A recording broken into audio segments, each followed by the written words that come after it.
The committee will come to order without objection.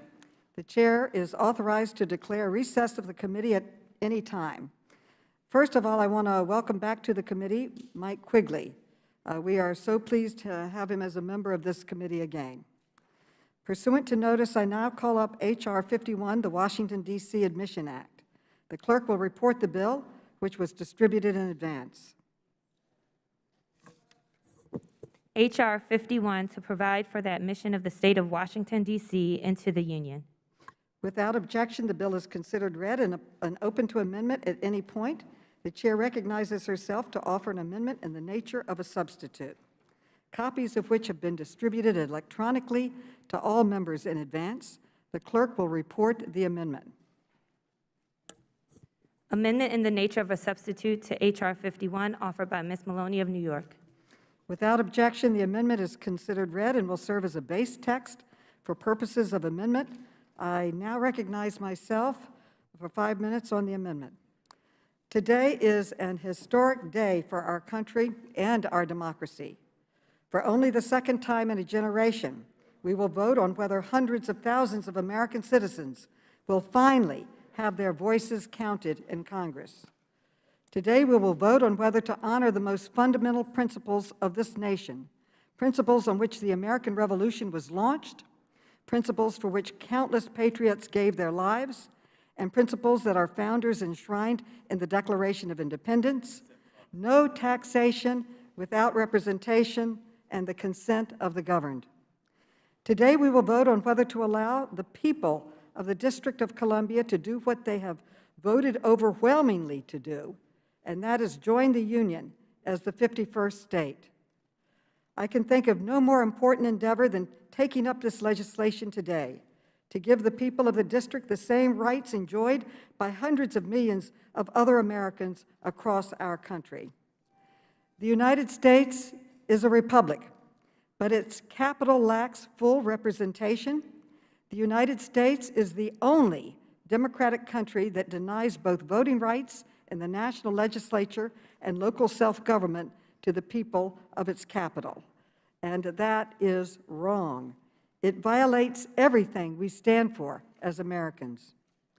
The district pays more in federal taxes than 22 states and more per capita than any state.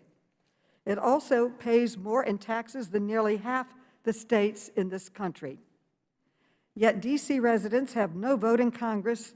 That is wrong. The district has a larger population than 2 states, and it has a higher per capita personal income and gross domestic product than any state. Yet D.C. residents have no say in the federal laws that govern them, and that is wrong. The district's annual budget is bigger than 12 state budgets, and it has a AAA bond rating. Yet D.C. residents cannot give final consent to their own laws. That is wrong. The people of the district have been fighting for equal rights for more than 200 years. In 2016, an overwhelmingly 86% of D.C. residents voted for statehood. They exercised their right to petition Congress to remedy this unfairness, and now we have an obligation to do so. I am very proud to be an original co-sponsor of this bill, which now has 215 co-sponsors. This landmark legislation is strongly supported by our Democratic colleagues from Virginia and Maryland, including the Majority Leader, Mr. Hoyer, who has committed to bringing this legislation to the floor next week, where I believe it will pass for the second time in 2 years. Unfortunately, so far, Republicans have opposed our efforts.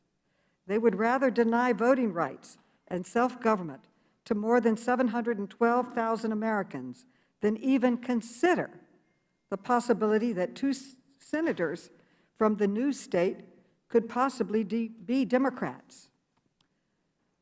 Think about that argument. They are willing to violate the core principles of our democracy merely because the new senators might possibly be from a different political party. This argument is anti-democratic and anti-American. My question from my Republican colleagues are these. Do you truly believe in no taxation without representation? Do you truly believe in states' rights? Do you truly believe that the federal government should stay out of local affairs? In 2007, Mike Pence, our former vice president and our former colleague in Congress, said this, and I quote, "The fact that more than 500,000 Americans live in the District of Columbia are denied a single voting representative in Congress is clearly an historic wrong. The single overarching principle of the American founding was that laws should be based upon the consent of the governed." And I quote, "The first generation of Americans threw tea in Boston Harbor because they were denied a voting representative in the national legislature in England. Given their commitment to representative democracy, it is inconceivable to me that our founders would have been willing to accept the denial of representation to so great a throng of Americans in perpetuity," end quote. Are these just words, or do they mean something?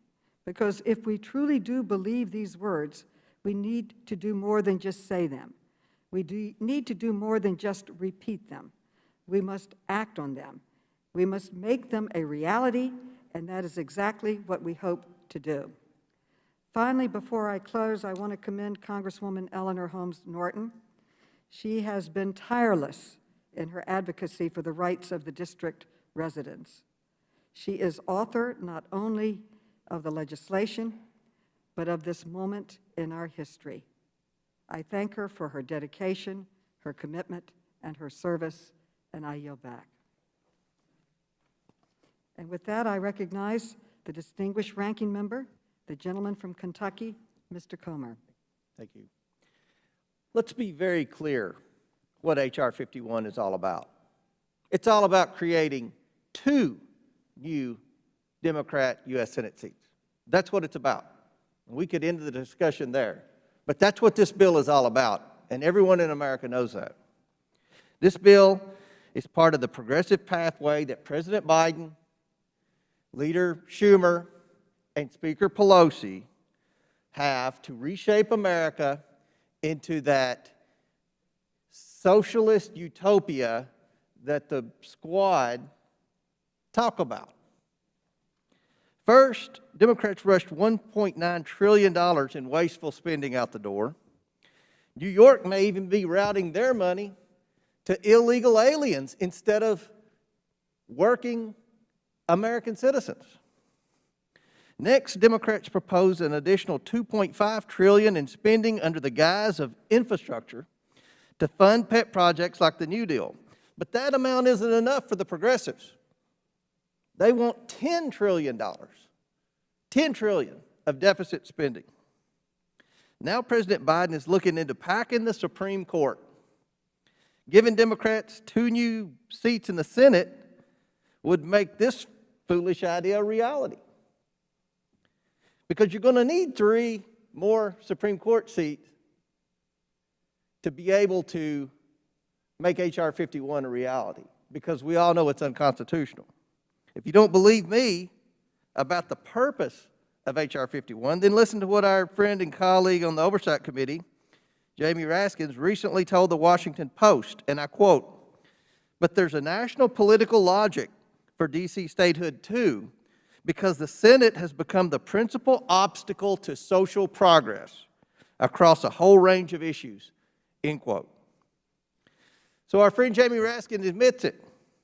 Y'all need 2 more Democrats in the Senate to be able to pass all the garbage that the House has already passed and make it into law. You need 2 more Senate seats. These ideas may be popular amongst progressive circles, but they ignore the issues facing America today. Our southern border's in crisis. Half the Republicans on the Oversight Committee just returned yesterday from the border. In March, just 3 months into the Biden administration, we had the most illegal border crossings in 15 years. Our law enforcement officers who keep our citizens safe every day are under constant fire from Democrats who demand to defund them. Millions of people continue to be out of job. Millions of small businesses are struggling, yet Democrats are determined to raise taxes on job creators. D.C. statehood is just one more progressive issue that shows how out of touch Democrats are with the American people. Americans have firmly rejected D.C. statehood. For years, support for statehood across the country hasn't even reached 30%. Today, well over half of Americans reject D.C. statehood. Ignoring the will of the people, however, Nancy Pelosi and the liberal Democrats are determined to press forward. There are numerous problems with H.R. 51, the first being that it's flatly unconstitutional. But don't take my word for it. Take the word of civil rights champion Robert Kennedy, who said 60 years ago that granting D.C. statehood absent a constitutional amendment was, quote, inconceivable and would produce, quote, an absurdity. Take the word of all the Justice Departments from President Kennedy's to President Obama's. Take the word of John Dingell, a liberal titan, the longest-serving member of Congress who supported every single civil rights measure that passed before Congress for 40 years. Take the word of Democrat-controlled Congress in 1960, which explicitly rejected statehood and instead passed the 23rd Amendment, which gave D.C. 3 electoral college votes. Democrats even acknowledged the unconstitutionality of the bill by inserting language trying to fix it. Of course, this language is meaningless because the only way to fix it is by a constitutional amendment. The second problem is the bill goes flatly against what the Founding Fathers wanted for our capital city. The Founding Fathers knew this is what D.C. would become, everything that it is today. And they didn't want it to be a state. In fact, they overwhelmingly rejected it. One reason local leaders want D.C. to become a state is because it means they can expand their tax base. Statehood will allow D.C. to tax people living in Virginia, Maryland, West Virginia, and Pennsylvania who work in D.C. on a daily basis. That's right. By supporting statehood, my colleagues, like Mr. Conley, Mr. Raskins, Mr. Fume, are sending a message to their constituents and their governors that they will have to pay for this progressive pipe dream. Good luck explaining that. Statehood would allow D.C. to tax all Americans who come to D.C. for a conference or business meeting. It would also allow D.C. to tax hospitals, universities, and other nonprofit organizations who own property in the city. It's no wonder D.C. statehood is so unpopular. The Democrats arrogantly say that's because the American people don't understand what statehood means. But my constituents in Kentucky know exactly what it means. Consolidating Speaker Pelosi's power by creating 2 new Senate seats to be able to pass through the Senate all of the liberal legislation that's passed through the House. If Democrats were serious about D.C. becoming a state, they would introduce a constitutional amendment, like the U.S. Constitution indicates must happen in not 1 but 2 places. But Democrats aren't serious. Instead, they're setting aside the Constitution in order to give progressives a quick win so they can achieve their goals of defunding the police, packing the Supreme Court, and enacting a Green New Deal. There is 0 chance this bill will pass judicial review. The courts know better. The Senate knows better. All of our constituents, who Democrats prefer to call ignorant even though they understand basic civics class, they know better. H.R. 51 is unconstitutional and unworkable and is rejected by the American people. Congress must reject this proposal. Madam Chair, I yield back. The gentleman yields back. Who seeks recognition with an amendment? Mrs. Norton is now recognized for as much time as she may consume. Chairwoman Maloney, the 712,000 District of Columbia residents, and I thank you for holding this markup so early in this session, which will allow the House to vote on H.R. 51 next week. This markup could not be more timely. Tomorrow is the traditional federal tax filing deadline, and Friday is Emancipation Day, which celebrates the freeing of 3,100 enslaved persons in the district in 1862. These 2 days remind us that D.C. residents are taxed without voting representation in Congress and are denied equal political rights. Last year, the House passed H.R. 51, which was the first time in history a chamber had passed the D.C. statehood bill. The hearing and markup pursuant to that bill, educated the American people about what they did not know about their own nation's capital, that the people who live in their nation's capital don't have the same rights they have and are a part of the only democratic nation in the world that does not give the people who live in their nation's capital the same rights they have. As a result, the latest national polls show that 54%, I will repeat that number, Madam Chair, 54% of the American people now support statehood for the District of Columbia. This year, H.R. 51 has 215 co-sponsors, virtually guaranteeing House passage next week. The Senate version of the bill, H.R. S-51 rather, sponsored by Senator Tom Carper, has a record 44 co-sponsors. With Democrats controlling the House, the Senate, and the White House, we have never been closer to statehood. Congress has both the constitutional authority and the moral obligation to pass H.R. 51. The Constitution gives Congress the authority to admit new states, which it has done 37 times, and to reduce the size of the federal district, which it did by 30% in 1846. This country was founded on the principles of no taxation without representation and consent of the governed. But the United States is the only democratic country that denies voting representation in the national legislature to the residents of its nation's capital.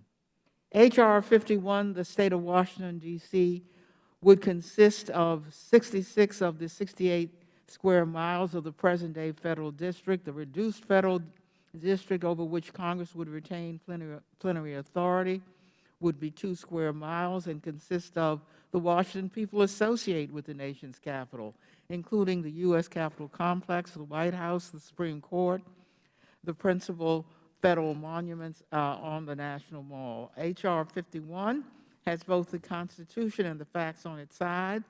The Constitution's admission clause gives Congress the authority to admit new states, but a new state may not be created from an existing state without the existing state's consent. The state of Washington, D.C. would be created from land ceded by the federal government, not an existing state. The Constitution's district clause gives Congress plenary authority over the federal district and establishes a maximum size of the federal district, 100 square miles. It does not establish a minimum size or location of the federal district. The 23rd Amendment of the Constitution, which allows the federal district to participate in the Electoral College, also does not establish a minimum size or a location of the federal district. While the Constitution does not establish any prerequisites for new states, Congress generally has considered 3 elements in admission decisions: population and resources, support for statehood, and commitment to democracy. Although D.C. does not have car dealerships, notably the framers left car dealerships out of the admission clause, and until last month's hearing on H.R. 51, the number of car dealerships was never even raised as an element of admissions decisions. D.C.'s population is larger than 2 states, and the state of Washington, D.C. would be one of 7 states with a population of 1 million.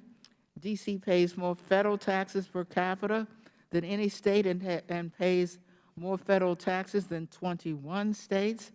D.C. has a gross domestic product larger than 17 states.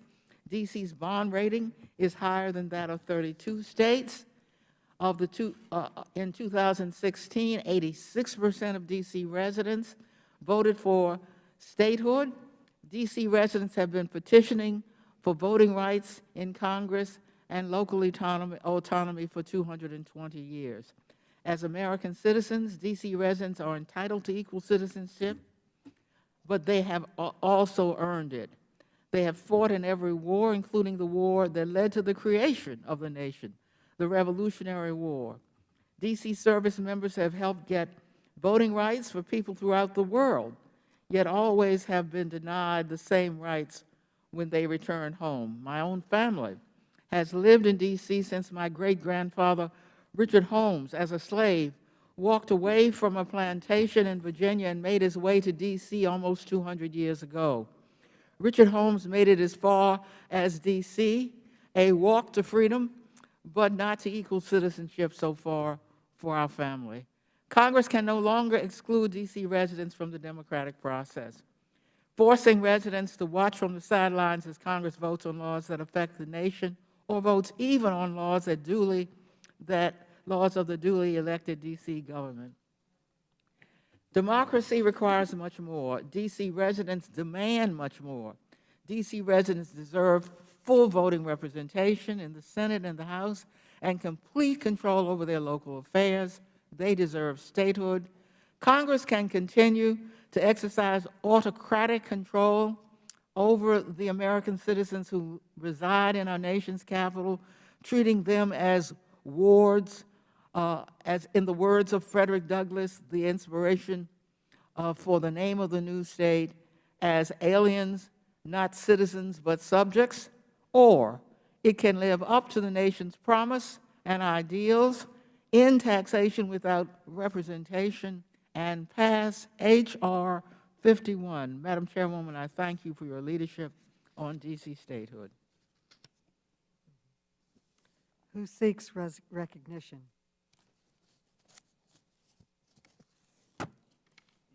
Mr. Heiss. Thank you, Madam Chair. I'd just like to echo the ranking member, Mr. Comer's comments.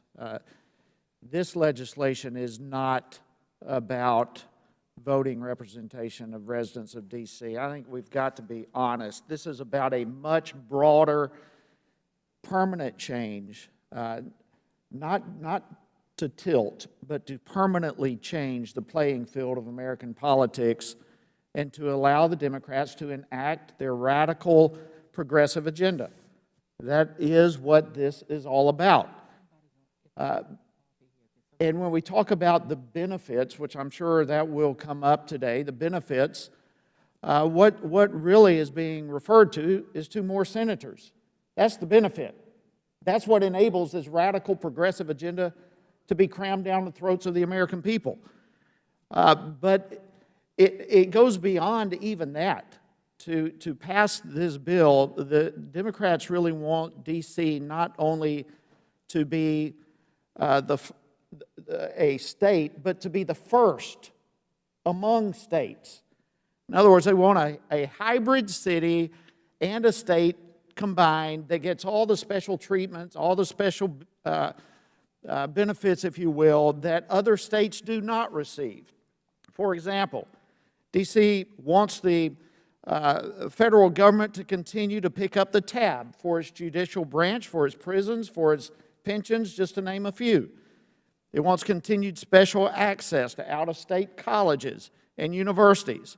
At the same time, D.C. would have the incredible leverage over the federal government.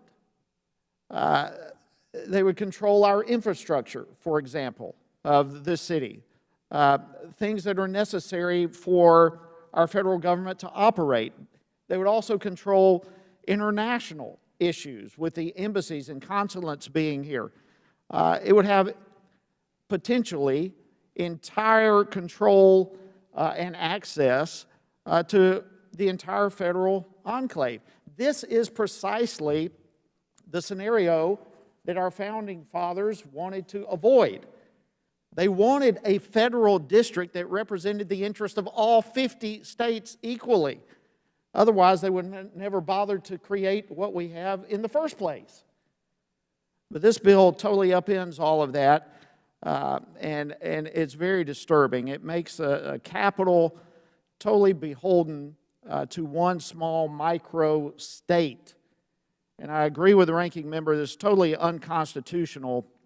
And it would put an enormous burden on the surrounding states around here. You look at people from Virginia, Maryland, West Virginia, Pennsylvania, Delaware, wherever it may be, these surrounding states are going to have commuter taxes, all sorts of stuff added onto them just to promote progressive ideas. So look, if there is some way, and I don't see how, but if there is a way for this whole movement to bypass the Constitution, which I hope doesn't happen, but if somehow this manages to bypass the Constitution, we are going to have a world of problems that it opens a Pandora's box in so many different ways. So this is a bad idea. It's a bad bill. It's unconstitutional. I hope my colleagues will oppose it. And with that, I'll yield back. The gentleman yields back. Who seeks recognition? Mr. Conley, you are now recognized. I thank the chairwoman and thank her for holding this hearing. To listen to my friends, Mr. Comer, Mr. Heiss, you would think that the Republic is about to come to an end if we pass D.C. statehood. And the narrative they've chosen, which I'm sure would be popular in Fox News, is that somehow this is a plot, a conspiracy to re-engineer America and narrow partisan gain as a little extra. In the history of the United States, we have added states and statehood status as an act of Congress. Congress has broad latitude in the Constitution to take action on this question. But I guess I want to suggest a counter-narrative that my Republican friends don't want you to really focus on. And that is that they have a predilection all too often when they come to power in disenfranchising voters of color. There are over 300 pieces of legislation as we speak introduced by Republican legislators in 43 different states to roll back the ability of voters to vote, to register to vote early. And it took a particularly pernicious turn in Georgia after we actually saw what happened when people could vote. That's what they're afraid of. It is better to disenfranchise and deny than to compete for those votes. If my friends were sincere about their constitutional qualms, surely over the years, however, they've done everything in their power to try to make sure D.C. had a representation in the Congress. On the wall is my predecessor, Tom Davis. He was chairman of this committee, a Republican. He came up with a deal. How about we add a seat for Utah and we, at the same time, give voting representation to the representative from D.C.? How was that idea quashed? By Republicans. Not on your life. Every time Republicans get control of Congress, this body, what do? They deny the D.C. delegate the ability to participate and vote when we're in the committee of the whole. So the crocodile tears about constitutional doubts, that's our only concern, upon examination don't hold up. In fact, it's a subterfuge for a powerful dynamic, sadly, tragically, at work in the other party to make it harder for people of color to vote in this great democracy. Because they're afraid they lose elections when that happens. Well, they're wrong. This is not part of some big conspiracy to re-engineer America. This is 200 years late, but better late than never to try to right a wrong. To try to enfranchise 700,000 plus fellow Americans who shed their blood in our battles and wars, who pay more than their fair share of taxes, who live here and are Americans, but they are denied voting representation in the Congress. And that's what this bill is about today, righting a wrong. It's as simple as the Constitution of the United States and the Bill of Rights. The 700,000 plus residents of the District of Columbia are entitled to the same rights we have across the river in Northern Virginia. The right to choose a voting representative to the House of Representatives and 2 voting representatives to the United States Senate. That's what America is all about, and that's what America, I believe, must insist upon. Thank you. I yield back. The gentleman yields back. Who seeks recognition? Mr. Gibbs, you are now recognized. Thank you, Madam Chair. First of all, I want to echo the comments from my ranking member and my colleague, Mr. Heiss from Georgia. I certainly believe that the founders had it right. The founders set this up because they were afraid that a state would have inordinate power over other states because they would be able to manipulate our seat of government at the federal level. And I think that the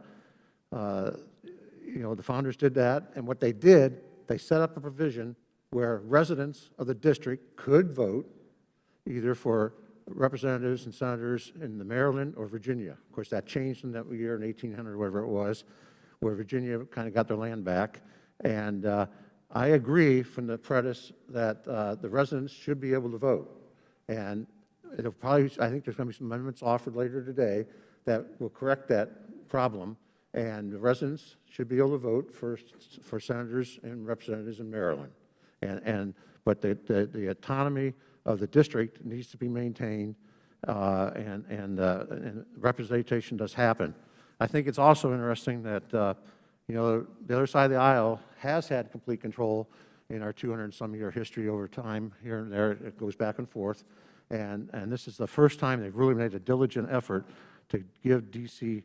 Statehood for obvious reasons. And the obvious reasons, everybody knows it, is because they want to get 2 more senators, Democrat senators, and that's pretty obvious. And I think if you don't believe that, just go back to President Reagan's reelection. Mr. Mondale lost that election. He only won his home state in the District of Columbia. And it's pretty obvious what would happen there, and that's the problem. But I think the majority also has forgotten a few things. They talk about the bond rating. I expect that the bond rating's good. They've had, because D.C. has had financial issues in the past, but they know, everybody knows they're backed up with full faith in the federal government. Other changes, they could lose significant matching their Medicaid federal fund, Medicaid match. They get billions of dollars every year from the federal government, where they wouldn't get as a statehood, so they would have financial difficulties, and they probably would impose, quote, tariffs or tolls on people coming into the district from outside of the district to help balance their budget. So I think like my colleague said before me, that this is unconstitutional. It does create some very unintended consequences and intended consequences that have an impact on our nation. And the Founding Fathers had this absolutely right, that we can't have a state having an inordinate amount of power indirectly or directly over the rest of the states, and that's why they set it up. But let's work together and correct this problem about the residents not being able to vote, have representation. And I think there'll be an amendment offered that will fix that, and we need to support that. But D.C. needs to stay the way it is, the way our Founding Fathers set it up. They had it right, and it's worked pretty well, except for the part about the voting part. But our Founding Fathers did have that set up that way, and it was changed, and it needs to go back that way, where the residents of the district are able to vote for their representatives. That would be essentially the Maryland representatives. I yield back. The gentleman yields back. Who seeks recognition? Mr. Raskin is now recognized. Madam Chair, thank you very much. I want to start by saluting you and Congresswoman Norton for bringing H.R. 51 before the committee and bringing us this far. It's an historic moment for the people of Washington, D.C., and indeed for the country, and it should be a very proud moment for all of us. We should all be clear that the admission of new states is in the very mainstream of American political and constitutional development. It is both a fundamental imperative for democratic rights and equality, and it's also a political question. And it's always been a political question in American history, and the Supreme Court has been clear that it is a political question in the legal sense, too. It's totally up to Congress. Some of my colleagues have suggested that somehow this would be the first statehood admission in the history of our country to be struck down by a court. There has never been a statehood admission struck down by a court, despite the fact that most of them have faced spurious constitutional claims like the ones that are being raised against the people of Washington, D.C. right now.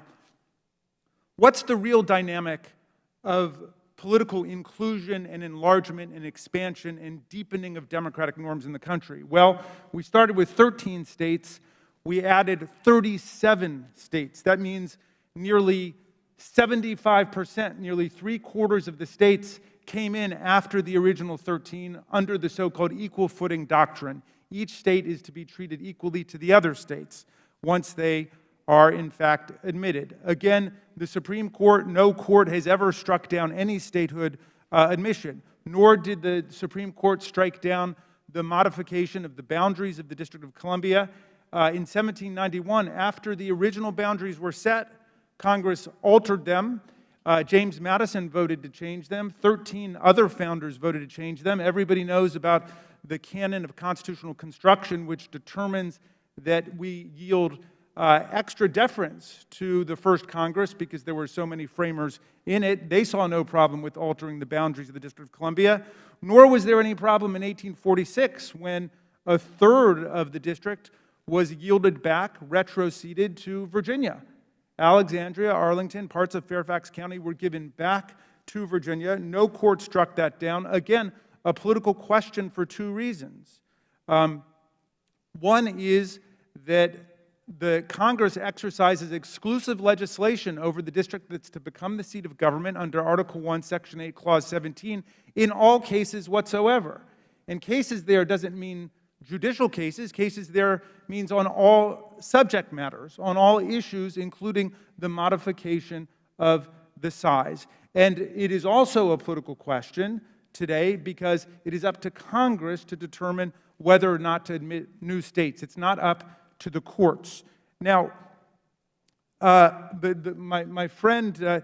Comey, has some fun with me because he found a quote where I said there's a national political logic for the passage of Representative Norton's bill, which I've been for as long as she's been championing this cause. As her neighbor in Maryland, I've been for this for decades, and I've written about this issue. It has nothing to do with any particular bill or amendment that's currently before the Congress. There is a national political logic for it. And if you study American history, you will understand why. Vermont and Kentucky were brought into the Union together. Maine and Missouri, in the Missouri Compromise, brought in together.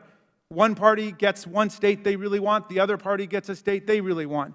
Remember the Kansas-Nebraska Act. Remember Hawaii and Alaska. We don't have to pretend not to understand what's going on here politically. Donald Trump was the one who started the political conversation about D.C., saying that his party would never allow 2 new Democratic senators. So as long as we're talking about it openly, as long as that's how our friends across the aisle see it, they don't see the fundamental violation of people's rights to govern themselves. They don't see the violation of people's voting rights. They don't see the violation of people's representational rights. They don't see the violation of the principle of no taxation without representation. They just see 2 Democratic senators. Fine. That's the way you see it. Then let's go back to 2 states entering together, like animals boarding Noah's Ark. That's the way it's worked in American history because most people have viewed it in political terms. Well, the Republican Party has a proud tradition of support for Puerto Rican statehood. Ronald Reagan supported it, Gerald Ford, George H.W. Bush, Dwight Eisenhower. The 2016 Republican platform demands Puerto Rican statehood, and so does every Republican platform going back to 1940. I'm sure it would have been in the 2020 platform, except they didn't have a platform in 2020. It was just whatever President Trump said. Representative Don Young, the Dean of the House, introduced and supported a Puerto Rican statehood plan. I think he asked for a new star in the flag for Puerto Rico. Fine, let's make a deal. They want statehood for Puerto Rico. We want statehood for the people of Washington, D.C. Let's support statehood for everybody who wants to be part of the Union. These are American citizens, millions of them who are left out. So if we've got to put it on the level of sheer partisan politics, as our colleagues unfortunately did, but I understand that's a dialogue within American history, then let's talk about making a deal between Washington, D.C. becoming a state and Puerto Rico becoming a state. Let's enlarge the Union. Tocqueville said democracy in America is always either shrinking and contracting, and we know there are more than 300 bills to dismantle people's voting rights, or democracy is growing. Democracy is either shrinking or growing. Let's make democracy grow.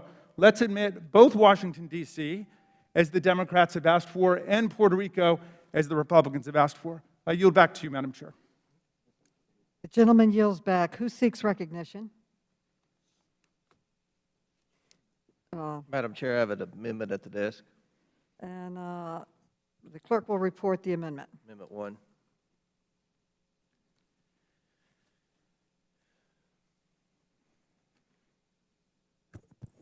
Amendment offered by Mr. Comer to the amendment in the nature of a substitute to H.R. 51.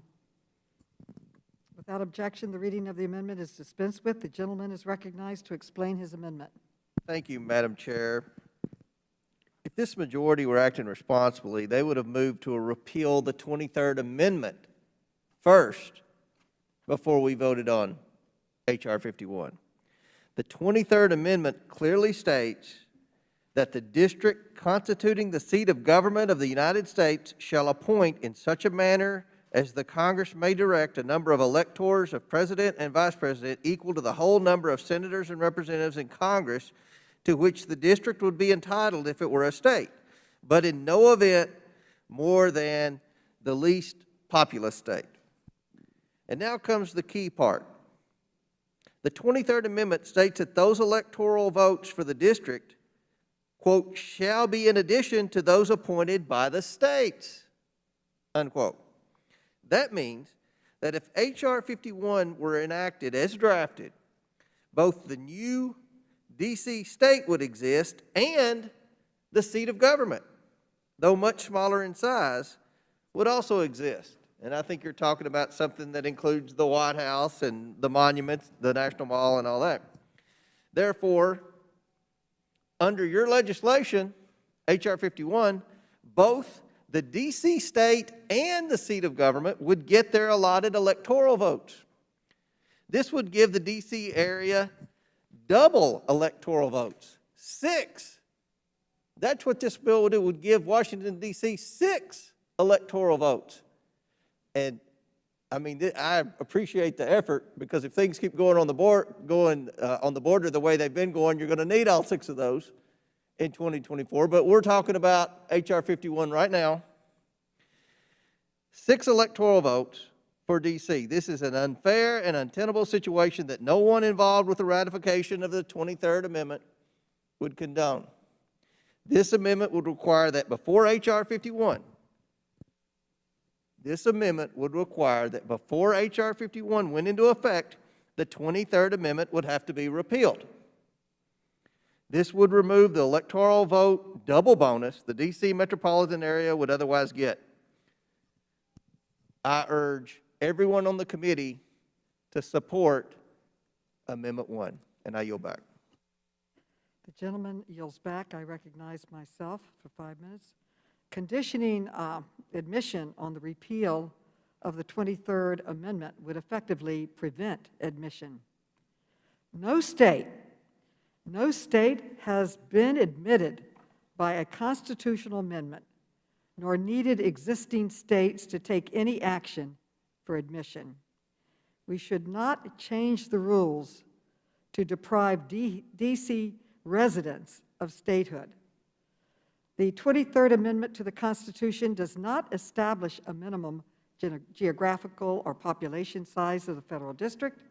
We expect Congress and the states to quickly pass and ratify an amendment repealing the 23rd Amendment to avoid giving the handful of residents in the reduced federal district control of electoral votes. The bill would repeal the implementing statute for the 23rd Amendment. Some scholars have argued that repealing the implementing statute would nullify the 23rd Amendment. I yield back. Who seeks recognition? Eleanor Holmes Norton is recognized. Madam Chair, because of the technical notion of how the 23rd Amendment is passed, should not stop this bill. In fact, the passage of this bill will propel the fastest repeal of an amendment in the history of the United States. The very passage will lead to the quick repeal of the 23rd Amendment. I yield back. The gentlelady yields back. Does anyone else seek recognition? The question now, does anyone seek recognition?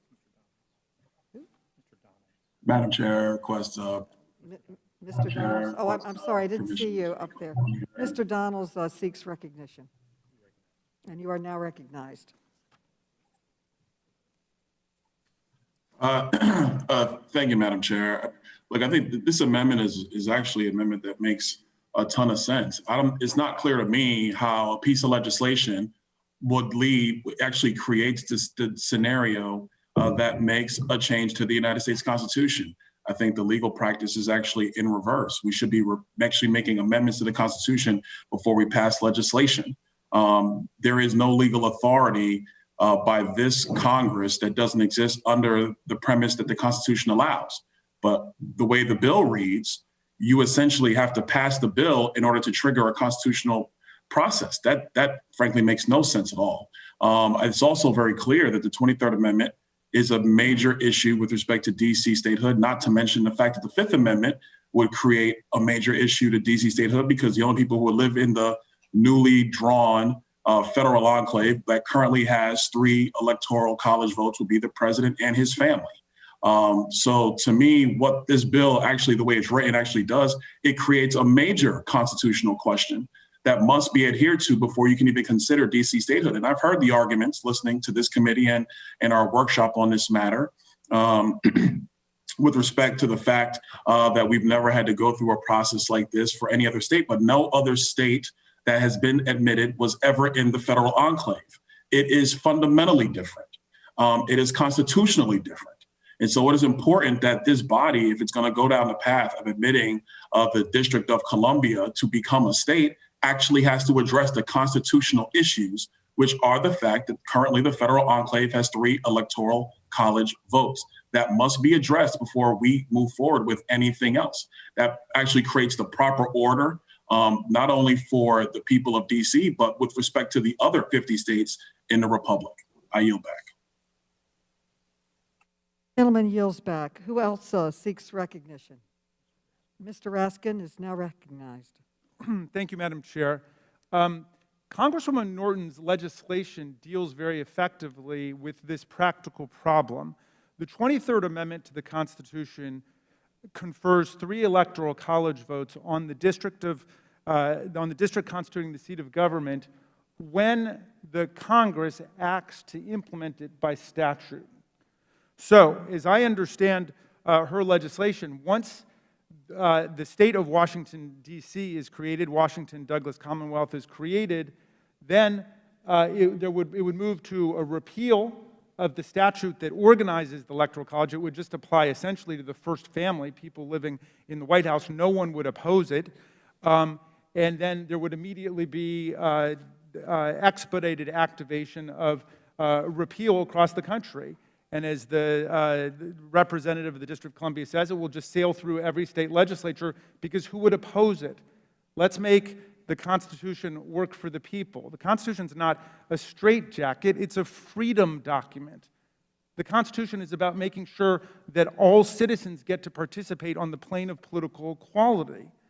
And that's the thing that troubles me the most about the attitude of our colleagues. They seem to be completely indifferent to the fact that we are the only nation on earth where the people of the capital city are disenfranchised in their own national legislature. That can't be right, and it's certainly not the attitude that prior generations of Republican members have had. At least they've tried to come up with some ideas for dealing with this problem of disenfranchisement. But in any event, the 23rd Amendment is just an irrelevant distraction. It's a red herring. The statehood legislation deals with this problem in a very neat and rapid way. And to say that this would be the only state held hostage to state legislatures approving repeal of a constitutional amendment is absurd.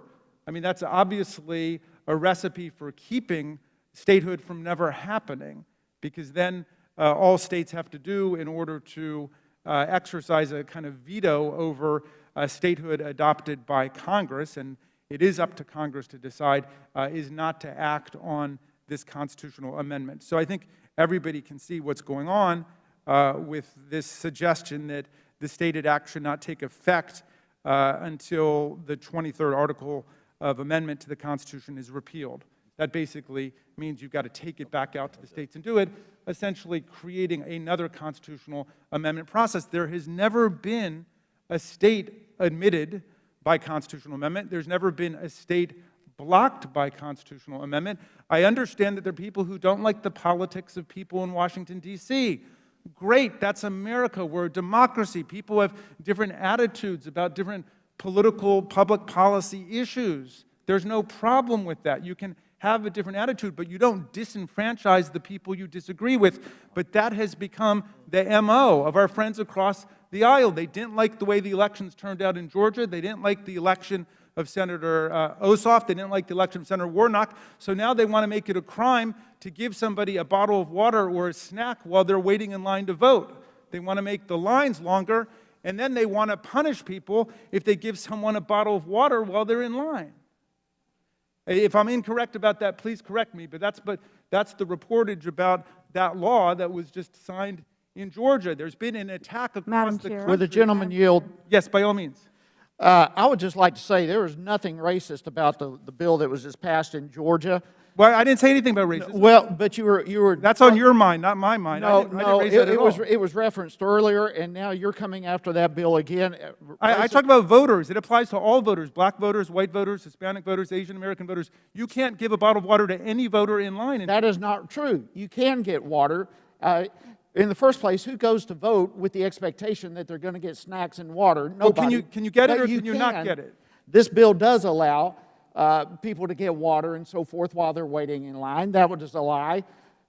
President Biden said that the lines close at 5 o'clock. That is a lie. They close at 7 o'clock. We can go on and on with this. Wait, okay, just reclaiming my time for a second. What this requires just to be clear. is an ID. If you have to have an ID on a plane, who has a problem with an ID to vote, unless the intention is to cheat? I'm going to reclaim my time. I just want to get clarity on that one point.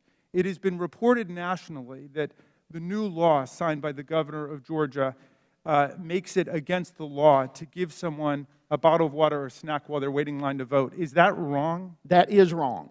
So there's nothing about giving someone water or a snack? Outside groups cannot come within a certain number of feet to give it out, but coolers of water can be provided by poll workers to those who are standing in line. Absolutely nothing of the sort. In other words, can I bring a bottle of water to my friend? A group representing a political party cannot come within, I believe it's 200 feet of the voters to provide water and snacks, but poll workers can supply it. So essentially, it's been reported correctly that... It's been reported incorrectly that voters cannot receive water. They can. What they cannot receive is water and snacks from people representing certain candidates and campaigns, I see. So which it's is just- consistent with Okay. other state Reclaiming laws. my time. Okay, I'm gonna pull that law, and I'm very interested in it because it seems like a direct penalty on people's exercise of their First Amendment rights. In other words, if I have a political point of view, I can't pass somebody a water if I'm, I don't know, a neutral Not within observer. a certain number of feet. Well, I understood you to be saying that if I belong to a political party, I can't give someone water, but if I don't belong to a political party, I can give someone water. If you are a poll worker, they can supply water to those who are waiting in line if they need to. A poll worker, you mean someone who works for the government, who's working? Someone who's working the precinct. Well, they're voting inside poll. working the polls. They don't have time to be giving people water. But if I'm stuck in line and people have waited 6 hours, 7 hours, 8 hours to vote, why can't my brother bring me a bottle of water even if he happens to be Why a can't you Democrat or bring a bottle of Republican? water with you when you go and see that there's a 6 or 7 hour line? All right, I think we see now where the opposition to Washington, D.C. statehood is coming from. There is an attitude that is growing in the country, which is if you don't like what someone else stands for, you nullify their right No, to there's vote. an attitude to say that laws say something that they do not say, and the law that has been voted on in Georgia Gentleman's is time not has the monster expired. that has been Gentleman's created time by has the media. expired. All right, thank you. I yield back, Madam Chair.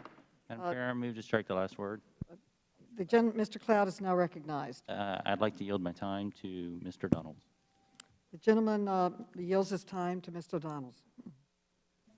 Thank you, Madam Chair, and thank you, Mr. Cloud. I think it's important for us to recognize that the gentleman from Maryland, the reason why he couldn't really combat my point about the constitutionality of what we're doing, he had no argument. He had to go to Georgia's law, which frankly is not the measure before this committee today. Let's be very clear. The reporting on Georgia's law is factually inaccurate, has been flat out wrong and misleading. And I think if you actually read Georgia's law, you would know that. Specifically to people getting water in line, there is a no solicitation zone in Georgia's law with 150 feet from the polling location. Florida has a similar no solicitation zone. So if you are a candidate or a political party or an electioneering group or organization, you cannot come into contact with voters when they are within 150 feet in line of the polling location. If somebody is 350 feet, 450 feet, 550 feet, you can talk to them, you can give them pamphlets, you can give them water, you can give them food, whatever. But when you're in 150 feet of the polling location, no candidate, political organization, electioneering organization, third-party political group can have contact with that voter within 150 feet of the polling location. It is a no solicitation zone. That actually protects all voters. So let's be very clear about what happened in Georgia's law. Now, going back to DC statehood, it was said that, and this is what I heard, is that there has never been a time where you had to use the Constitution to create a state. Let's be very clear, that is true, because no other state that has been created has been within the federal enclave. And so, yes, because of the 23rd Amendment, you would actually have to repeal that amendment. It is important for all of us to understand that the Constitution actually is a straitjacket on what Congress's abilities are. Congress does not have unilateral authority to do whatever Will the it gentleman wants. yield? And no, the gentleman will not yield. Congress does not have unilateral authority to do whatever it wants when the Constitution clearly states that there are restrictions. Congress has a responsibility to address the Constitution first. And then when that legal question has been clearly outlined, which it is not with respect to DC statehood, then once that is clear constitutionally, Congress can act under that purview under the Constitution. And I think it's important for the record that we state that. The issue with HR 51 is clear. There is a constitutional question that must be answered first. Once it is answered, then the vote about DC being admitted can go on an up and down vote. What the bill does, it says for us here in Congress, both House and Senate, and for the president to sign off on creating it, then triggering a constitutional question. It is not clear, to be frank, that enough states would ratify the repeal of the 23rd Amendment. Nobody knows that. We are assuming that because you have red states and blue states that would not want to give an additional 3 electoral college votes, essentially to whoever is the occupant of the White House. But it is not clear that that would move through very rapidly. We are making a gross political assumption because we don't want to deal with the Constitution first. And that is why it is very clear to me, you got to deal with the constitutional issues with HR 51 before we actually deal with HR 51. Ladies and gentlemen, the Constitution is our construct for how we operate. It is not something we get to pick and choose from whenever we decide how we want to operate or when we don't. I yield back. The gentleman yields back. Who seeks recognition? Okay, then the question now occurs on the amendment offered from the gentleman. All those in favor say aye. Aye. Aye. All those opposed say no. No. No. In the opinion, Madam Chair, I ask for a recorded vote. a recorded vote has been requested. A recorded vote is so ordered and pursuant to Clause 2 of Rule 7 and Committee Rule 5B. Proceedings on the amendment are postponed. Madam Chairman, I have an amendment at the desk. The clerk will report the amendment. Mr. Gosar. Mr. Gosar. The clerk will report Mr. Gosar's amendment. Amendment offered by Mr. Gosar to the amendment in the nature of the substitute to H.R. 51. Without objection, the reading of the amendment is dispensed with. The gentleman is recognized to explain his amendment. Mr. Gosar. Thank you, Madam Chairwoman. As the discussion has come forward, the founding fathers did not intend for DC to be a state. Article 1 of the Constitution clearly puts Congress in charge of a federal district representing the seat of the federal government. This amendment would replace H.R. 51 with the DC Home Rule Improvement Act. The legislation makes necessary improvements to the congressional oversight process over the District of Columbia as outlined by our Constitution. Specifically, the amendment doubles the time Congress has available to review DC statutes from 30 days to 60 days. It also gives Congress the ability to overturn individual provisions in DC law. This is an important legislative tool when considering larger measures such as DC's Yearly Budget Support Act that can include dozens of district modifications to DC's code. The amendment would also allow any member of Congress to make a motion to discharge any resolution from the Committee of Jurisdiction which has not been acted on in 20 days. And lastly, it would modernize the DC Home Rule Act's expedited review procedures with Congressional Review Act stronger mechanisms. This will help ensure Congress speaks with one voice by passing DC's resolutions through both chambers. In summary, Article 1 of the Constitution explicitly gives Congress the power, quote, to exercise exclusive legislation in all cases whatsoever, end of quote, over this federal district, which the founding fathers understood to be the District of Columbia. Congress should remain focused on fulfilling our constitutional duty to oversee the District of Columbia, and this amendment modernizes our legislative tools to do so. I urge members to support this amendment, and I yield back. The gentleman yields back, and I recognize myself. Today, we are considering legislation to grant DC residents congressional voting rights and full local self-government. This substitute amendment does the exact opposite. This amendment would impose new restrictions on the autonomy of the DC government and make it harder for the DC government to operate and make it easier for Congress to overturn local DC legislation. I would like to read from this amendment because the disdain for the 712,000 federal tax-paying Americans who live in the District of Columbia is clear. And I quote from the gentleman's amendment: Congress is the proper constitutionally mandated sovereign over the District of Columbia, and that increasing congressional oversight of the district is a wise course. In particular, improving the disapproval mechanisms of the District of Columbia's home rule to ensure that poor municipal ordinance made by the congressionally provided and congressionally revocable authority provided to the district's municipal government can be overturned by Congress. Our Republican colleagues claim to support local control over local concerns, yet they are trying to micromanage a locally elected government. The principle of limited government appears to end at the DC border, and I yield back. And who seeks recognition?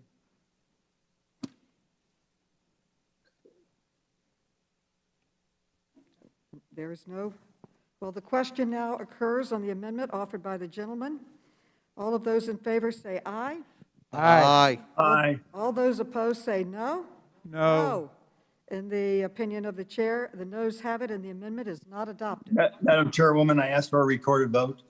A recorded vote has been requested. A recorded vote is so ordered, and pursuant to Clause 2 of Rule 11 and Committee Rule 5B, proceedings on the amendment are postponed. Who seeks recognition? Madam Chair. Mr. Higgins, you're now recognized. Thank you, Madam Chair. I have an amendment at the desk. The clerk will report the amendment. Amendment offered by Mr. Higgins of Louisiana to the amendment in the nature of a substitute to H.R. 51. Without objection, the reading of the amendment is dispensed with. The gentleman is recognized to explain his amendment. Thank you, Madam Chair. My amendment amends H.R. 51 to require the new state of Washington, D.C. to take control of its prisoners from the Bureau of Prisons within 180 days of admission into the Union, and for the new state to reimburse the federal government for housing its inmates. D.C. does not have a state prison, and under H.R. 51, the Federal Bureau of Prisons would continue to maintain custody of D.C. prisoners until D.C. says otherwise. My amendment corrects this issue. I'd like to address what's been stated by my friend, Representative Raskin, and our constituents might be surprised, Representative, that you and I have cultivated, I believe, a very sincere friendship. We've enjoyed long conversations about constitutional issues over the course of the years that we've served together, and I've always listened very carefully to your argument. The DC statehood constitutional question is very valid. There's no way H.R. 51 will pass Article 3 constitutional challenge. My colleagues know this. I've explained this for 2 years, the constitutional barriers, and I look forward to a personal conversation with you, my friend, because I very much respect your opinion, and I take some bit of offense to what you've stated, that all we care about is 2 senators. I've been talking about this, the constitutional issues of this, for 2 years. You know this. I've never mentioned the senators. It doesn't even enter into my calculations of what is righteous and what is not. I'm strictly focused on the constitutional barriers of DC in particular becoming a state.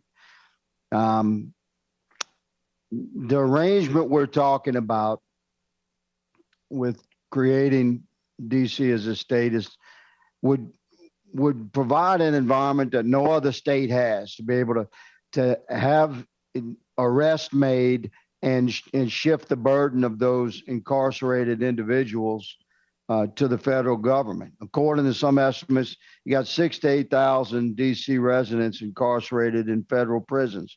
Now, Washington, DC is the 20th largest city in the country.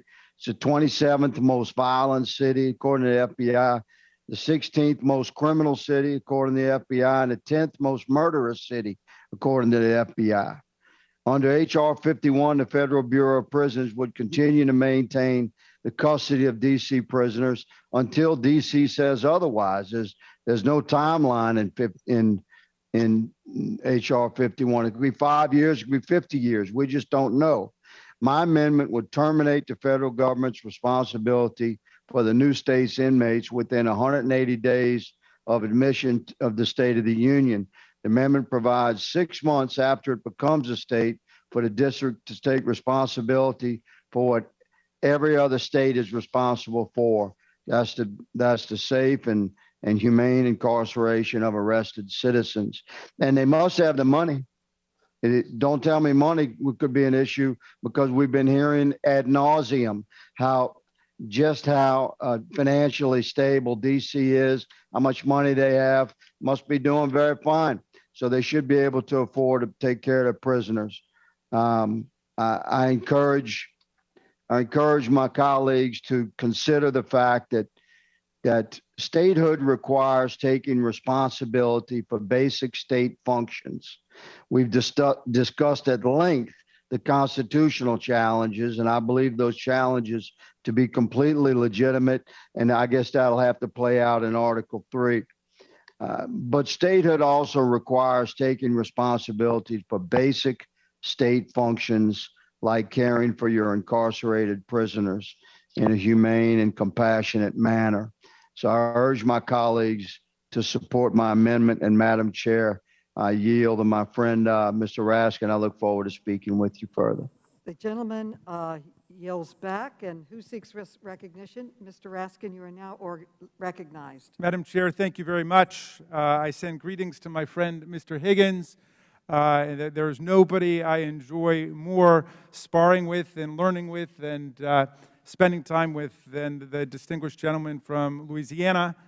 I know that he would not accept the disenfranchisement of people in Baton Rouge just because they happen to live in the capital city. In fact, all of us could think about what it would mean if the people in our capital cities where we come from didn't have the right to vote just because they breathed the same air as the people who come in as state legislators. It's totally anathema to the representative democratic principles that are at the heart of our Constitution and indeed our Declaration of Independence, which Jefferson kicked off with the idea of the consent of the governed. Everybody who's governed gets to participate. That's also the meaning of the phrase, no taxation without representation, which is also on the license plates of people who live in Washington, D.C.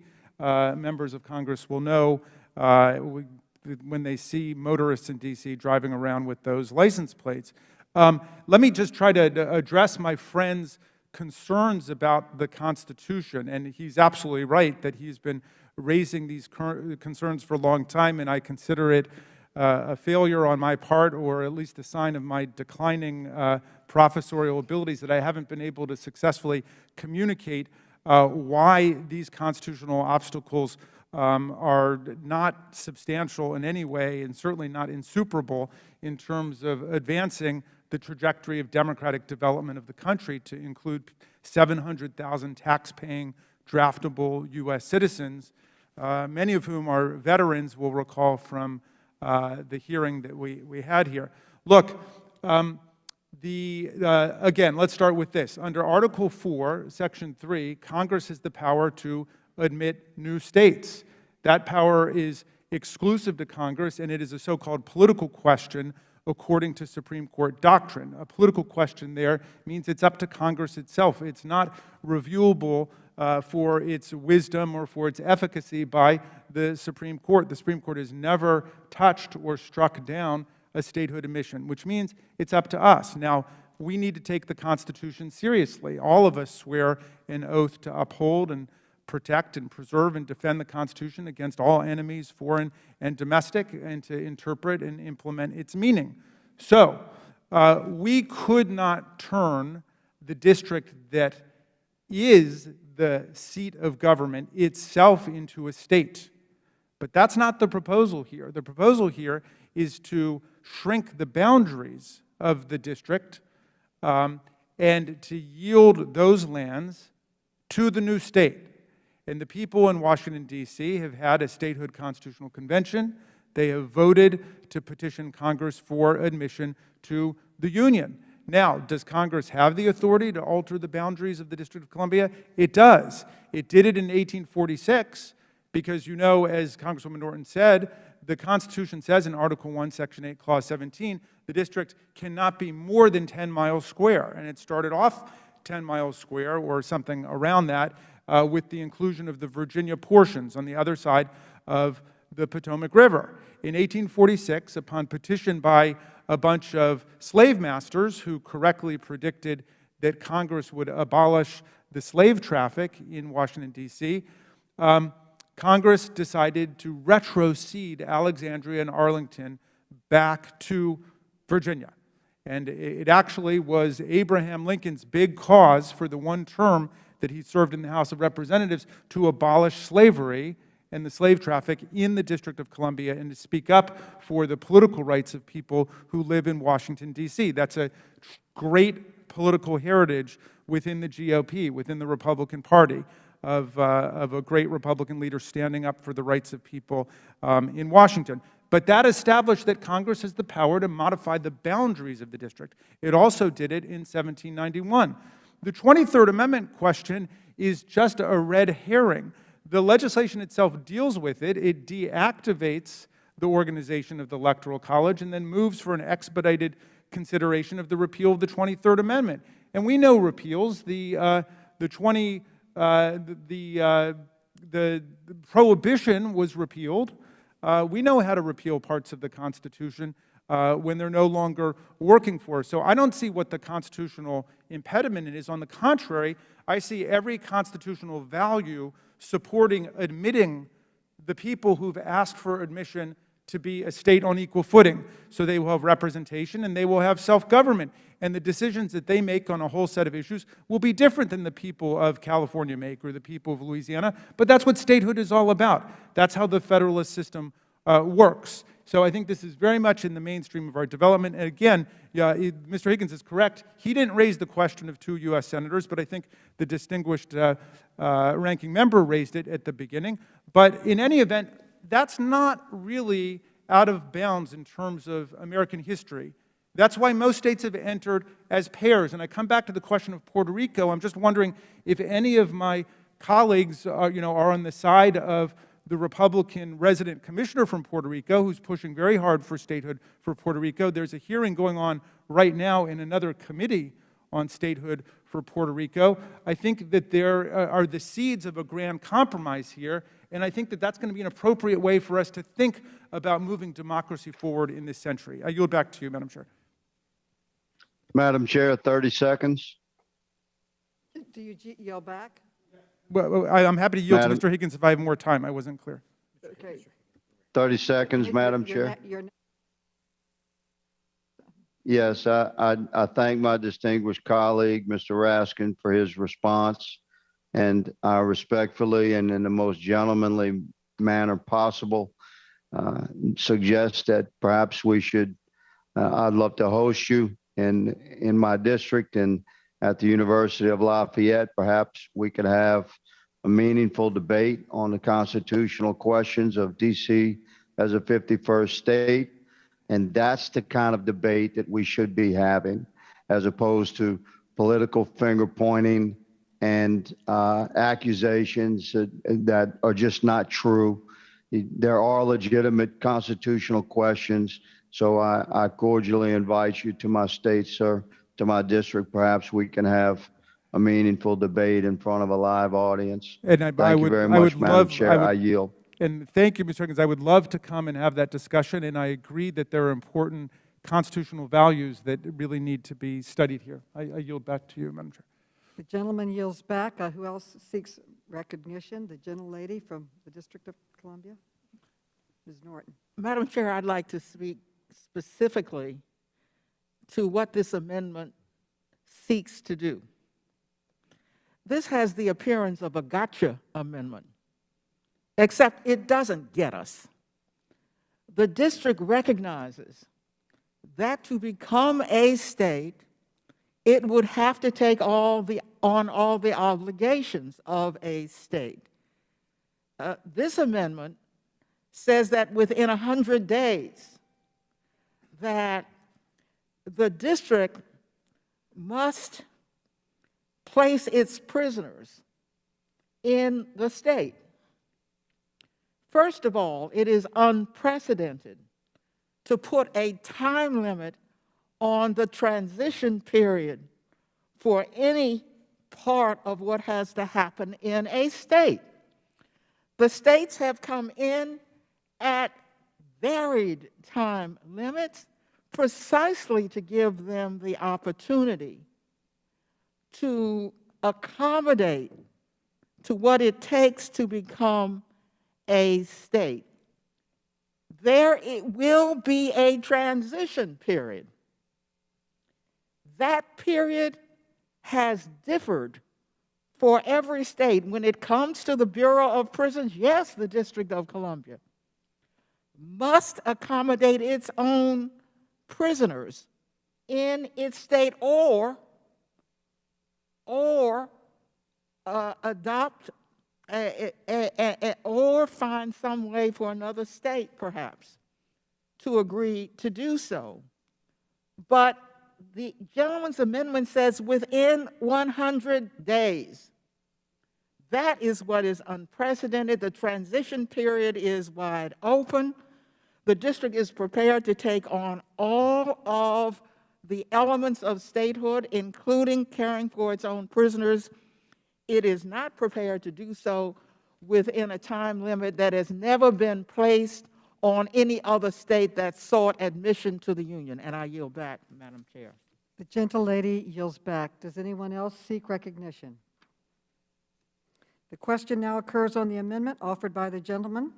All of those in favor say aye. Aye. Aye. All those opposed say no. No. In the opinion of the chairs, the noes have it, and the amendment is not adopted. Okay. Is there further? Madam Chair, I call for the yeas and nays. Okay.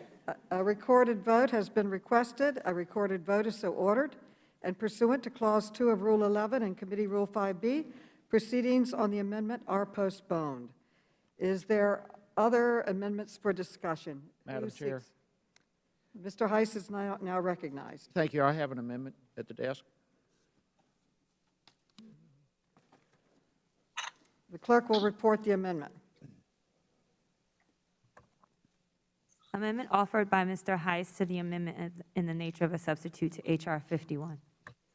Without objection, the reading of the amendment is dispensed with. The gentleman is recognized, Mr. Heiss, to explain his amendment.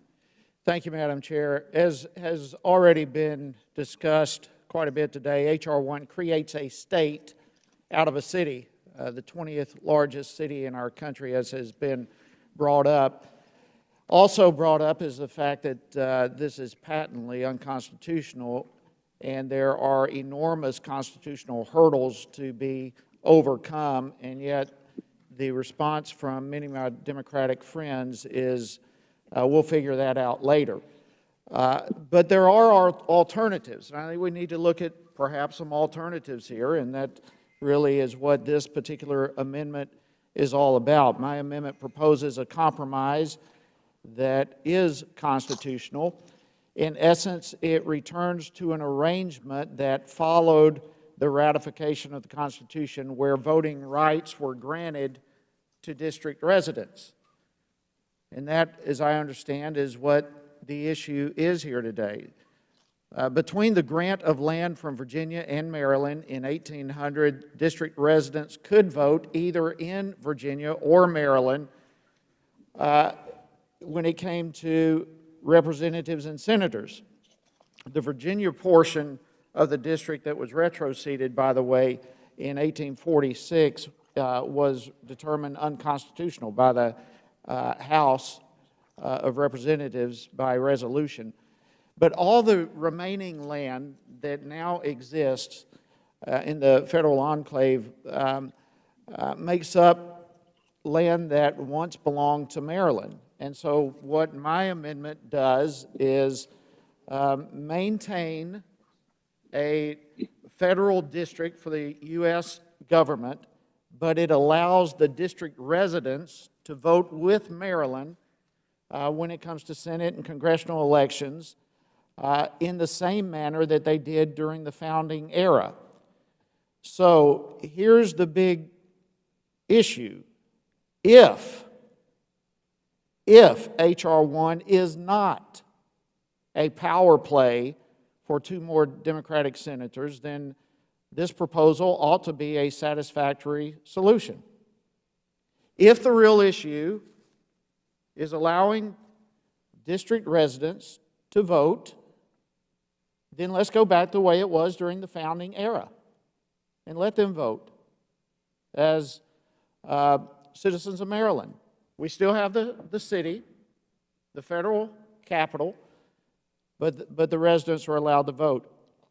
In the first place, this preserves the founders' intentions of having a separate federal city. It does not violate the 23rd Amendment.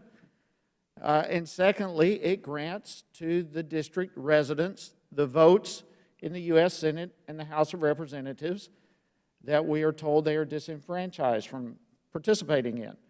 So this amendment, this proposal is constitutional.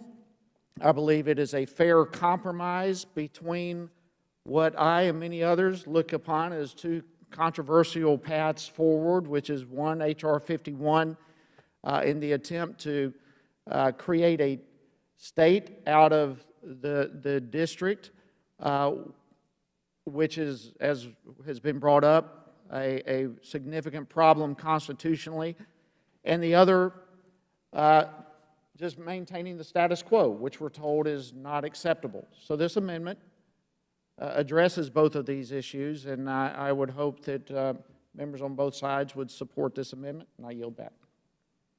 The gentleman yields back. Who seeks recognition? Madam Chair. Mr. Raskin is now recognized. Thank you, Madam Chair. Let's see. I wanted to respond to my friend from Georgia just by saying that, you know, there's nothing. Brianna, could you get me some water? Thanks. Well, but by the way, I can clear that particular issue up as well, because we have the text here. The law makes it, this is in Georgia, the law makes it a misdemeanor to give away food or water within 150 feet of the outer edge of a polling place building or within 25 feet of any voter in line. Violations of the law are punishable by up to a year in jail and a $1,000 fine. But So, that has been clarified that poll workers can provide it, though. That's what I was saying earlier.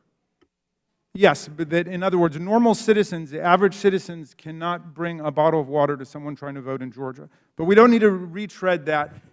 Look, I don't think if people were being disenfranchised in Georgia, people would accept it as a solution there that they can register to vote in Florida, certainly without consulting the Florida state legislature. It's the Maryland General Assembly already has the power to give the right to vote to citizens of Maryland under our Constitution.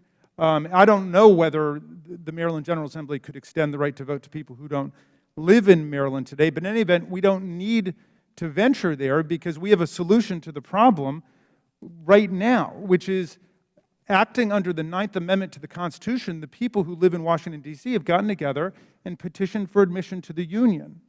So this is another irrelevant distraction from their drive for political equality and statehood. And it's not just about representation and voting in Congress, although that's essential, of course. It's also about the power of the people who live there to have equality in self-government.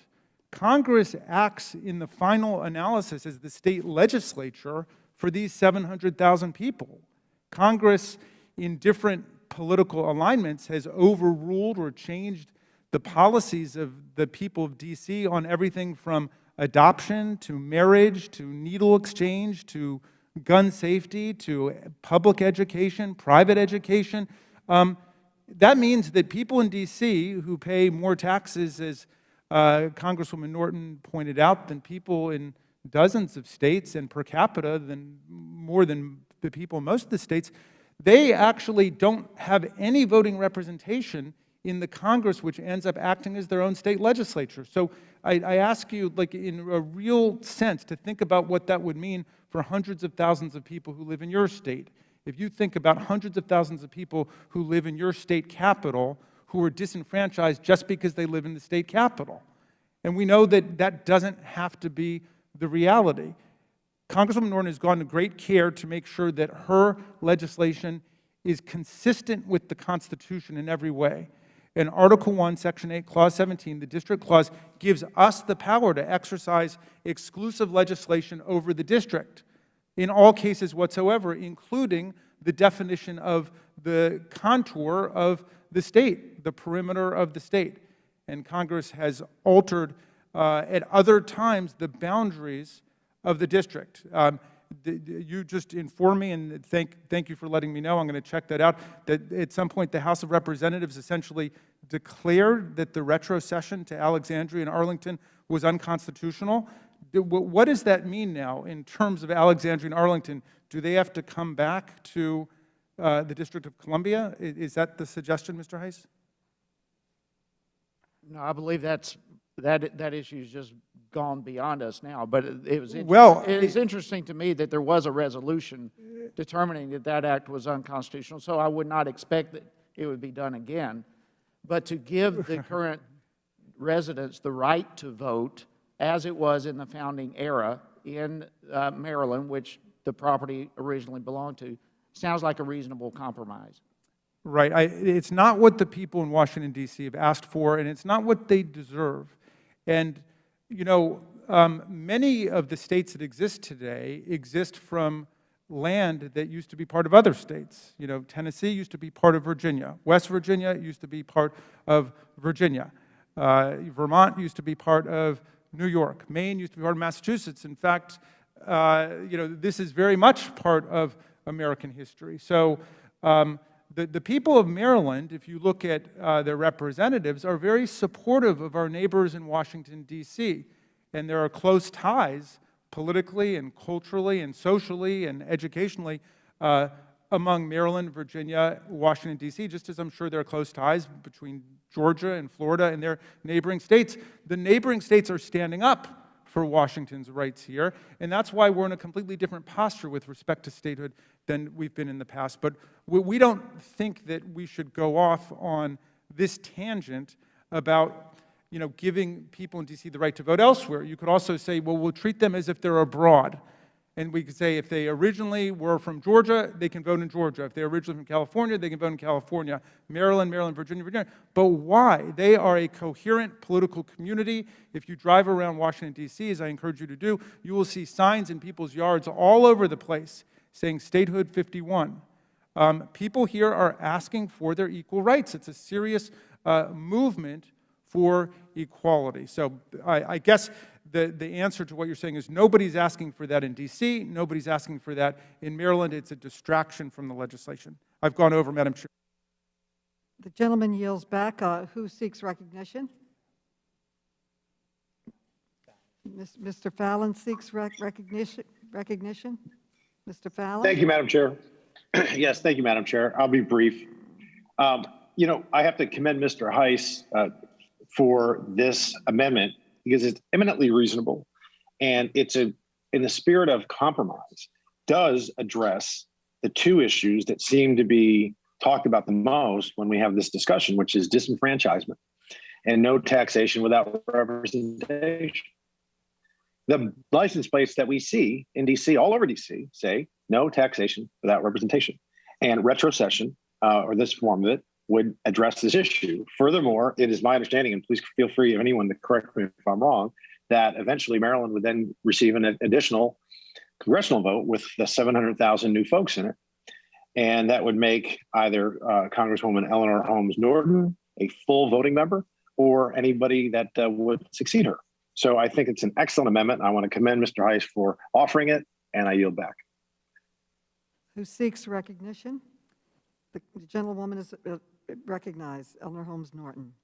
Madam Chair, it's worth noting that virtually every Republican in 2007 voted against giving the district a House vote, and because they said it was unconstitutional.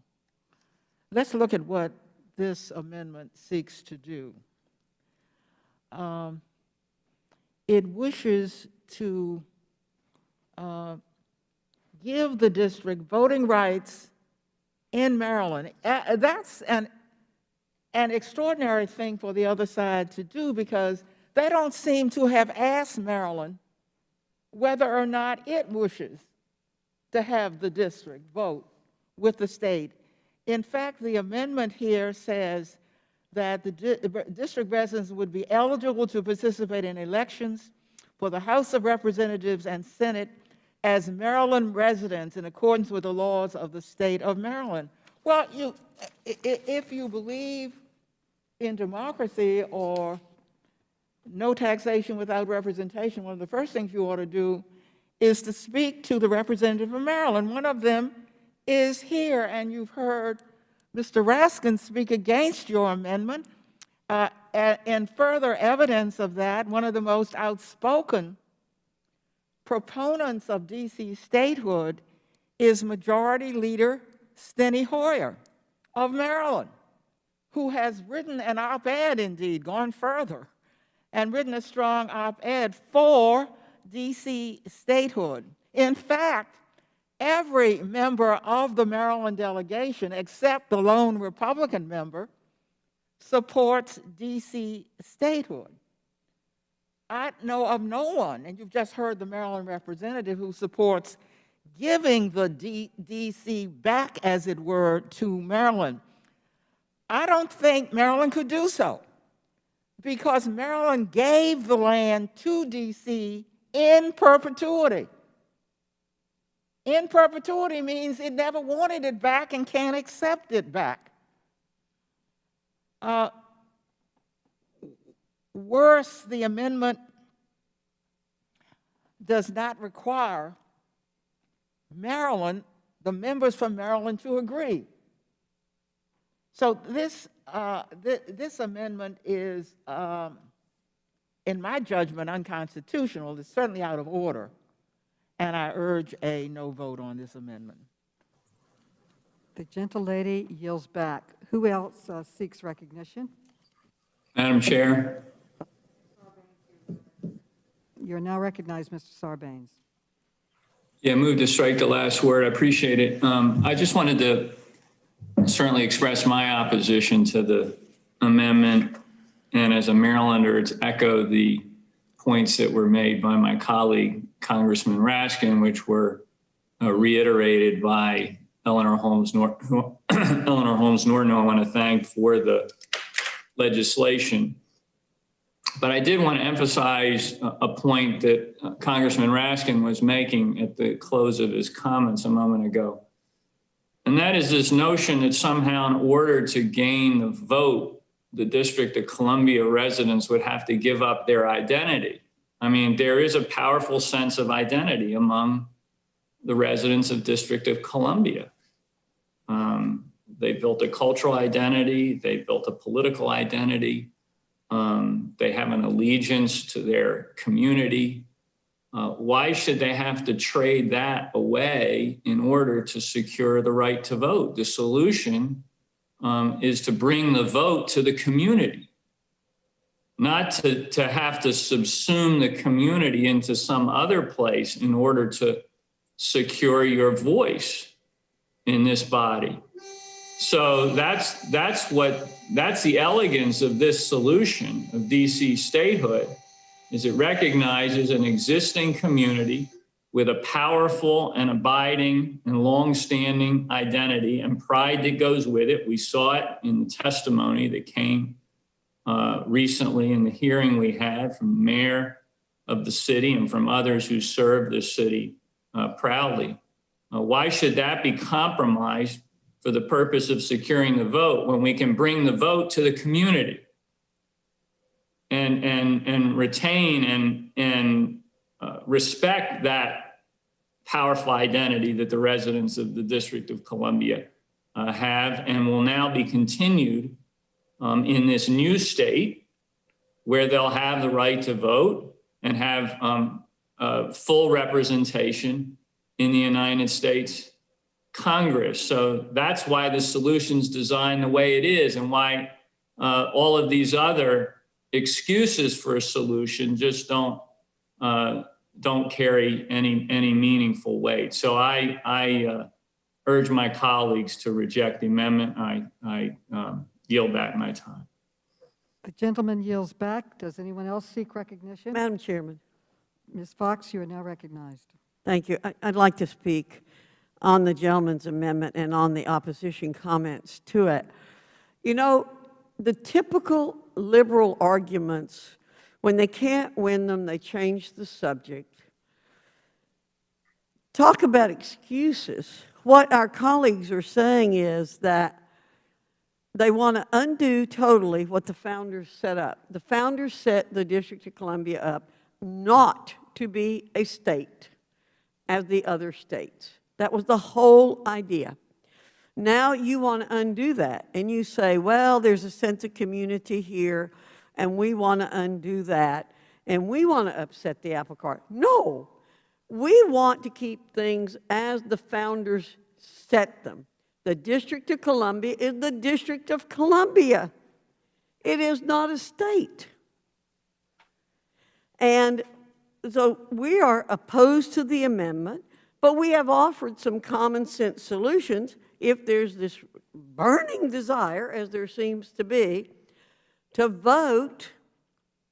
Then you can do it with the state of Maryland. And I think the gentlelady from D.C. said, you know, Maryland gave the land to D.C. No, Maryland gave the land to the United States of America to form the District of Columbia.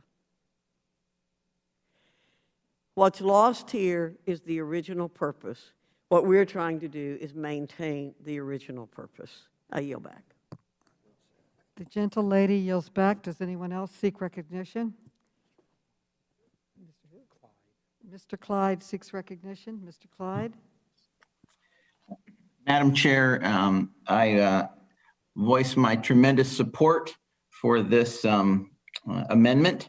You know, it's very obvious that the reason that DC wants statehood is the extra 2 senators that would go with it, which would then tip the balance of the Senate on behalf of the Democrats. You know, the comment was made just a few minutes ago that Maryland would not want the land back from DC, would not want those people back. Well, you know, Maryland gave the land just like Virginia gave the land. Virginia obviously wanted its land back and got it. So if Virginia got it back, then Maryland certainly could too. And with that, I voice again my support for Representative Heiss's excellent amendment and encourage everyone to vote for it, and I yield back. The gentleman yields back. And are there any other people who seek recognition? I recognize myself, and I urge a no vote on this amendment. 86% of the DC residents voted for statehood in 2016. We've all gotten thousands of petitions and requests from DC statehood residents that want a state here. Now, DC residents don't want to vote in Maryland. They're not asking for that. And Maryland residents don't want DC residents to vote in Maryland. We just heard from 2 elected officials supporting statehood. And the statehood is not only about voting and congressional representation, it's also about giving DC residents full local self-government, political equality. So I urge a no vote, and I now move to voting on this amendment. The question now is on the amendment offered by the gentleman. All of those in favor say aye. Aye. Aye. All those opposed say no. No. No. In the opinion of the chair, the noes have it, and the amendment is Madam not Chair, adopted. I ask for a recorded vote, A please. recorded vote has been requested. A recorded vote is so ordered. And pursuant to Clause 2 of Rule 11 and Committee Rule 5B, proceedings on the amendment are postponed. Who seeks recognition? Does anyone have an amendment? Mr. Heiss, Madam you're now Chair. recognized. I have an amendment at the desk. The clerk will report the amendment.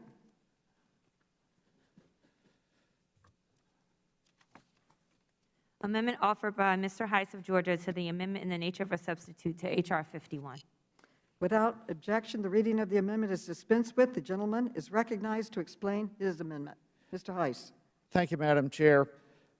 As currently drafted, H.R. 51 immediately transforms current elected city officials into state officials at such time that D.C. would actually become a state.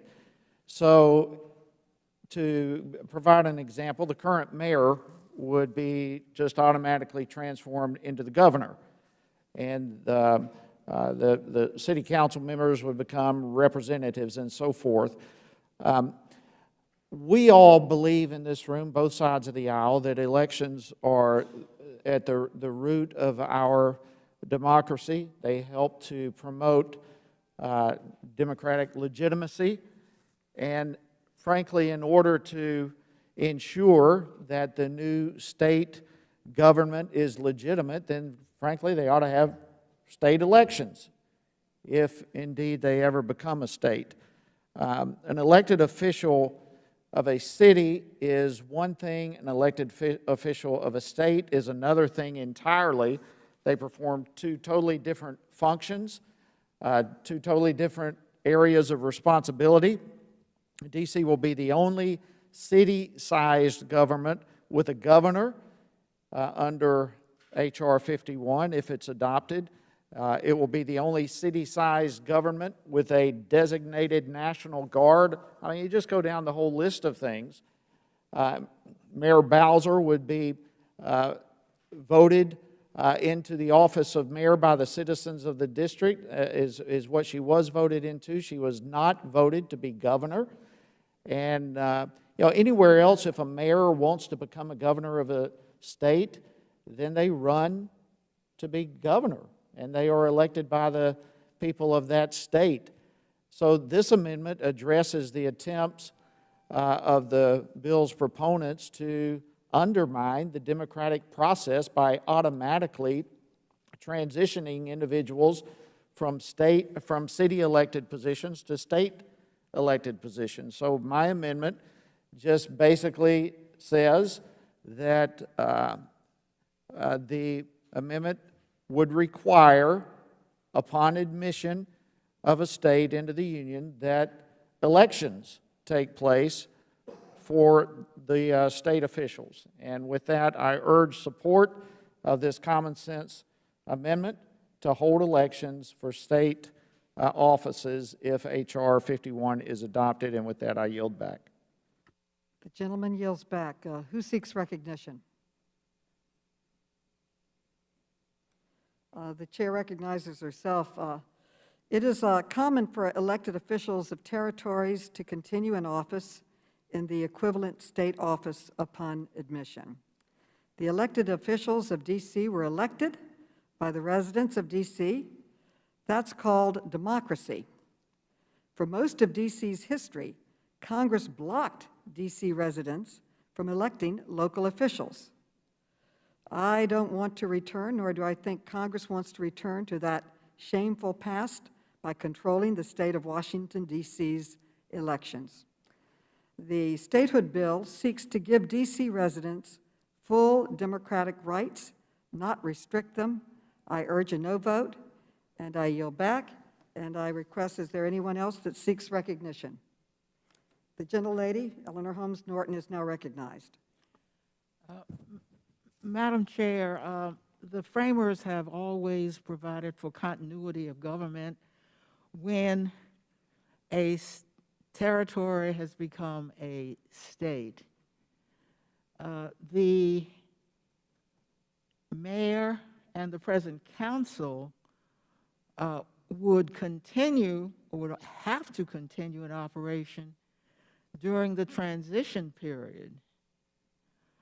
But that does not mean that there would be no elections for mayor and city council or for governor and the legislature as there is now.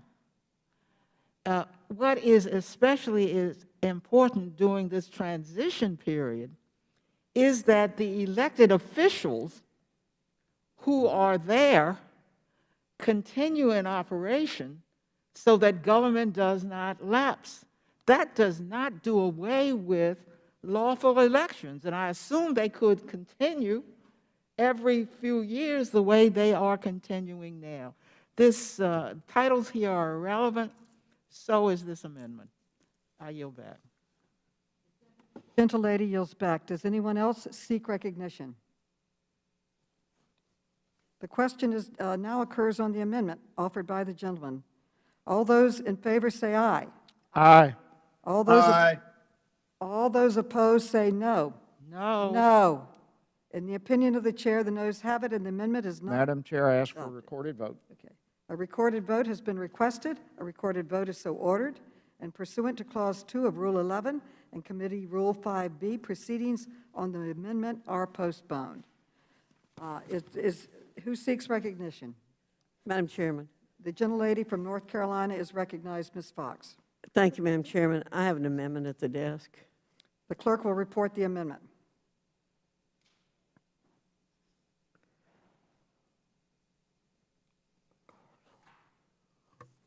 Amendment offered by Ms. Fox to the amendment in the nature of a substitute to H.R. 51. Without objection, the reading of the amendment is dispensed with. The gentlelady is recognized to explain her amendment. Thank you, Madam Chair. My amendment would end the federal funding of the district court system after 180 days, leaving the new state to fund its courts on its own like all other states. It would also require the new state to pay back associated costs over 3 years. Each year, the federal government spends hundreds of millions of dollars to fund the district government's judicial branch that is unaccounted for in the district's annual budget. Just 5 months ago, Congress appropriated $588 million for fiscal year 2021 for the D.C. courts and their associated court services, public defender system, appointed counsel services, and offender supervision agency. If the district were to become a state, this funding should be cut off. The district should be required to pay for its own court system like other states do. It seems this bill's sponsors want to give the district the privileges of statehood without the responsibility, a typical liberal principle. This special funding has its roots in the district's fiscal and managerial problems of the 1990s. In 1995, Congress created the District of Columbia Financial Responsibility and Management Assistance Authority, also known as the Control Board, to oversee D.C.'s finances. The Control Board recommended dumping several costly state functions, such as the court system, from the district's finances. As a result, in 1997, the federal government began to fund the district's courts under the National Capital Revitalization and Self-Government Improvement Act. This amendment would end the federal government's special treatment of the district 180 days after it is admitted as a state to the Union. It would be unfair for the federal government to fund the judicial branch of the new state while all other states are responsible for funding their own judicial systems. If Democrats are truly serious about giving D.C. statehood, then they should support my amendment to fix a practical problem with this bill. If they choose not to support it, I can only assume it's because their hunger for 2 more Senate seats to enact their radical agenda has completely overtaken their ability to legislate thoughtfully. Will they accept a thoughtful approach, or will they continue to serve their radical agenda and bankrupt America? Let's find out. I urge members to support this amendment. And with that, Madam Chair, I yield back. The gentlelady yields back. Who seeks recognition? Who seeks recognition? I recognize myself. Admitting the state of Washington, D.C. would save the federal government money. After a transition period, the special federal services, such as courts and other things, and payments that D.C. receives today, would not be available to the state. Historically, Congress has provided transition assistance to new states. And according to the Government Accountability Office, and I quote, each state's diverse characteristics contributed to the varying amount and types of assistance provided, end quote. As one statehood study found, and I quote, financial matters and the pressing needs and problems of many statehood aspiring peoples have been seriously considered by Congress, not to deny admission, but to determine the need for transitional measures so as to bolster the economic and social development of the new state at a pace comparable to the rest of the states, end quote. Transition assistance has been provided to support public services and promote economic development. And the types of transition assistance have included direct and indirect financial aid, services, land grants, partial exemption from federal taxes, and special statutory treatment. So I urge a no vote on the gentlelady's amendment, and I yield back. Does anyone else seek recognition? The gentlelady, Ms. Eleanor Holmes Norton, is recognized. Madam Chair, this is the second amendment that's been offered with a time limit on it. In this case, for the district to take full control of its courts, including payment of its courts. So let me say once and for all, the district is fully aware that it will have to pay for each and everything that is now paid for by the federal government, and that includes the courts. What is unprecedented, what is further unprecedented about this amendment is that it says not later than 3 years. Never has there been a time limit placed on the transition period for a state to become a state. The point was to give the new state the opportunity to do what it needed to do to take full control of everything the state has to do.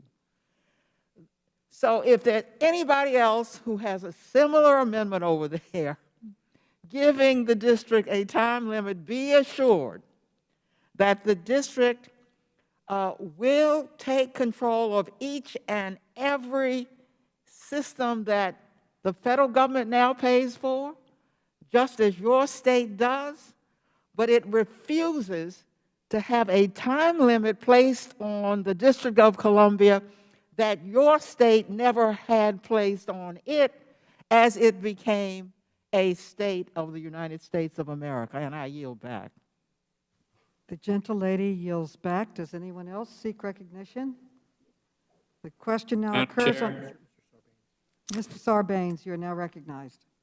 Yeah, very quickly, just to echo what Congresswoman Norton said, and I guess I'm gratified in one sense that Congresswoman Fox has moved off the underlying debate about whether DC should become a state or not, and has now moved to the question of transition. But as Congresswoman Norton said, there's provisions within her bill that address a transition that will make sense for the district. I think putting these other impediments in place or constraints or time limitations on a piecemeal basis, depending on a particular function of the district, is unproductive. So let's stick with the transition plan that will be in place as a result of the legislation. And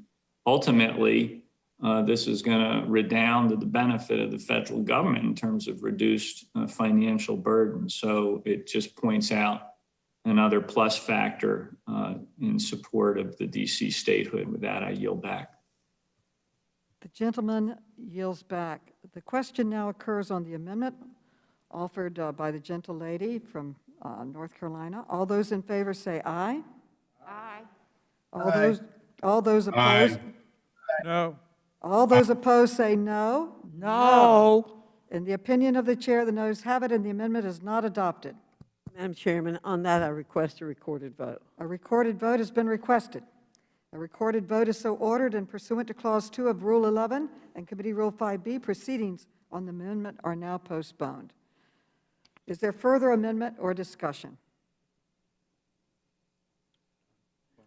Madam Chair, I have an amendment at the desk. Okay. Mr. Cloud, you are now recognized. Thank you, You Madam have an Chair. amendment. The clerk will report his amendment. Amendment offered by Mr. Cloud of Texas to the amendment in the nature of a substitute to H.R. 51. Without objection, the reading of the amendment is dispensed with. The gentleman is recognized to explain his amendment. Thank you, Madam Chair. This amendment would require all federally owned property that is contiguous to the boundaries of a proposed new federal enclave, as outlined in the bill, to also become part of the federal enclave. As drafted, H.R. 51 excludes the old post office building and the FBI building from being inside the federal enclave. The reason for this is simple. The D.C. government drew the lines of the federal enclave to maximize tax revenue for a proposed state. 5 years later, the FBI building is still standing as it was right across the street from the Justice Department and the federal enclave. It had, the thought been, was going to be turned into a commercial property, but it has not. It's still there. There's no reason that it should not be within the federal enclave. The old post office building is still owned by the GSA, and is even on the same side of the road, on the same block as the federal enclave. There's no reason it should not be within the proposed federal enclave. Other buildings such as the FAA building are also in the federal property and contiguous with the federal enclave, yet the district government has excluded it from the federal enclave. If a building is federally owned and next to the boundaries of a federal enclave, it should be within the new capital, and I should say proposed capital. Under H.R. 51 as drafted, D.C. would become a state and the capital region would be carved out, and then a technical survey would be completed. This is backwards. The technical survey should be completed prior to statehood. This amendment also ensures that the President cannot issue a proclamation of statehood until 90 days after the technical survey is completed to determine the boundaries of a new state. This amendment is necessary to ensure the boundaries of the new state are clear prior to statehood and that the new federal district contains key federal properties. I urge members to support this amendment. The gentleman yields back. Is there anyone who seeks recognition? The gentlelady is recognized, Eleanor Holmes Norton. Madam Chair, federal buildings are typically located in states. All across the United States, there's not a single state which doesn't have federal buildings located within its borders. The district did put the old post office in the state because it was operated as a commercial enterprise and no longer as a federal building. So the district certainly shouldn't be treated any differently from states across the United States where federal buildings are located within the state without opposition from the state. And I yield back. Gentlelady yields back. Does anyone else seek recognition? The question now occurs on the amendment offered by the gentleman. All those in favor say aye. All those opposed say no. Aye. No. In the opinion of the chair, the noes have it, and the amendment is not adopted. Madam Chair, I ask for a recorded vote. A recorded vote has been requested. A recorded vote is so ordered, and pursuant to Clause 2 of Rule 11 and Committee Rule 5B, proceedings on the amendment are postponed. Is there further amendment or discussion? Madam Chair, I have an amendment at the desk. Mr. Keller, for what purpose do you seek recognition? I have an amendment at the desk. The clerk will report the amendment. Amendment offered by Mr. Keller of Pennsylvania to the amendment in the nature of a substitute to H.R. 51. Without objection, the reading of the amendment is dispensed with. The gentleman is recognized to explain his amendment. Mr. Keller. Thank you, Madam Chair. H.R. 51 calls for a statehood transition commission. The duties of the commission include advising the President, Congress, the Mayor, and the D.C. Council about the orderly transition to statehood for the District of Columbia. But like this bill in general, this is putting the cart before the horse. Democrats say the city is now financially self-sufficient, but the numbers do not add up, and hundreds of millions, if not billions of dollars are left unaccounted for in the mayor's budget. Let's get a final answer on exactly what items in DC's budget will be paid for by the rest of the nation's taxpayers before granting statehood. The bill lacks clarity on what the federal government will continue funding for the new microstate if it becomes a state. The judicial system, the prisoners, and the full pension liabilities for the district employees are all unaccounted for in Mayor Bowser's assessment that the city is in good financial health. Unlike any other state, DC students can attend hundreds of public universities, UCLA, Berkeley, Virginia, Texas, North Carolina, Michigan are some examples, and pay in-state tuition. Will that program cease to exist for DC if it becomes a state? The bottom line is that DC residents currently have access to many special programs and services funded by the federal government. In other words, the rest of the American taxpayers. We do not have answers as to what special privileges H.R. 51 would allow D.C. to keep as it becomes a state. The D.C. government and Democrats have not indicated how the new state will exist without continued financial assistance from the nation's taxpayers. Additionally, there are federal interests that need protection if they are going to be completely contained within the new state. Foreign embassies should not be negotiating with individual states, and my amendment requires the new state to guarantee it will protect but not modify certain federal interests, including embassies, monuments, and places of historical and artistic value. My amendment requires that the Statehood Transition Commission established by H.R. 51 will actually do something before statehood is granted. The commission must provide an explanation to America regarding how the new state will be a contributing member of the union and not reliant on federal taxpayers. My amendment requires an accounting for these costs and prevents future subsidization of the new state by federal taxpayers before statehood is blindly granted. This is a financially responsible amendment, and if DC is in as good of shape as its proponents claim, it should be a quick and welcomed process. I urge my colleagues to support this amendment. Thank you, and I yield back. I thank the gentleman for yielding back. Does anyone seek recognition? The chair recognizes herself. I'm pleased that the debate has now moved to transition and away from others trying to stop statehood rights for the District of Columbia. And I don't know how many times we have to really respond to the same issue. Admitting the state of Washington, D.C. would save the federal government eventually money. After a transition period where all of this is worked out, the special federal services and payments that D.C. receives today would not be available to the state, period. And historically, Congress has provided transition assistance to new states for every new state that we've added. And as I said, this is just part of the process. I urge a no vote on this unnecessary amendment, and I yield back. Does anyone else seek recognition?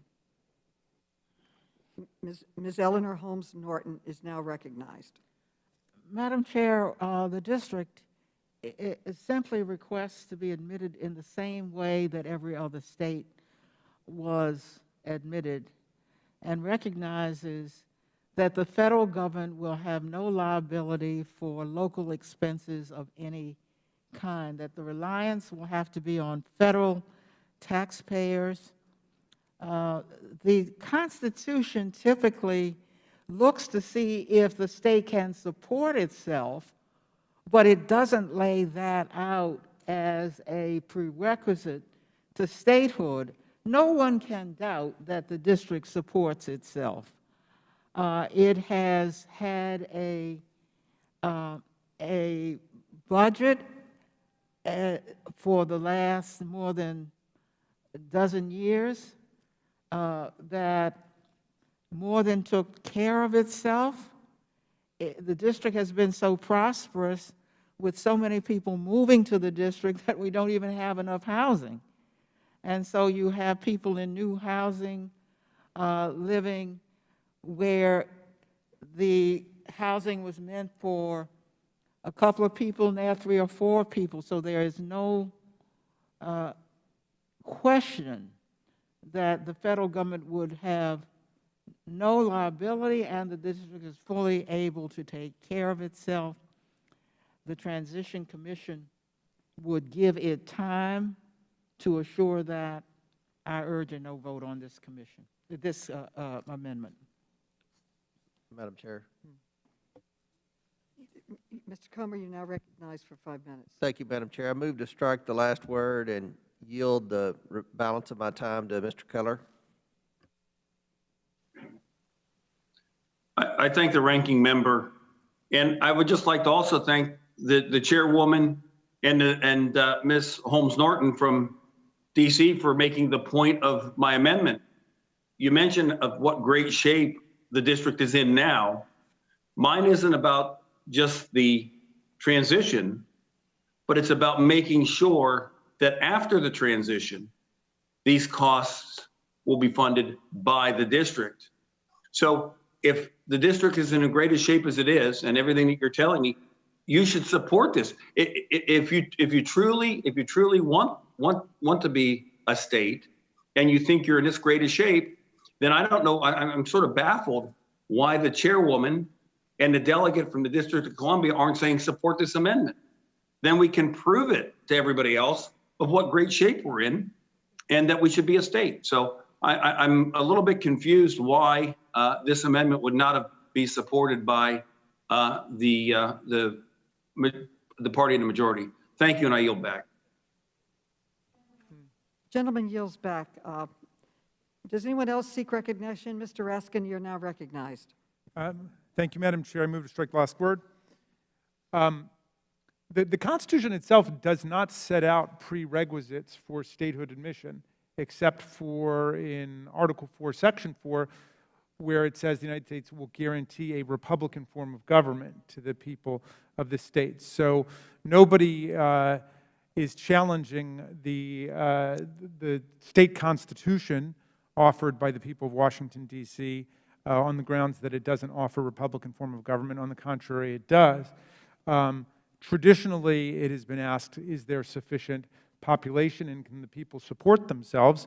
And it's very clear, as Ms. Norton has repeatedly demonstrated with all the facts and statistics, that people in D.C. are supporting themselves. It is a solvent and thriving jurisdiction. And the problem with this amendment is that it departs from the equal footing doctrine. Nothing like that was imposed on the other states when they were being admitted to the Union. So this is one more effort to put in some booby traps and obstacles to the entrance of the new state that haven't existed in the case of other states. So I urge my colleagues to oppose it. I yield back to you, Madam Chair.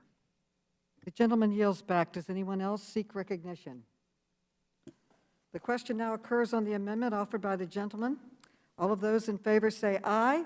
Aye. All those opposed say no. Aye. No. No. No. In the opinion of the chair, the noes have it, and the amendment is not adopted. Madam Chair, I'd request a roll call vote on this. A recorded vote has been requested. A recorded vote is so ordered, and pursuant to Clause 2 of Rule 11 and Committee Rule 5B, proceedings on the amendment are postponed. Is there further amendment or discussion? Madam Chair, I have an amendment at the desk. The clerk will report the amendment. Amendment offered by Mr. Keller of Pennsylvania to the amendment in the nature of a substitute to H.R. 51. Without objection, the reading of the amendment is dispensed with. The gentleman is recognized to explain his amendment. You are now recognized, Mr. Keller. Thank you, Madam Chair. Due to financial and managerial issues in the 1990s, Congress in 1995 created the District of Columbia Financial Responsibility and Management Assistance Authority, known as the Control Board, in 1995 to oversee DC's finances. The Control Board recommended removing several costly state functions, such as the pension system, from the district's finances. The responsibility for funding the pensions of DC teachers, police officers, firefighters, and judges hired or sworn in before 1997 was shifted to the federal government by the National Capital Realization and Self-Government Improvement Act of 1997. At the time the 1997 law was enacted, DC had an unfunded pension liability of more than $4.7 billion.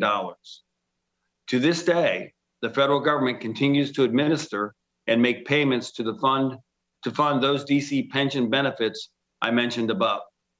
In fact, the 1997 law prohibits the reversion back to the district of federal government's obligations to pay for these DC retirees' pension benefits. These obligations are very large.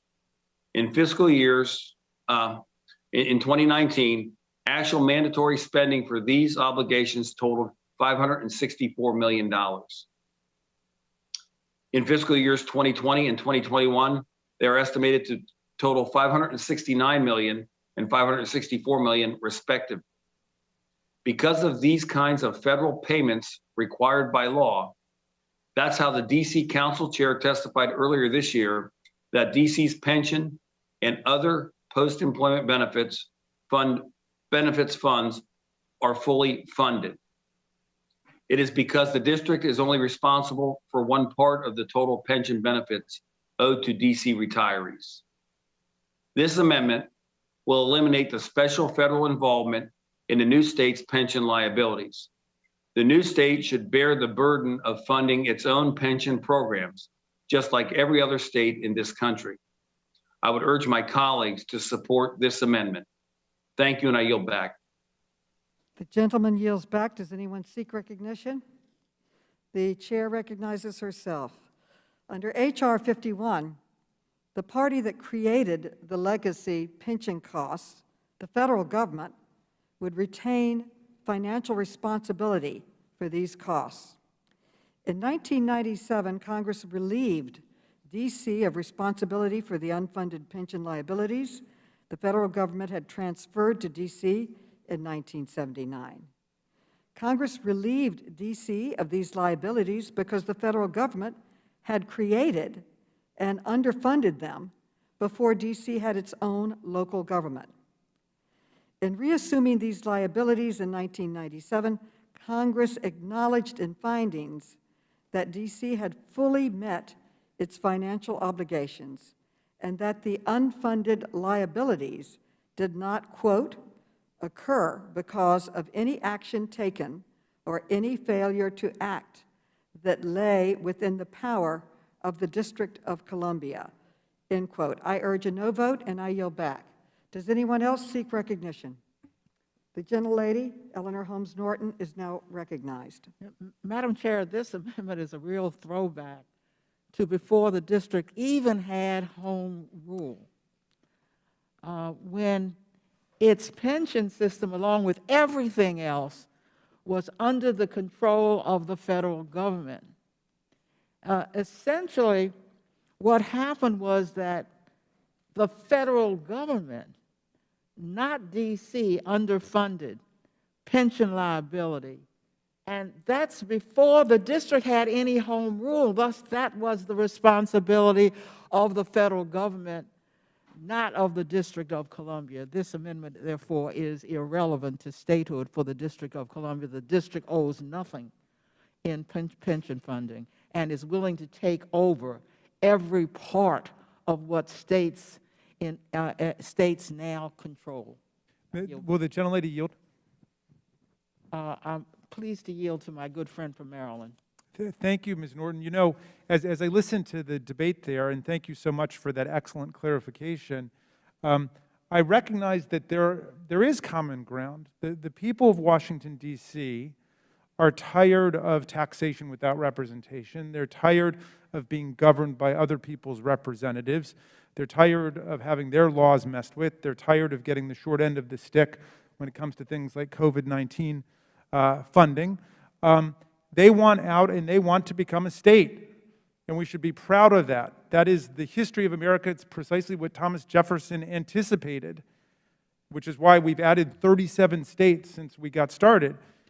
And the opponents think that people in Washington, D.C. are getting some kind of great financial deal, that they're lavishing hundreds of millions or billions of dollars on the people of D.C. Well, let's end it by making them a state and putting them on a plane of political equality with everybody else. If people think that somehow it's a great deal for the people in Washington, D.C. Not to be able to govern themselves and not to be represented and not ultimately to be able to control their own budgets, then let's let them graduate to statehood. I yield back, and I thank the distinguished lady from the District of Columbia for her leadership.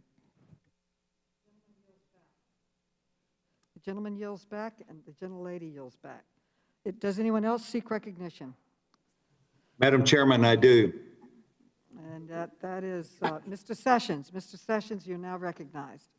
Yes, ma'am. Thank you very much. Madam Chairman, I have an amendment at the desk. First, we need to dispose of this amendment, and then we will recognize you for your amendment. Thank you very much. The question now occurs on the amendment offered by the by the gentleman. All of those in favor say aye. Aye. Aye. All those opposed say no. No. Oh, In the opinion of the chair, the noes have it. The amendment is not adopted. Madam Chair, before we dispose of the amendment, I request a recorded vote. Okay. A recorded vote has been requested. A recorded vote is so ordered. And pursuant to Clause 2 of Rule 11 and Committee Rule 5B, proceedings on the amendment are postponed. Is there further amendment or discussion? Mr. Sessions, you are now recognized to submit your amendment. Madam Chairman, thank you very much. Madam Chairman, I have an amendment at the desk, Sessions number 1. The clerk will report the amendment. Amendment offered by Mr. Sessions of Texas to the amendment in the nature of a substitute to H.R. 51. Without objection, the reading of the amendment is dispensed with. The gentleman is recognized to explain his amendment. Madam Chairman, thank you very much. And I do want to explain my amendment as well. I would like to add a little bit of dialogue. Madam Chairman, if the majority wants to move this bill, they should make sure that they address the issue of the 23rd Amendment. The 23rd Amendment is not addressed, in my opinion, properly about these 3 electoral votes. And we've had a discussion about that today. But I think it should be noted that other members of Congress have spoken directly about this. They acknowledge that there would be 3 additional electoral votes that need to be decided on. And so the amendment that is before us now requires that Congress attempt to create a new state or determine what they're going to do with these 3 electoral votes that are today within the Electoral College. Now, Madam Chairman, on just the general principles that we've talked about, I think that part of this has been addressed of what the Republicans' real concerns are. And they were addressed by one of our colleagues, Rashida Tlaib. Rashida tweeted out, "No more policing, incarceration, and militarization. If a Democrat-controlled Congress follows that plan and bans policing, there will be no police to remove people camping out around federal buildings." What I'm suggesting to you is the real fear is that Republicans, and I think many people in the country who identify themselves as being perhaps non-political, are concerned and worried about the continued violence that we see against law and order, against the men and women of not only law enforcement, but law-abiding people in the cities. We've witnessed this in Minnesota. We've witnessed it in the state of Washington, the state of Oregon, in California. And each of these states have made it very clear to people who are anarchists that their behavior, while not tolerated, would not be stopped and they would not be held accountable of that behavior. To assume that we have not been through for the last 4 years an encampment around the White House by not just Black Lives Matters, but anarchists who intend to take down the government that they do not like, rule of laws that they do not like, and the Constitution would not be one that would, if you don't believe that, then you have no insight of really what this is about. This is to create a state here around the federal government that would allow not only homeless people, would allow chaos, would allow open fires and burning and riots, but would not be controlled because it would be a state that would be unto itself. I believe that for the safety and the sovereignty of this country, we need what Congress established years ago. Yes, our founding fathers plus a few years, where they made a federal city, a city that was open to everyone, a city that would have the control by Congress, but would be there for the security of the nation. I think what is happening here is we're seeing where this is a grab. And I don't think there's any question in my mind that this is simply a grab that is being done to rig elections in the national way by moving to add 2 United States senators to this territory or to District of Columbia, and by making them a state. So I'd like to let my Democrat colleagues know it has very little to do with the things that we've been included in of racism and things we don't like about other people. It has everything to do with lawlessness. It has everything to do with rule of law. And has everything to do with, because we've seen the background of what's happened in these other states, a loss of rule of law and chaos has ensued. So, Madam Chairman, I would ask that my amendment be voted on, but I am in favor of this, that we have to make a determination before this moves forward. How are we going to deal with these 3 electoral votes? I yield back my time. We've already addressed this. I recognize myself. We expect Congress and the states to quickly pass and ratify amendment repealing the 23rd Amendment to avoid giving the handful of residents in the reduced federal district control of the electoral votes. Now, I would like to respond to the gentleman's statement that this is about law and order and that this is a real power grab.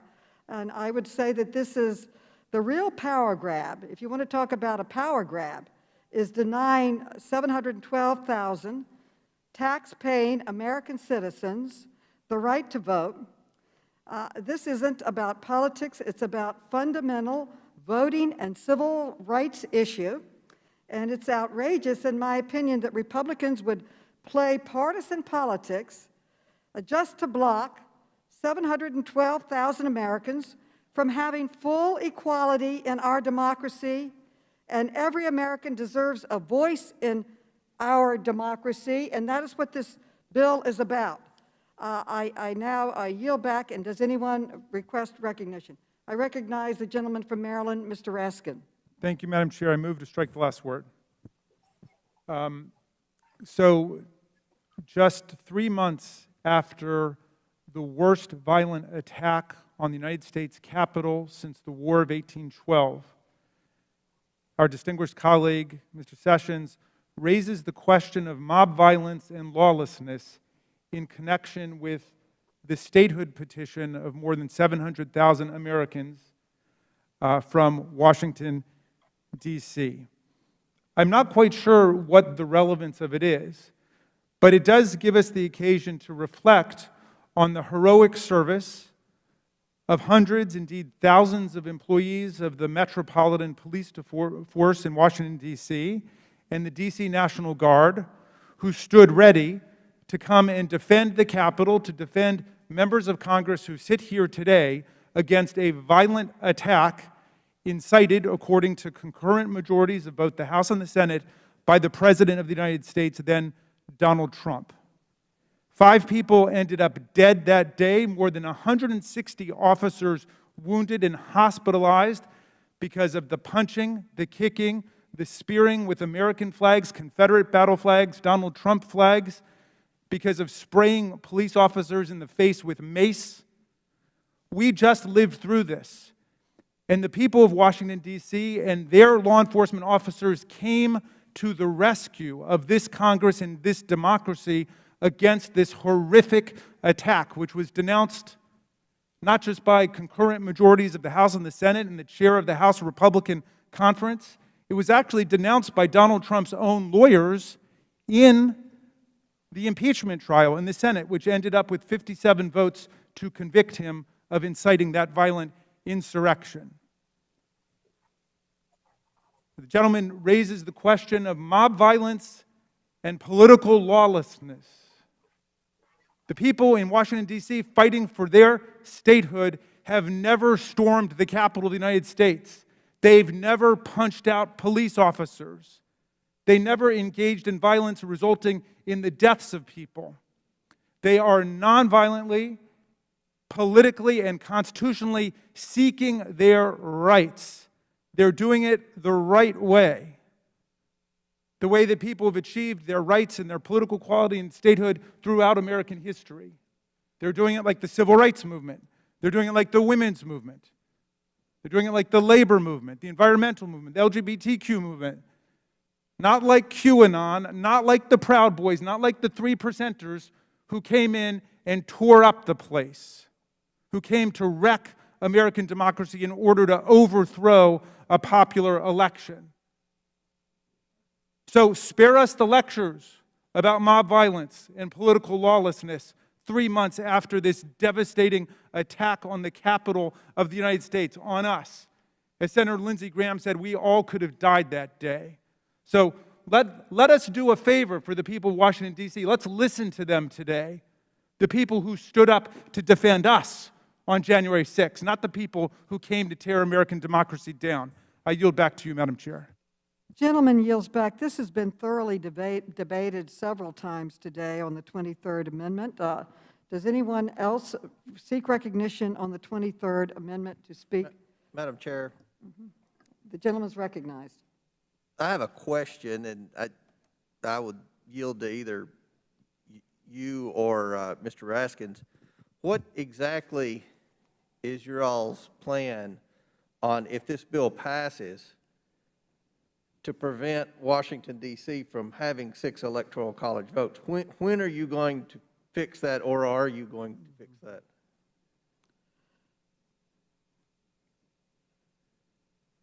I would say that the bill would repeal the implementing statute for the 23rd Amendment. But some legal scholars have argued that repealing the implementing statute would nullify the 23rd Amendment. Madam Chair, would you yield? Excuse me, I'm speaking right now. Okay. Oh, okay. I yield to Mr. Raskin. Thank you. No, I just wanted to amplify your point. The legislation deals with it. It deactivates the Electoral College by statute. There's an enforcement clause in the 23rd Amendment which says Congress has the power to enforce this article by appropriate legislation. Congress acts like a state legislature with an electoral college. In Bush versus Gore, the Supreme Court said the state legislature actually appoints the electors. You will recall that part of it. Well, it's the same thing. Congress sets up the process for appointing the electors from the seat of government.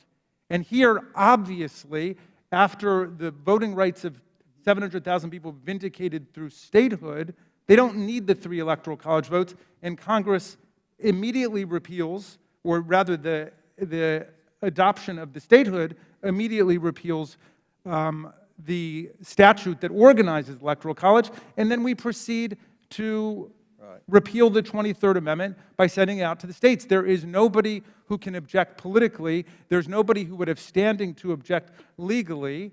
And the idea that somebody would go to court and say, you know, from the president's family, we have the right to 3 electoral college votes is ridiculous. And they would lose in any event because it's a political question, because Congress would have acted as the state legislature for the District of Columbia in that case. So I think that the distinguished gentlelady from the District of Columbia has dealt with it in a very elegant way.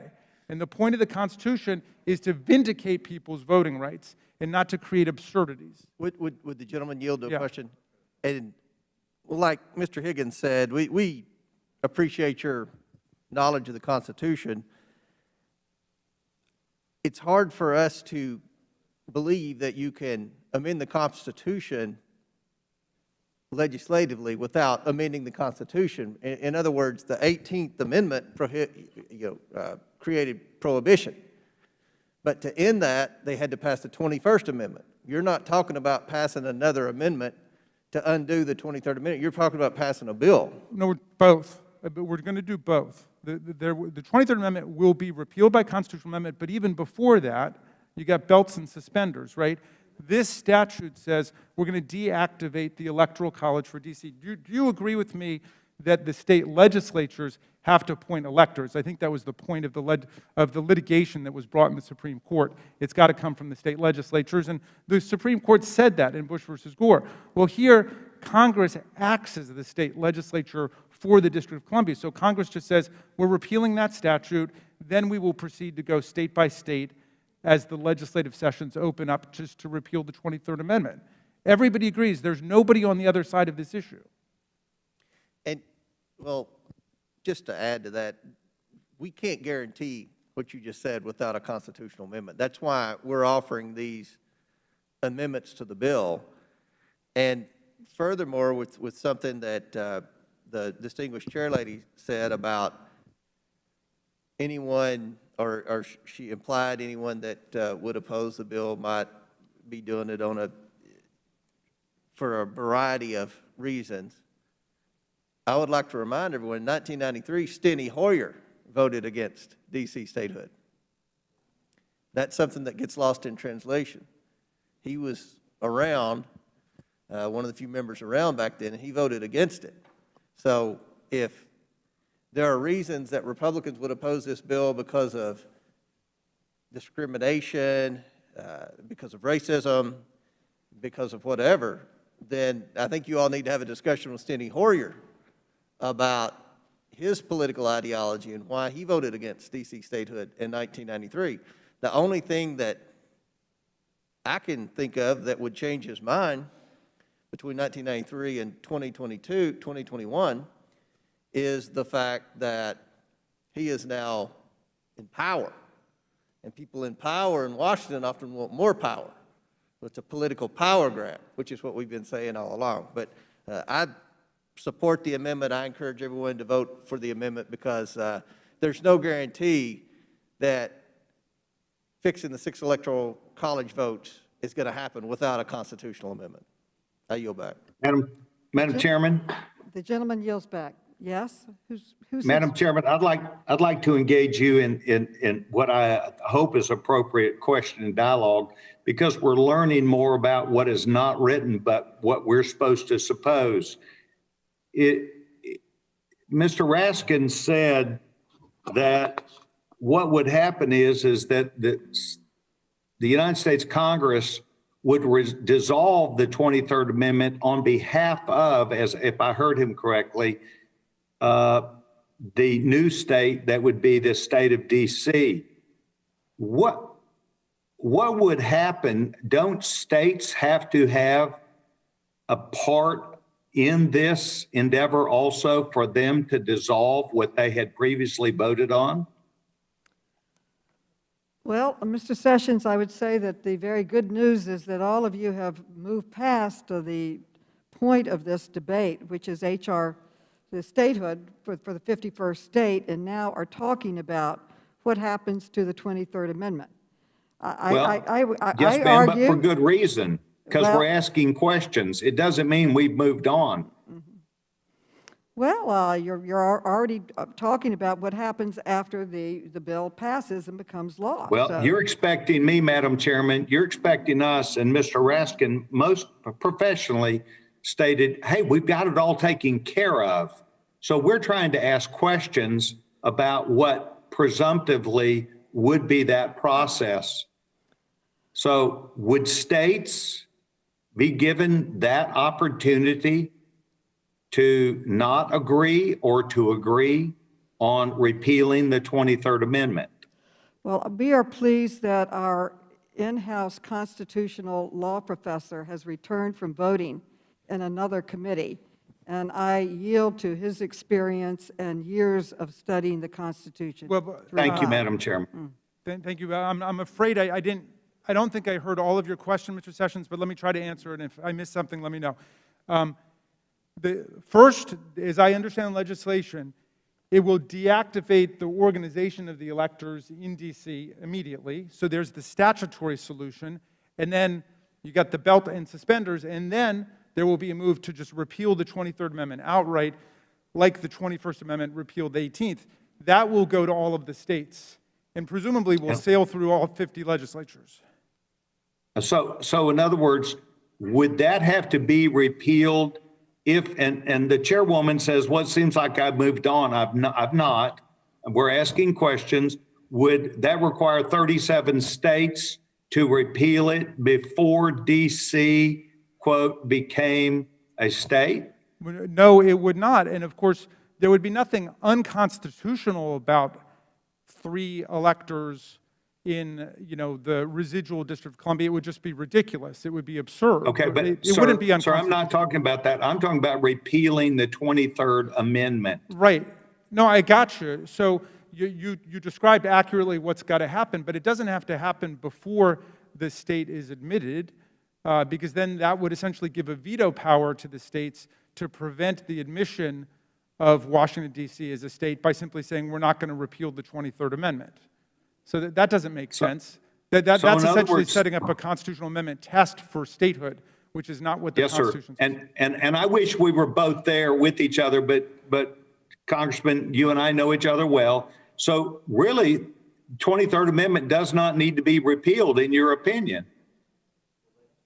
No, it absolutely does need to be repealed, and we're then doing why it. wouldn't you let the process work before the District of Columbia became a state? Well, for the reason I said, it would set up a unique test for Washington, D.C. by basically saying we're going to delegate to the state legislatures the power whether or not to actually admit Washington, D.C. as a state. And the power resides exclusively in Congress under Article 4, Section 3 of the Constitution. But we're talking now about the 23rd Amendment. Your discussion, and that's what we're having here, I'm not moving on. The discussion is that you do believe the 23rd Amendment needs to be dealt with by the states, I believe 37 states and the Congress of the United States, before it would be admitted as a state.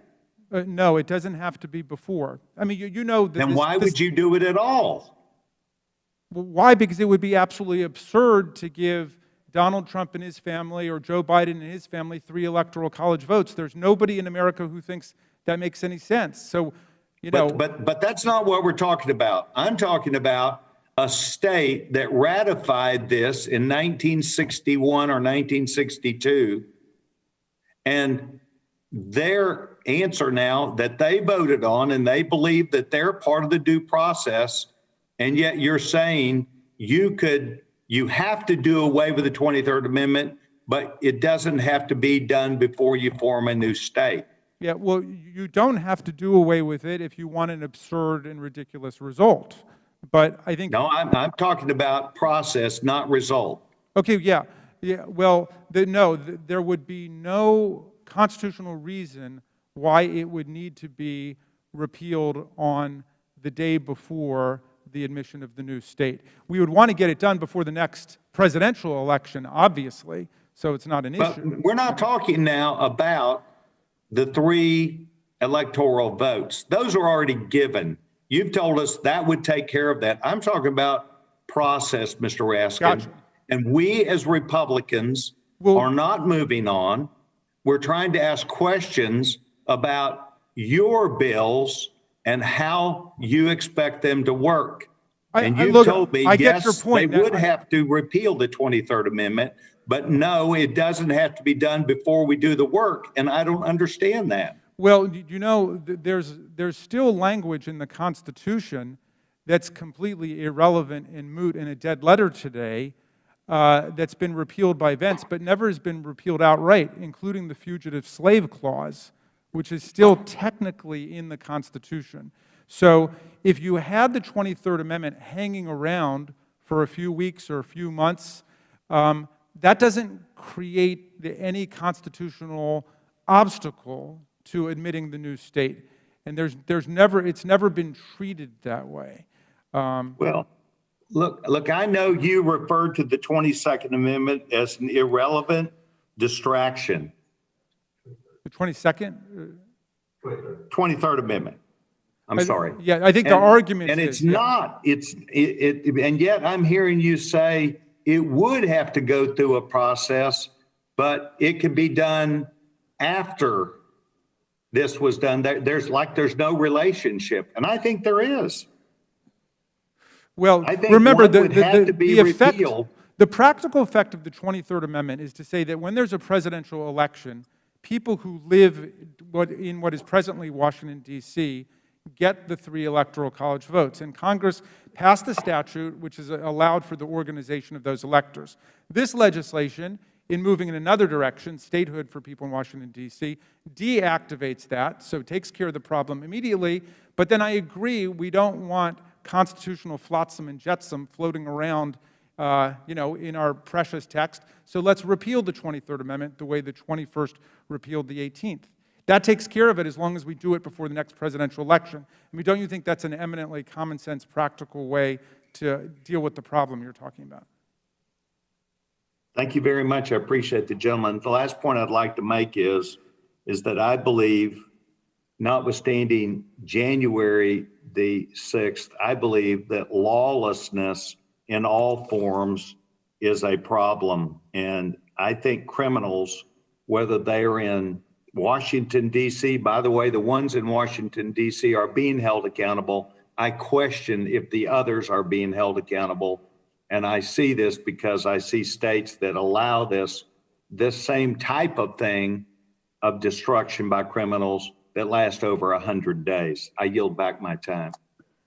Well, the gentleman yields back. This has been a very spirited debate, and the gentleman's time has long expired. The question now occurs on the amendment offered by the gentleman. All of those in favor say aye. Aye. All those opposed say no. No. In the opinion of the chair, the noes have it, and the amendment is not adopted. Madam Chairman, I'd ask for a recorded vote. A recorded vote has been requested. A recorded vote is so ordered. And pursuant to Clause 2 of Rule 11 and Committee Rule 5B, proceedings on the amendment are now postponed. Is there a further amendment or further discussion? Madam Chair, I have an amendment at the desk. Mr. Cloud, you are now recognized. You have an amendment. The clerk will report the amendment. Amendment offered by Mr. Clyde of Georgia to the amendment in the nature of a substitute to H.R. 51. Without objection, the reading of the amendment is dispensed with. The gentleman is recognized to explain his amendment. Thank you, Madam Chair. This amendment makes clear that 51 votes in the Senate will not suffice, and that at least 60 senators should be required to support this legislation. H.R. 51 attempts to admit a new state through simple legislation that represents an unconstitutional power grab. You know, the American people granted the Democrats a slim majority this Congress. However, the Democrats have shown how they are willing to move radical progressive policies through even the narrowest hold on the reins of power. Make no mistake, H.R. 51 is completely about politics. The House's attempt to move bills like H.R. 51 and H.R. 1 represent unprecedented power grabs for structural electoral advantages by adding additional seats in the Senate and expanding federal control over our nation's elections. If this House is going to make the mistake of passing this bill in a highly partisan way, then the Senate should be required to hold to its traditions and to produce at least a bipartisan vote before it becomes law.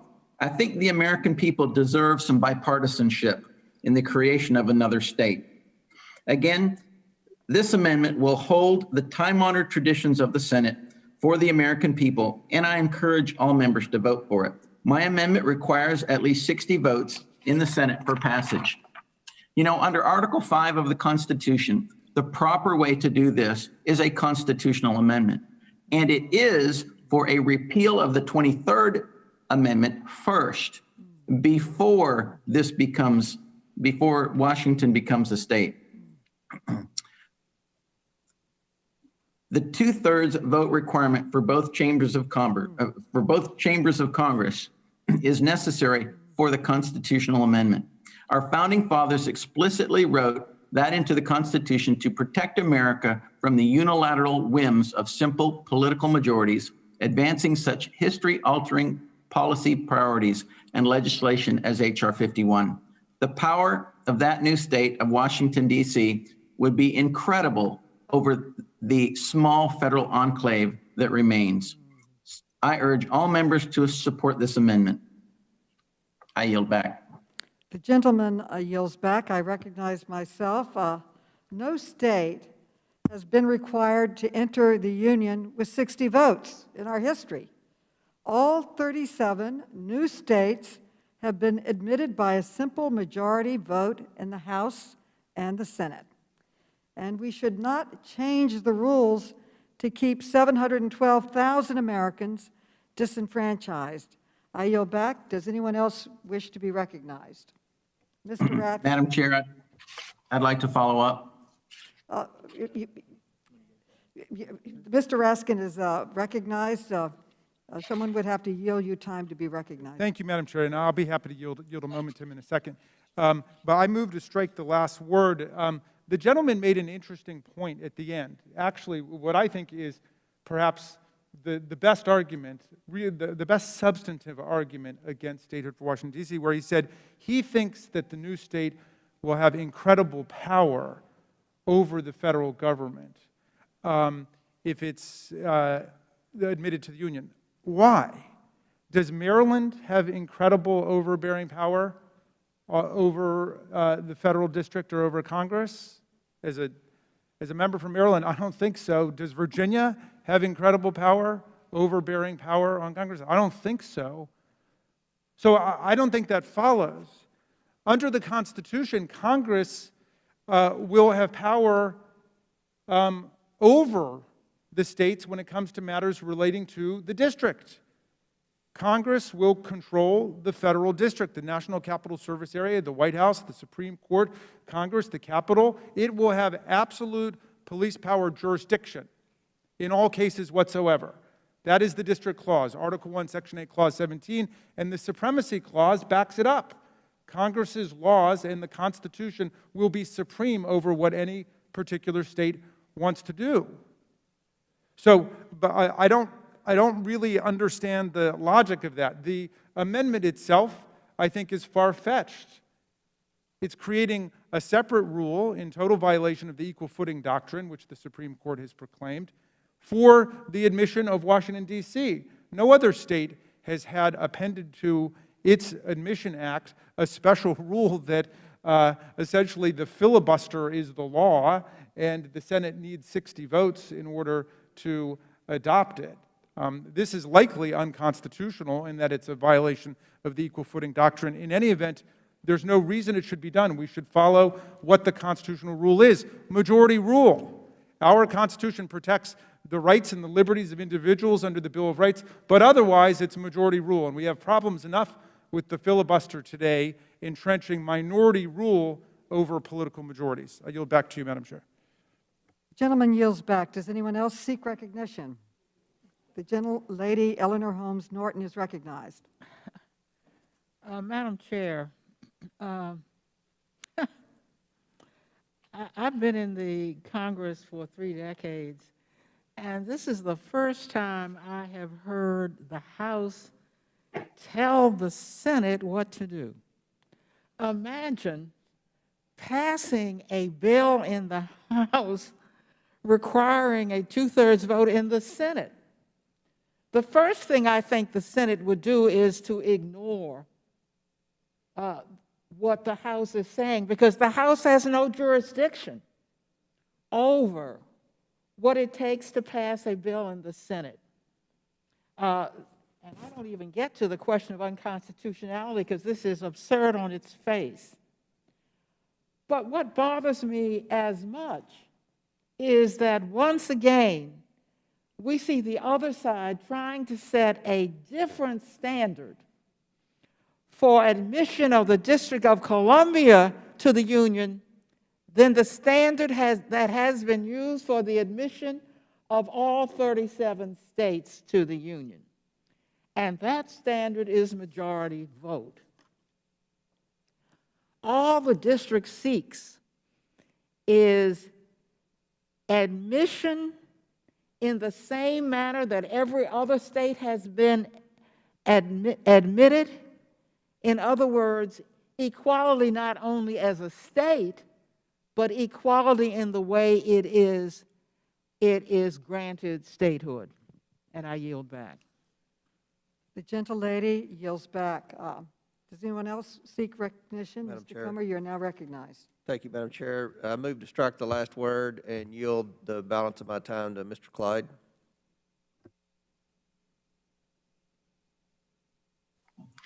Thank you, Ranking Member. You know, if D.C. became a state in response to Mr. Raskin, it could simply refuse to protect the seat of government from violent protesters, who could then walk right up to the edge of the federal buildings with impunity, making the city surrounding the federal buildings subject to the protection of Congress only makes sense, as it was intended by our founding fathers.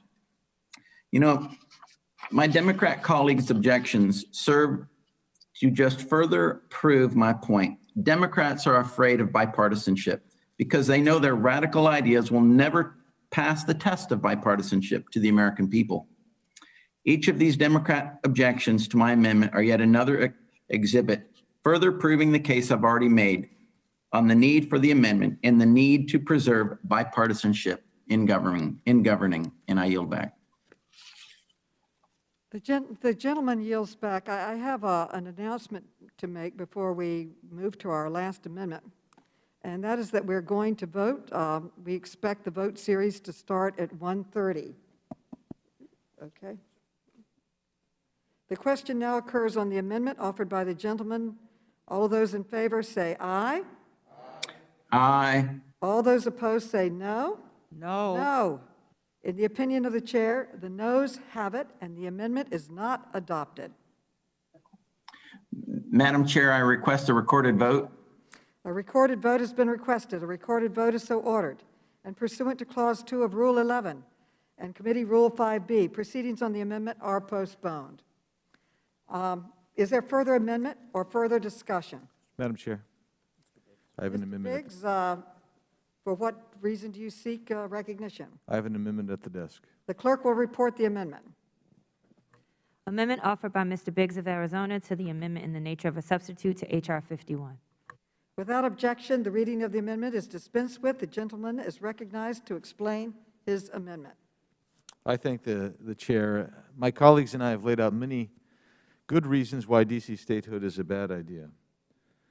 From a pragmatic standpoint, I'm probably most concerned about a minuscule new federal district, one no bigger than many city parks, becoming dangerously dependent on the whims of a much larger and potentially unfriendly surrounding jurisdiction for its basic security and infrastructure needs, which is what was expressed in the minutes of the Constitutional Convention as they discussed this and why they set up the federal city.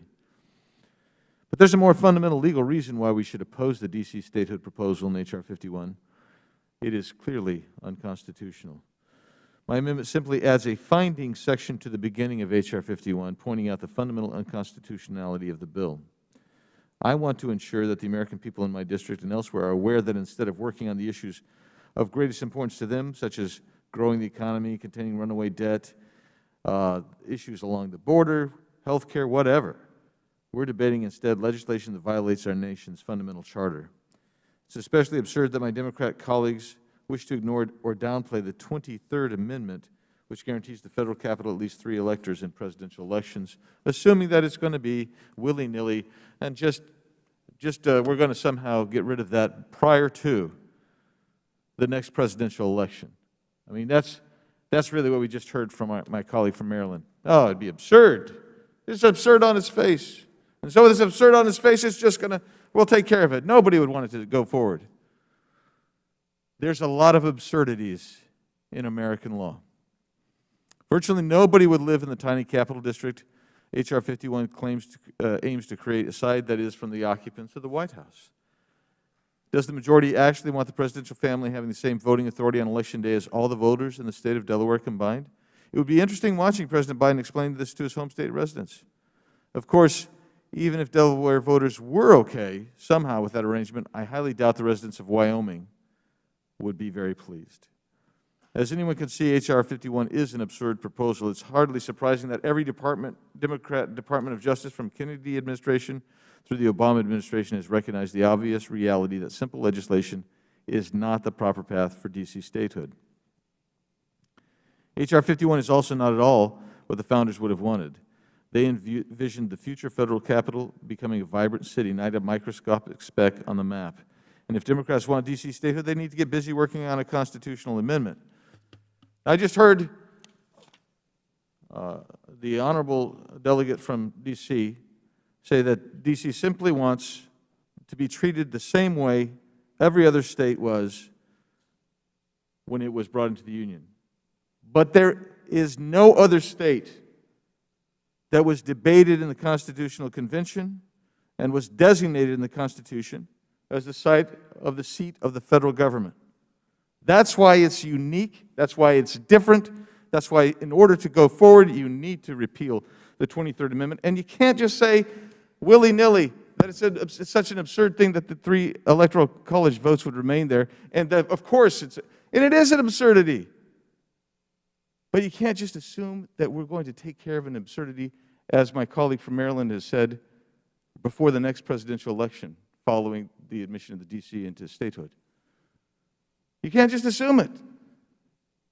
So do it right. Do it right. That's what my amendment's about. And I urge your support, and I yield back. The gentleman yields back. Who seeks recognition? Mr. Raskin seeks recognition. Mr. Raskin is recognized. Thank you.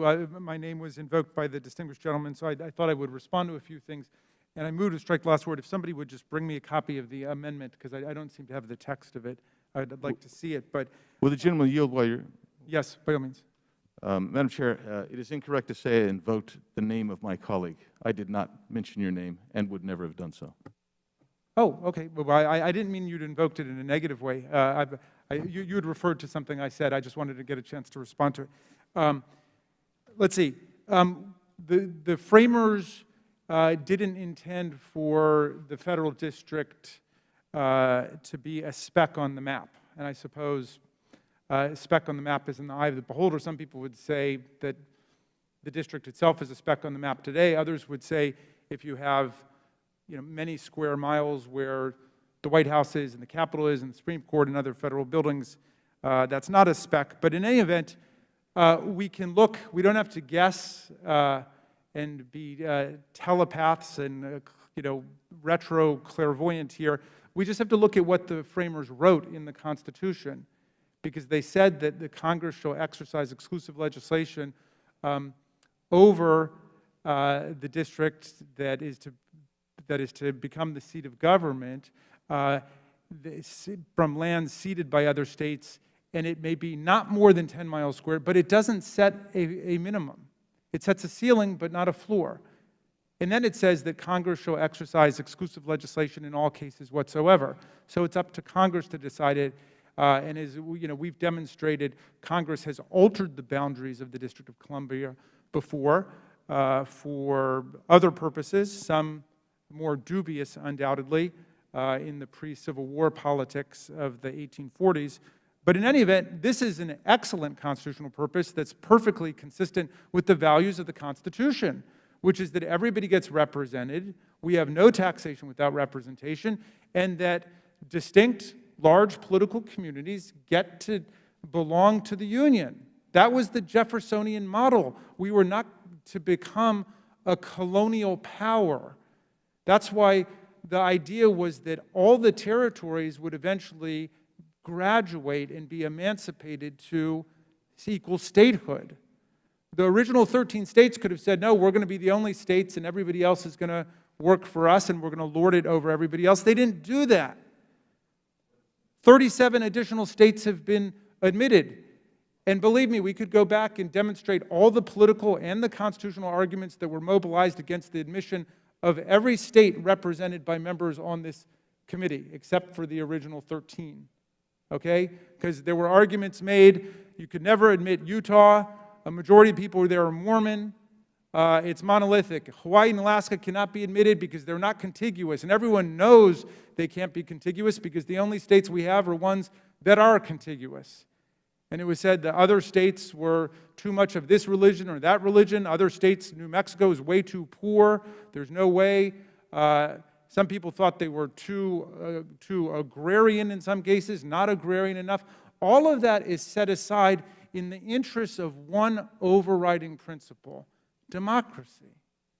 Democracy. We've got the chance in our time to admit new states to the Union and to extend the principle of democracy to hundreds of thousands And if we include Puerto Rico, and I would love one of my colleagues to take up the question of Puerto Rico, which is being considered in another committee today, but we've got the opportunity to extend democracy to millions of Americans. Why would we not do that? People have fought and died for democracy for other people in other countries. Why would we not even just vote for democracy for people who live in our country, who live right in the city where we meet every day, who came to the rescue of the Congress when we were violently attacked on January 6th? Strikes me that's the least that we can do. The constitutional arguments, I think, don't wash. Congress has the power to modify the boundaries of the federal district. The 23rd Amendment will be deactivated through Congress's powers under the Enforcement Clause immediately, so there's no danger that those electors will ever be cast. And then there is the messiness of having the 23rd Amendment still in the Constitution. We repeal it. And again, please find me one person, Republican, Democrat, Independent, anybody who would oppose the repeal of the 23rd Amendment. I can't imagine it. Much easier than the repeal of prohibition. There are still people out there who support prohibition, but who would think that there should be 3 electoral college votes for 3 people? And by the way, the president's family, at least this president, I think, is registered in Delaware to vote. I believe that Donald Trump was originally registered in New York, and now he's registered in Florida, where I think his family is registered. Who would even have standing to claim their rights are being violated by Congress when we deactivate the Electoral College? So I just encourage us to think about the serious things here, which is the violation of the rights of hundreds of thousands of Americans who pay billions of dollars in taxes, who are law-abiding, who have defended their country, who fought for their country. There's tens of thousands of veterans who live in Washington, D.C. Let's extend to them the rights that the rest of us have. I yield back, Madam Chair. The gentleman yields back. Does anyone else seek recognition? Madam Chair, I'd like to yield time to the gentleman from Arizona, Mr. Biggs. I think The gentleman is recognized. I thank the gentleman for yielding time, and I hate to prolong this because this has been going a long time, and I think the gentleman from Maryland and I have spent a lot of time in the other committee hearing as well. But I just want to cover 3 quick things that I'm sure will draw a response. But I'm not trying to do this just to prolong this. I'm trying to just point out some things that I think might be anomalous and should be considered. One thing that was raised is, as you were talking about other states, in particular, you mentioned New Mexico. Well, as a member of Congress from Arizona, I'm pretty familiar with how that happened. Not that I was around when that happened, but we came in together, Arizona and New Mexico. So whenever we want to alter our Constitution in some ways, not whenever, but if we do anything that has to go back, we have to come to Congress. Yet, to this day, we are required to do that because we came in under a joint agreement. That is really something that you need to consider, because how a state is created and how it comes in, even 100 years later, from New Mexico and Arizona coming in, we still come back to Congress periodically to try to deal with certain aspects of what we face. Then the second thing is, I heard you say this multiple times. We've been over there, but I just heard you a couple times here today. You raised the standing issue. You said surely there would be nobody who would ever be granted standing with regard to the 3 electoral votes going away by legislative authority. And you may well be right. You've studied courts for a long time. I appeared before courts on a regular basis for a long time. And I was always amazed at the wrangling that the courts would do to find standing. I've seen cases bounce because of lack of standing, but I've seen a lot of cases come in where we were stunned that anybody had standing. And I would say, I think it's a blithe statement, cavalierly made, to say surely no one would ever have standing. I just think we need to be aware of that. And that's why the way you do this is absolutely critical. And so that leads us to the deactivation of the 23rd Amendment's effects by legislation. Again, I think that's being too blithely made. It's being too cavalierly made as an argument. You think it doesn't wash. Maybe there are those on our side of the aisle that may agree with you that in some aspects it doesn't wash. I just have been involved in too many cases for too long to say that you can make that kind of cavalier statement. And so my amendments are designed to point out the problematic areas of what we're doing, and that's why it's a kind of a declaration, and that would go at the front of this statute, and that's my position. That's why I'm doing it. And with that, Madam Chair, I'll yield back. Would the gentleman yield? Surely. Thank you, Mr. Biggs. I want to talk about the standing point because it's interesting and it's important here. As you know, in order for there to be constitutional standing under current Supreme Court doctrine, there needs to be an injury that is traceable to the government and redressable by judicial action. I think it fails right on the first prong. I don't think there's any injury because say Joe Biden says, yes, I want not only to be able to vote in Delaware, I want to be able to vote from the White House, and I want to be able to control those 3 electoral college votes. I think the court would immediately say, you have the right to vote, and it's in Delaware, that's where you're from, and you are represented through the electoral college organized by the state legislature there. Moreover, this is a political question because your state legislature, here the Congress of the United States, has decided under its absolute plenary power under the 23rd Amendment to deactivate the electoral college. So you don't have standing because you're not injured, and this is a political question. It's up to Congress. And also, we're going to laugh this out of court because everybody knows that it's the intent of Congress to have this reversed, and the people of D.C. are getting their right to vote for president, and here also their representative rights in Congress through the new state. Reclaiming my time. Thank you, and I appreciate that. I'm not disputing on the face of it what you're saying, but having been a litigant at the United States Supreme Court and having even one of my judicial heroes, Antonin Scalia, say that he would have taken our side. He never would have allowed our case to come before the court because he thought it lacked standing on its face for the reasons you just described. And yet the Supreme Court did take our case because others felt there was standing.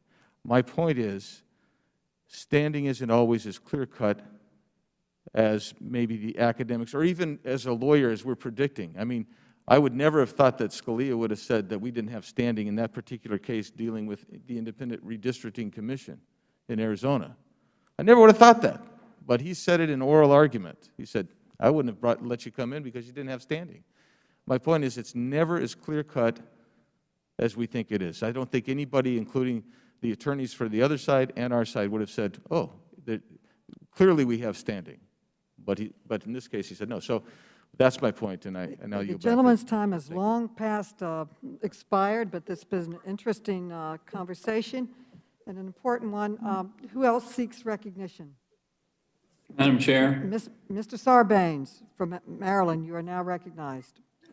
Thanks, Madam Chair. I'll be super brief because I know our members are gathered here and getting ready to vote on the various amendments. But I did want to come back to our colleagues on the other side emphasizing this notion that denying DC statehood is the only way to retain the kind of unique nature of the district that was intended by our founders.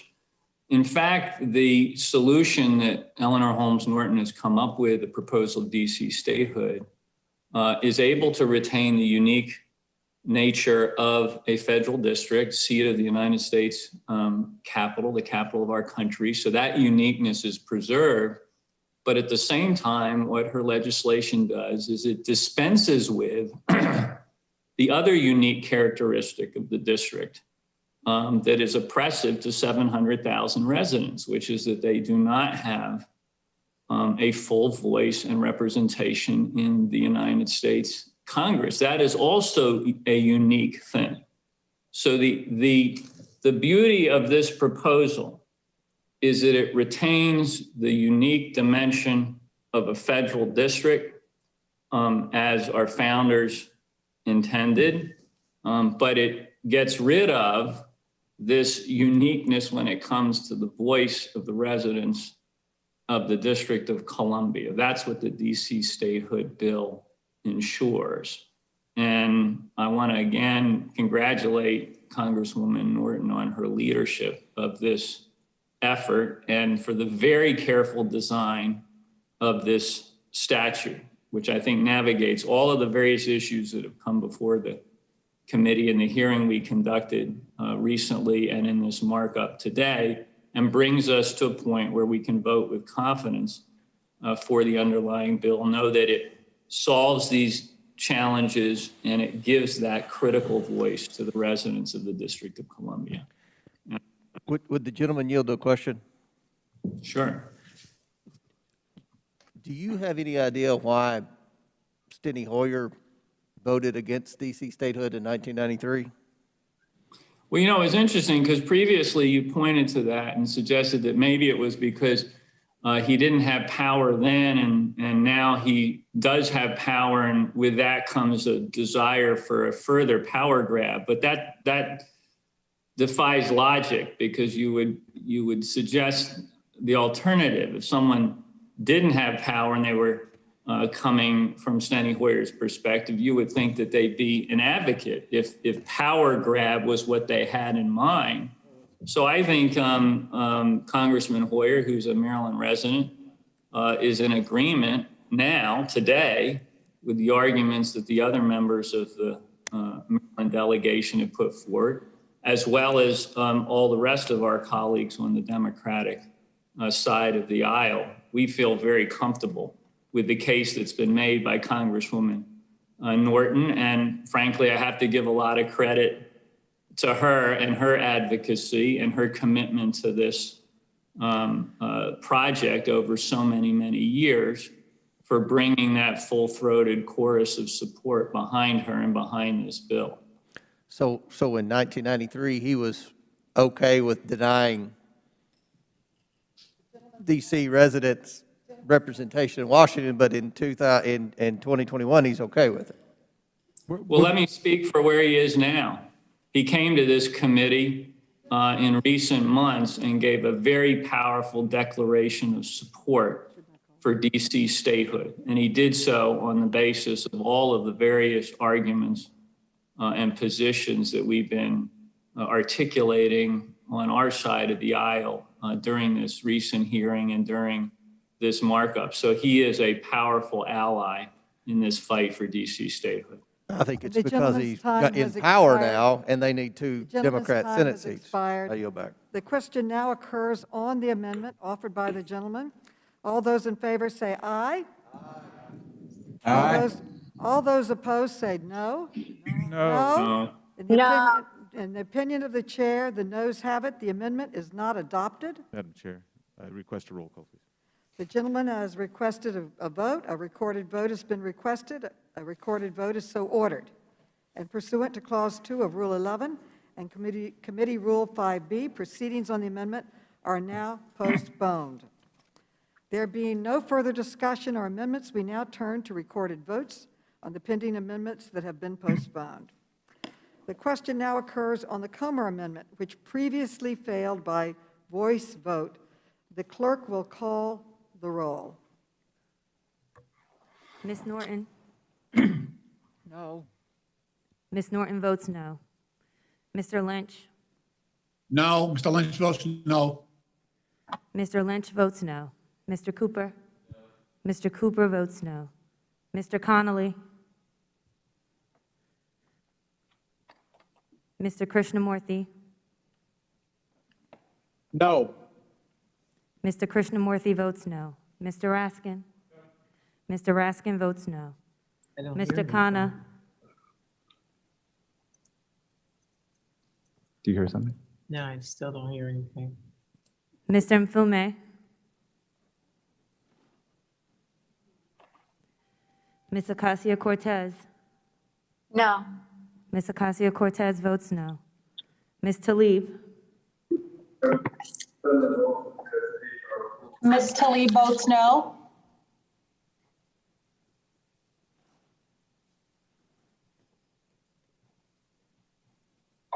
Ms. Tlaib votes no. Ms. Porter? No. Ms. Porter votes no. Ms. Bush? Ms. Bush votes no. Ms. Bush votes no. Mr. Davis?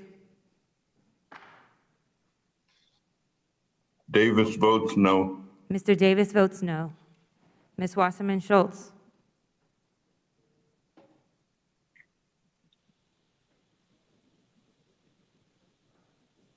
Ms. Wasserman Schultz? Wasserman Schultz votes no. Ms. Wasserman Schultz votes no. Mr. Welch? Mr. Johnson? Johnson of Georgia votes no. Mr. Johnson votes no. Mr. Sarbanes? Sarbanes votes no. Mr. Sarbanes votes no. Ms. Spear?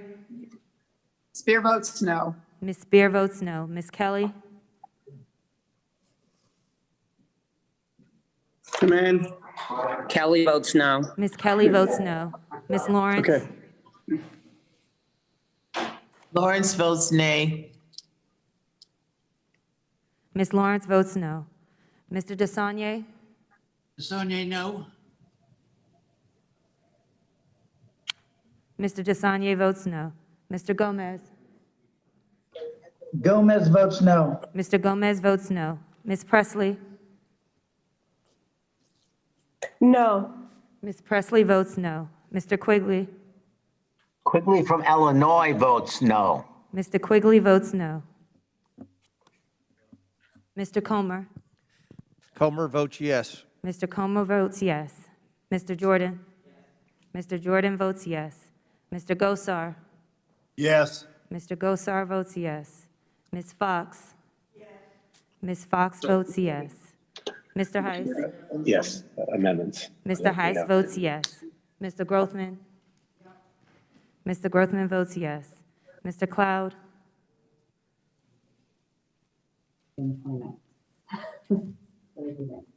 Clyde or Cloud? Mr. Cloud? Mr. Gibbs? Gibbs votes yes. Mr. Gibbs votes yes. Mr. Higgins? Yes. Mr. Higgins votes yes. Mr. Norman? Mr. Sessions?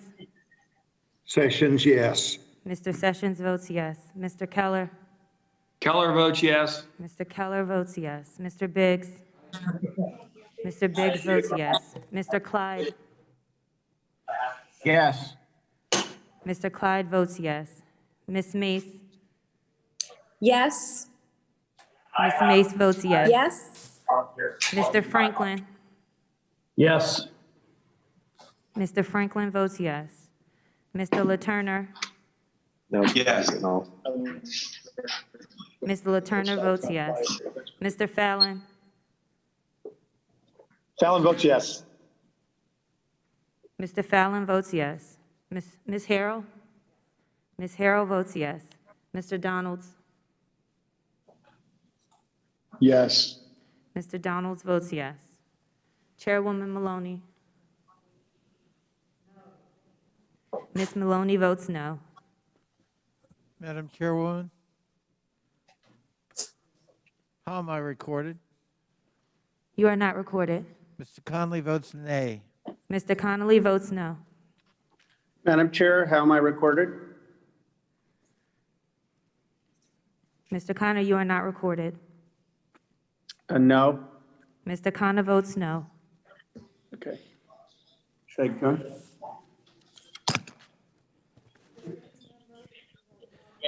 Madam Chair, we have a member, Mr. Cloud. Has he voted yet? He's trying to get in. Mr. Cloud has not voted. He just sent me a text. He's trying to get in.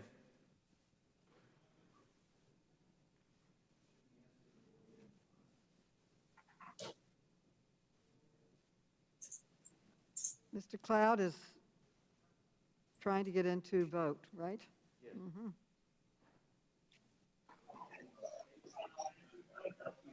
Hello? How am I recorded?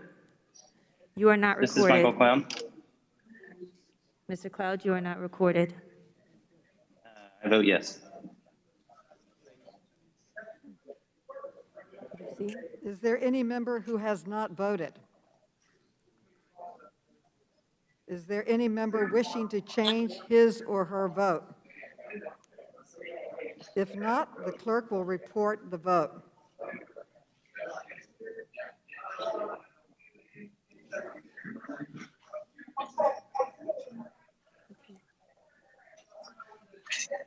On this vote, we have 19 yeas and 23 noes.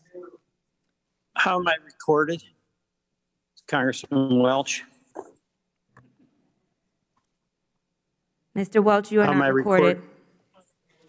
Mr. Welch votes yay. Point of order, Madam Chair. I think the vote's already been declared.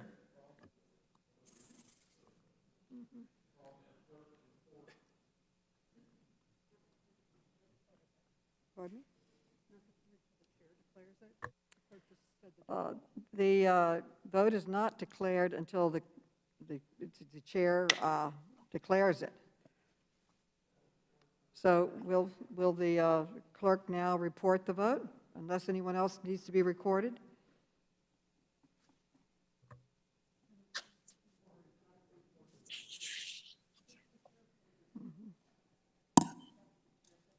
Yeah. So what is the total now? On this vote, we have 19 yeas and 24 noes. And 24 noes. Okay. The amendment is not agreed to, and the motion to reconsider is laid on the table. The question now occurs on the Gosar amendment, which previously failed by voice vote. The clerk will call the roll.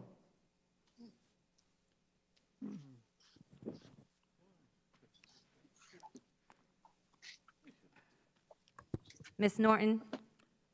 Ms. Norton votes no. Ms. Norton votes no. Mr. Lynch? Mr. Lynch votes no. Mr. Lynch votes no. Mr. Cooper? Mr. Cooper votes no. Mr. Connolly? Nay. Mr. Connolly votes no. Mr. Krishnamurthy? No. Mr. Krishnamurthy votes no. Mr. Raskin? No. Mr. Raskin votes no. Mr. Khanna?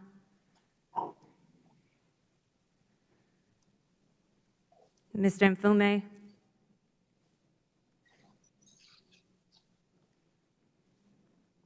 Ms. Acacia-Cortez?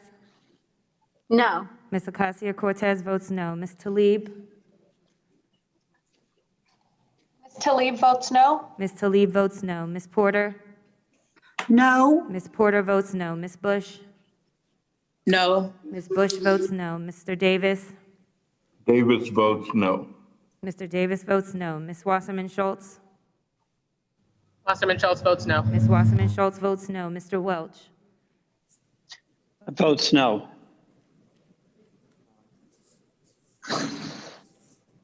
Mr. Welch, your camera is not on. Oh, sorry. Mr. Welch votes no. Mr. Welch votes no. Mr. Johnson? Johnson votes no. Mr. Johnson votes no. Mr. Sarbanes? Sarbanes votes no. Mr. Sarbanes votes no. Ms. Spear? Ms. Spear votes no. Ms. Spear votes no. Ms. Kelly? Kelly votes no. Ms. Kelly votes no. Ms. Lawrence?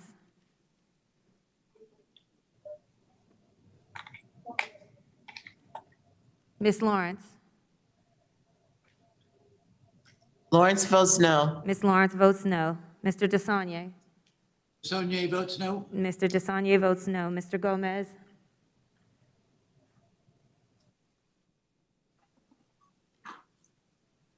Mr. Gomez?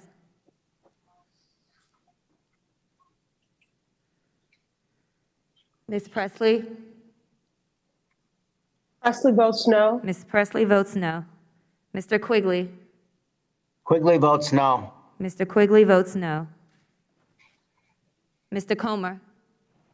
Comer votes yes. Mr. Comer votes yes. Mr. Jordan? Mr. Gosar? Yes. Mr. Gosar votes yes. Ms. Fox? Ms. Fox votes yes. Mr. Heiss? Mr. Heiss votes yes. Mr. Grothman? Mr. Grothman votes yes. Mr. Cloud? Yes. Mr. Cloud votes yes. Mr. Gibbs? Yes. Yes. Mr. Gibbs votes yes. Mr. Higgins? Yes. Mr. Higgins votes yes. Mr. Norman? Mr. Sessions? Sessions, yes. Mr. Sessions votes yes. Mr. Keller? Keller votes yes. Mr. Keller votes yes. Mr. Biggs? Mr. Clyde? Clyde votes yes. Mr. Clyde votes yes. Ms. Mace? Mace is yes. Ms. Mace votes yes. Mr. Franklin? Yes. Mr. Franklin votes yes. Mr. LaTurner? Yes. Mr. LaTurner votes yes. Mr. Fallon? Fallon votes yes. Mr. Fallon votes yes. Ms. Harrell? Ms. Harrell votes yes. Mr. Donalds? Yes. Yes. Mr. Donalds votes yes. Chairwoman Maloney? Maloney votes no. Ms. Maloney votes no. How am I recorded? Mr. Gomez, you are not recorded. Gomez votes no. Mr. Gomez votes no. Is there any member who has not voted? Is there any member wishing to change his or her vote? If not, the clerk will report the vote.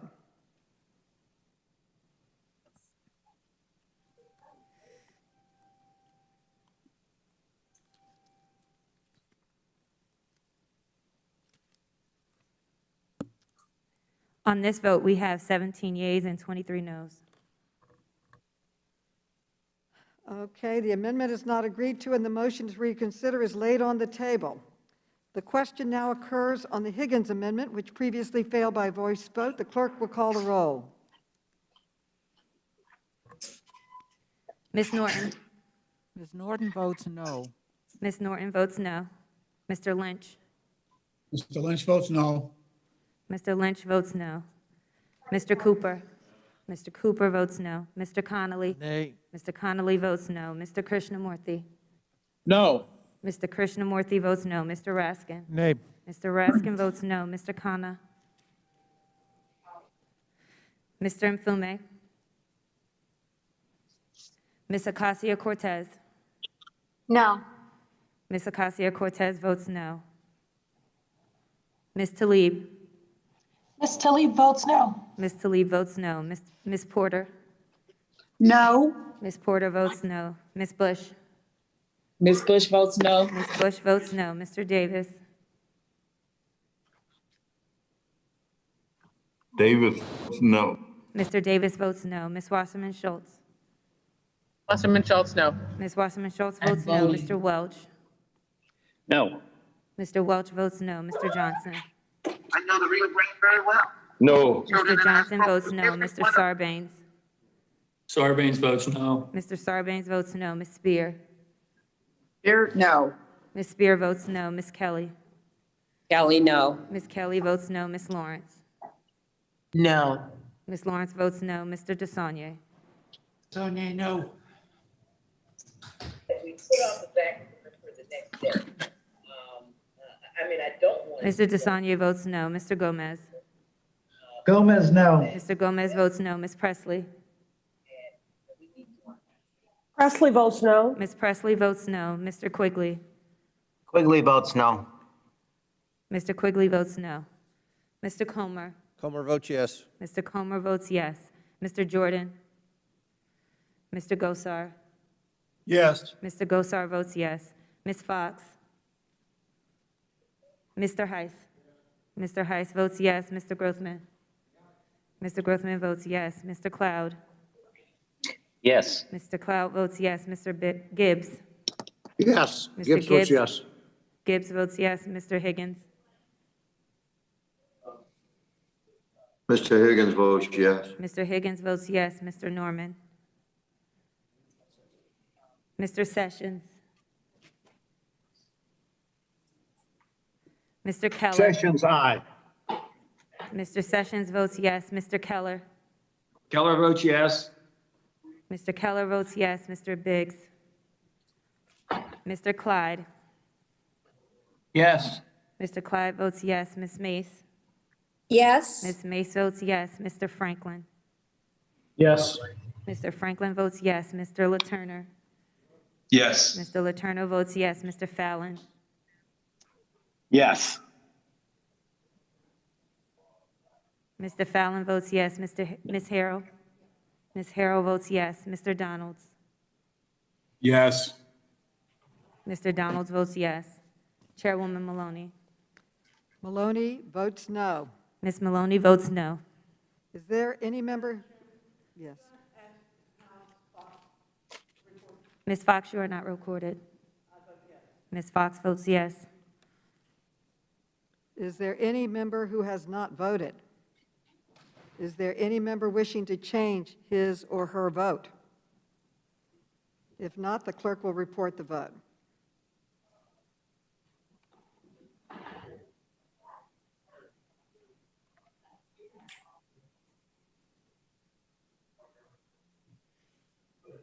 On this vote, we have 17 yeas and 23 nays. The amendment is not agreed to, and the motion to reconsider is laid on the table. The question now occurs on the first Heiss Amendment, which previously failed by voice vote. The clerk will call the roll.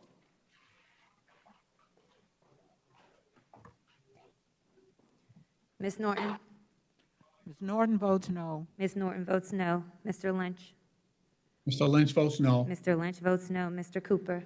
Mr. Cooper votes no. Mr. Connolly? Nay. Mr. Connolly votes no. Mr. Krishnamurthy? No. Mr. Krishnamurthy votes no. Mr. Raskin? Nope. Mr. Raskin votes no. Mr. Khanna?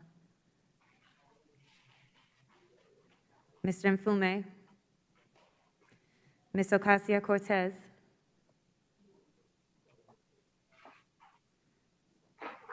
Ms. Tlaib? Ms. Tlaib votes no. Ms. Tlaib votes no. Ms. Porter? No. Ms. Porter votes no. Ms. Bush? Ms. Bush votes no. Ms. Bush votes no. Mr. Davis? Davis votes no. Mr. Davis votes no. Ms. Wasserman Schultz? Wasserman Schultz votes no. Ms. Wasserman Schultz votes no. Mr. Welch? No. Mr. Welch votes no. Mr. Johnson? No. Mr. Johnson votes no. Mr. Sarbanes? Sarbanes votes no. Mr. Sarbanes votes no. Ms. Spear? Spear votes no. Ms. Spear votes no. Ms. Kelly? Kelly votes no. Ms. Kelly votes no. Ms. Lawrence? Lawrence votes no. Ms. Lawrence votes no. Mr. DeSaulnier? Sonnier votes no. DeSaulnier votes no. Mr. Gomez?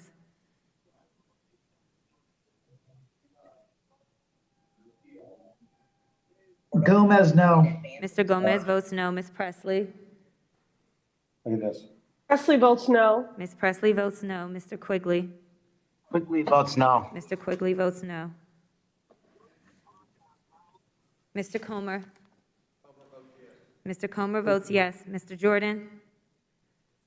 My picture of Obama. Mr. Gosar? Yes. Mr. Gosar votes yes. Ms. Fox? But I've got. Mr. Heiss?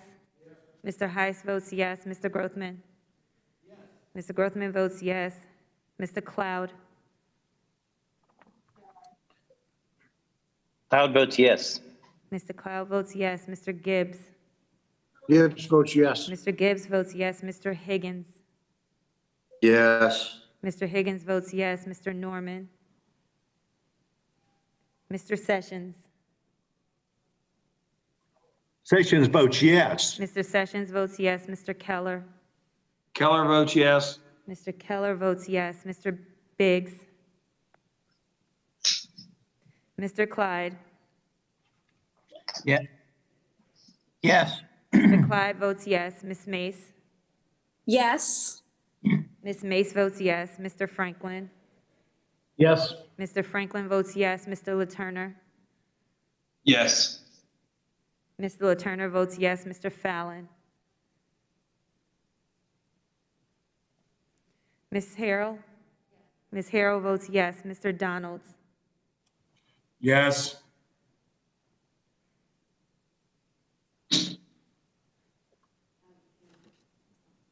Mr. Donalds votes yes. Ms. Fox, you are not recorded. Ms. Fox votes yes. Chairwoman Maloney? Maloney votes no. Ms. Maloney votes no. Is there any member who has not voted? Is there any member wishing to change his or her vote?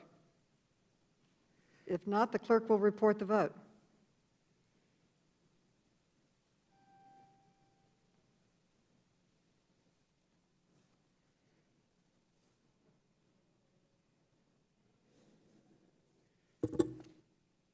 On this vote, we have 16 yeas and 22 nays. The amendment is not agreed to, and the motion to reconsider is laid on the table. The question now occurs on the second Heiss Amendment, which previously failed by voice vote. The clerk will call the roll. Ms. Norton?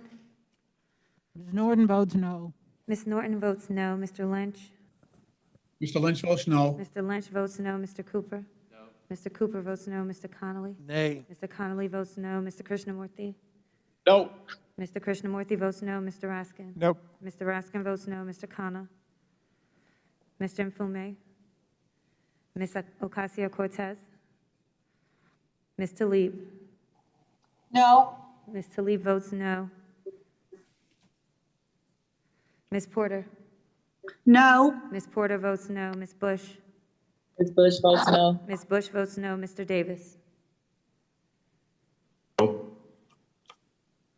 Mr. Davis?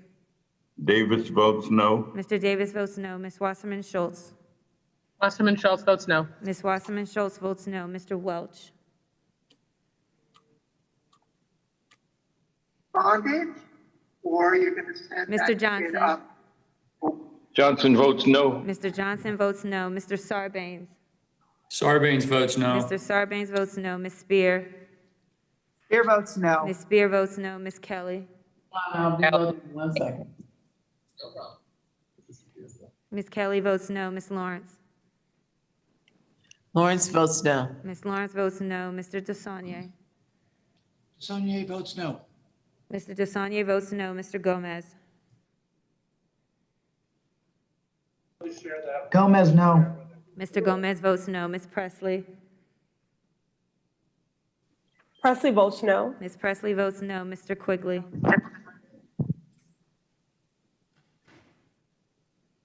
Quigley votes no. Mr. Quigley votes no. Mr. Comer? Mr. Comer votes yes. Mr. Jordan? Mr. Gosar? Yes. Mr. Gosar votes yes. Ms. Fox? Ms. Fox votes yes. Mr. Heiss? Mr. Heiss votes yes. Mr. Grothman? Mr. Grothman votes yes. Mr. Cloud? Cloud votes yes. Mr. Cloud votes yes. Mr. Gibbs? Yes. Mr. Gibbs Yes. votes yes. Mr. Higgins? Yes. Mr. Higgins votes yes. Mr. Norman? Mr. Sessions? Sessions, yes. Mr. Sessions votes yes. Mr. Keller? Keller votes yes. Mr. Keller votes yes. Mr. Biggs? Mr. Clyde? Yes. Mr. Clyde votes yes. Ms. Mace? Yes. Ms. Mace votes yes. Mr. Franklin? Yes. Mr. Franklin votes yes. Ms. LaTurner? Yes. Mr. LaTurner votes yes. Mr. Fallon? Yes. Mr. Fallon votes yes. Ms. Harrell?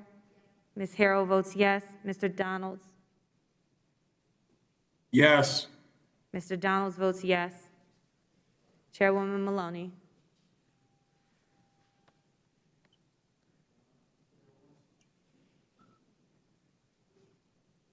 Ms. Maloney? Maloney votes no. Ms. Maloney votes no. Is there any member who has not voted? Madam Chair, how am I recorded? How is Mr. Welch recorded? Mr. Welch, you are not recorded. No. Mr. Welch votes no. Madam Chair, how am I recorded? Mr. Gomez? Hello? Mr. Khanna, you are not recorded. I vote no. Mr. Khanna votes no. Is there any member who has not voted? Is there any member wishing to change his or her vote? If not, the clerk will report the vote. On this vote, we have 17 yeas and 23 nays.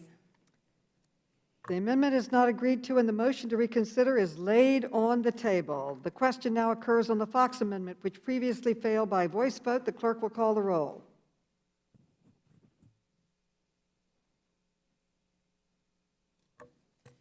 Ms. Norton? Ms. Norton votes no. Ms. Norton votes no. Mr. Lynch?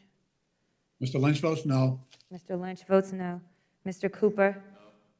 Mr. Cooper votes no. Mr. Connolly? Nay. Mr. Connolly votes no. Mr. Krishnamurthy?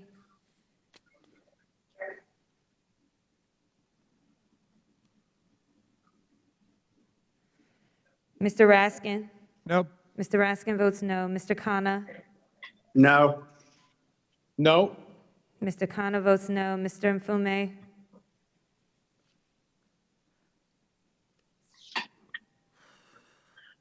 Ms. Ocasio-Cortez? Ms. Tlaib? No. Ms. Tlaib votes no. Ms. Porter? Excuse me. No. Ms. Porter votes no. Ms. Bush?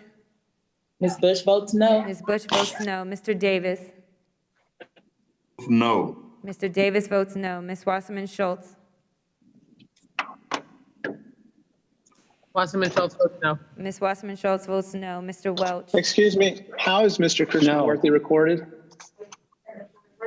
Mr. Krishnamurthy, you are not recorded. I vote no.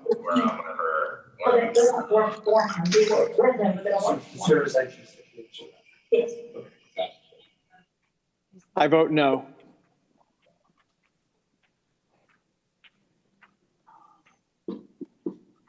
Do you see him?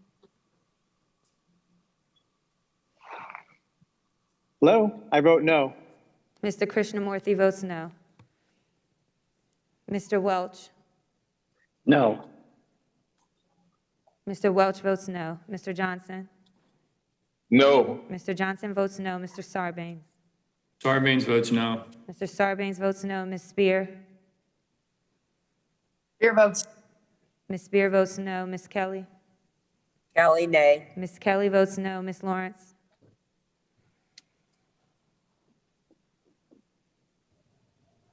Ms. Lawrence? No. Ms. Lawrence votes no. Mr. DeSaulnier? DeSaulnier votes no. Mr. DeSaulnier votes no. Mr. Gomez? Gomez, no. Mr. Gomez votes no. Ms. Presley? Presley votes no. Ms. Presley votes no. Mr. Quigley? Quigley votes no. Mr. Quigley votes no. Mr. Comer? Mr. Comer votes yes. Mr. Jordan? Mr. Gosar? Yes. Mr. Gosar votes yes. Ms. Fox? Ms. Fox votes yes. Mr. Heiss? Mr. Heiss votes yes. Mr. Grothman? Mr. Grothman votes yes. Mr. Cloud? Yes. Mr. Cloud votes yes. Mr. Gibbs? Yes. Mr. Gibbs votes yes. Mr. Higgins? Yes. Higgins votes yes. Mr. Norman? Mr. Sessions? Sessions is yes. Mr. Sessions votes yes. Mr. Keller? Keller votes yes. Mr. Keller votes yes. Mr.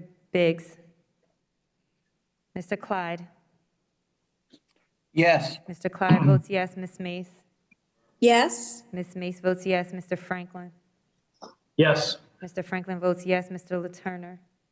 Yes. Mr. Letourneau votes yes. Mr. Fallon? Yes. Mr. Fallon votes yes. Ms. Harrell? Ms. Harrell votes yes. Mr. Donalds? Yes. Mr. Donalds votes yes. Chairwoman Maloney? Maloney votes no. Ms. Maloney votes no. Is there any member who has not voted? Is there any member wishing to change his or her vote? If not, the clerk will report the vote. On this vote, we have 17 yeas and 23 nays. The amendment is not agreed to, and the motion to reconsider is laid on the table. The question now occurs on the Cloud Amendment, which previously failed by voice vote. The clerk will call the roll. Ms. Norton? Ms. Norton votes no. Ms. Norton votes no. Mr. Lynch? Mr. Lynch votes no. Mr. Lynch votes no. Mr. Cooper? Mr. Cooper votes no. Mr. Connolly? Nay. Mr. Connolly votes no. Mr. Krishnamurthy? No. Mr. Krishnamurthy votes no. Mr. Raskin? Nope. Mr. Raskin votes no. Mr. Khanna? No. Mr. Khanna votes no. Mr. Mfume? Ms. Ocasio-Cortez? Ms. Tlaib?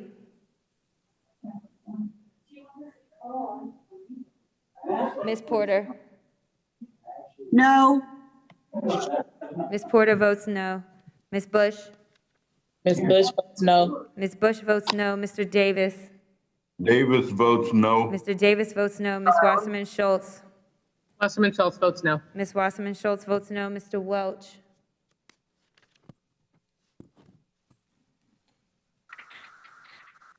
No. No. Mr. Welch votes no. No. Mr. Johnson? No. Mr. Johnson votes no. Mr. Sarbanes? Sarbanes votes no. Mr. Sarbanes votes no. Ms. Spear? Spear votes no. Ms. Spear votes no. Ms. Kelly? Kelly, no. Ms. Kelly votes no. Ms. Lawrence? No. Ms. Lawrence votes no. Mr. DeSaulnier? Sonia votes no. Mr. DeSaulnier votes no. Mr. Gomez? Gomez, no. Mr. Gomez votes no. Ms. Presley? Presley votes no. Ms. Presley votes no. Mr. Quigley? Quigley votes no. Mr. Quigley votes no. Mr. Comer? Mr. Comer votes yes. Mr. Jordan? Mr. Gosar? Yes. Mr. Gosar votes yes. Ms. Fox? Ms. Fox votes yes. Mr. Heiss? Mr. Heiss votes yes. Mr. Grothman? Mr. Grothman votes yes. Mr. Cloud? Cloud votes yes. Mr. Cloud votes yes. Mr. Gibbs? Gibbs votes yes. Mr. Gibbs votes yes. Mr. Higgins? Yes. Mr. Higgins votes yes. Mr. Norman? Mr. Sessions? Yes. Mr. Sessions votes yes. Mr. Keller? Keller votes yes. Mr. Keller votes yes. Mr. Biggs? Mr. Clyde? Yes. Mr. Clyde votes yes. Ms. Mace? Yes. Ms. Mace votes yes. Mr. Franklin? Yes. Mr. Franklin votes yes. Mr. LaTurner? Yes. Mr. LaTurner votes yes. Mr. Fallon? Yes. Mr. Fallon votes yes. Ms. Harrell? Ms. Harrell votes yes. Mr. Donalds? Yes. Mr. Donalds votes yes. Chairwoman Maloney? Maloney votes no. Ms. Maloney votes no. Does anyone else wish to be recognized? And is anyone that has not voted? Is there any member wishing to change his or her vote? If not, the clerk will report the vote. On this vote, we have 17 yeas and 22 noes. The amendment is not agreed to, and the motion to reconsider is laid. Oh.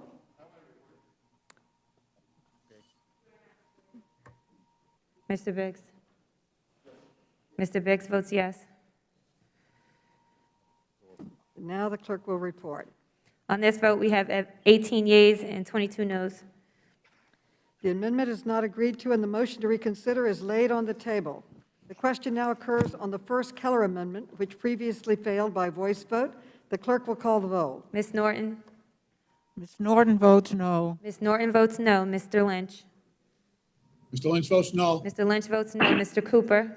Mr. Cooper votes no. Mr. Connolly? Nay. Mr. Connolly votes no. Mr. Krishnamurthy?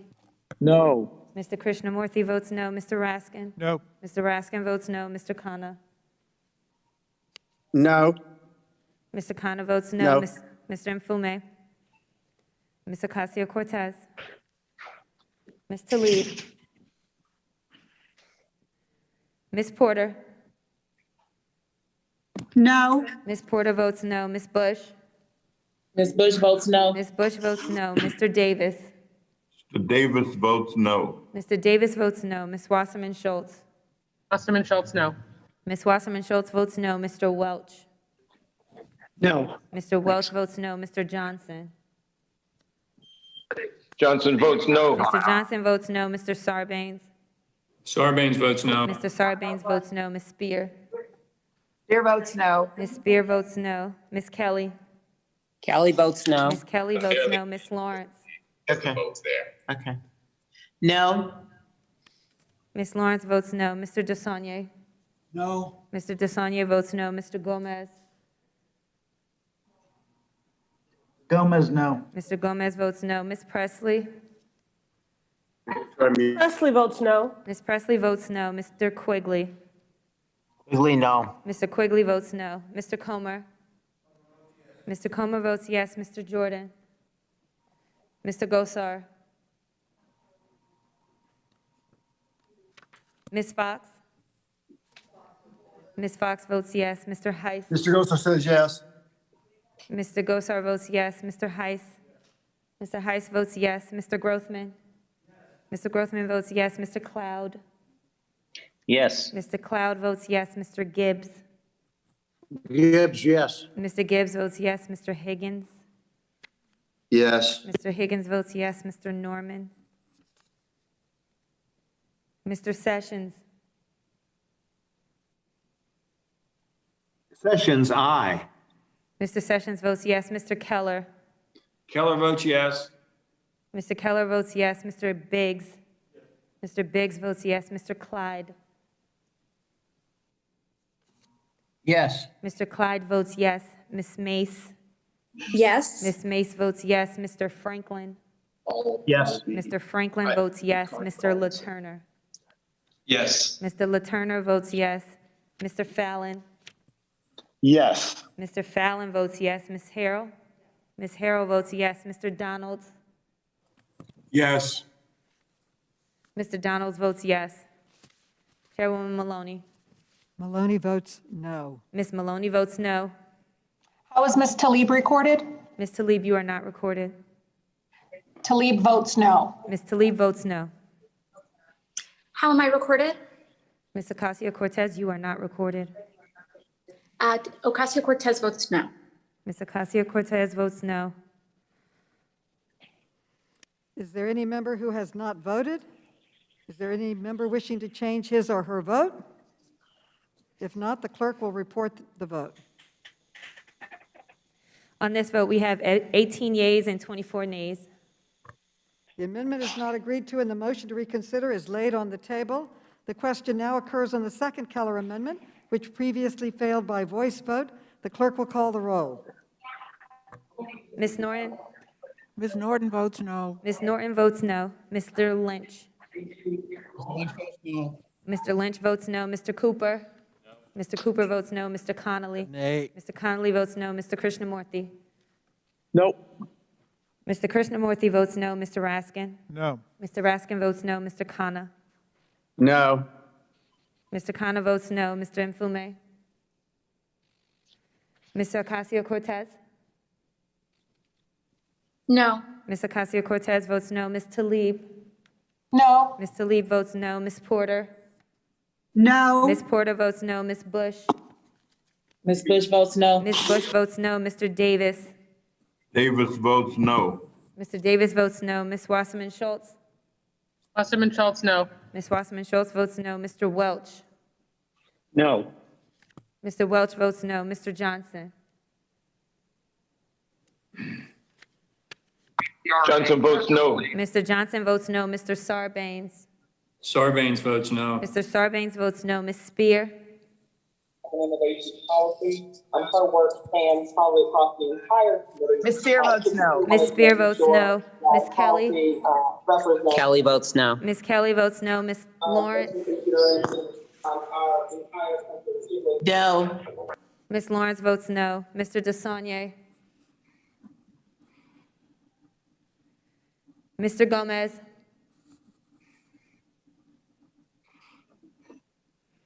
Ms. Presley? Presley votes no. Ms. Presley votes no. Mr. Quigley? Quigley, no. Mr. Quigley votes no. Mr. Comer? Mr. Comer votes yes. Mr. Jordan? Mr. Gosar? Yes. Mr. Gosar votes yes. Ms. Fox? Ms. Fox votes yes. Mr. Heiss? Mr. Heiss votes yes. Mr. Grothman? Mr. Cloud?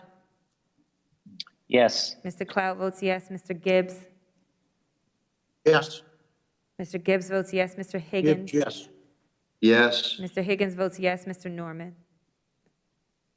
Mr. Sessions? Sessions, aye. Mr. Sessions votes yes. Mr. Keller? Keller votes yes.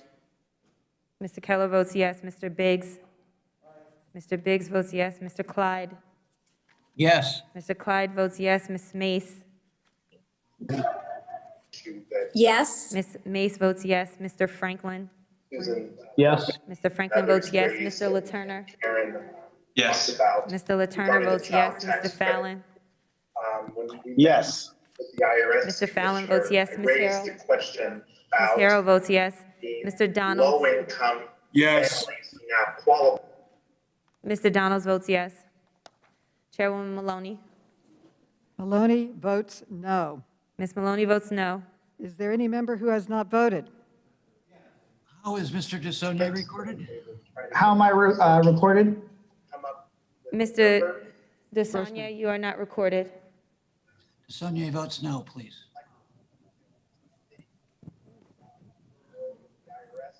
How am I recorded? Mr. Grothman votes no. Mr. DeSanya votes yes. Mr. Gomez, you are not. No, you can't backwards. Mr. Grothman votes yes. DeSaulnier Mr. votes no. DeSanya votes no. Mr. Gomez, you are not recorded. Gomez, no. Mr. Gomez votes no.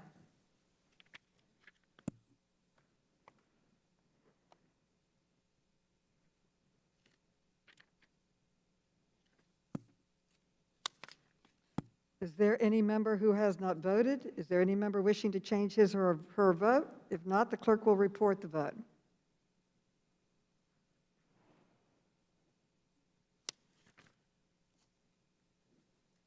On this vote, we have 18 yeas and 24 nays. The amendment is not agreed to, and the motion to reconsider is laid on the table. The question now occurs on the Sessions Amendment, which previously failed by voice vote. The clerk will call the roll. Ms. Norton? Ms. Norton votes no. Ms. Norton votes no. Mr. Lynch? Lynch votes no. Mr. Lynch votes no. Mr. Cooper? Mr. Cooper votes no. Mr. Connolly? Nay. Mr. Connolly votes no. Mr. Krishnamurthy? No. Mr. Krishnamurthy votes no. Mr. Raskin? Mr. Khanna? No. Mr. Khanna votes no. Mr. Mfume? Ms. Ocasio-Cortez?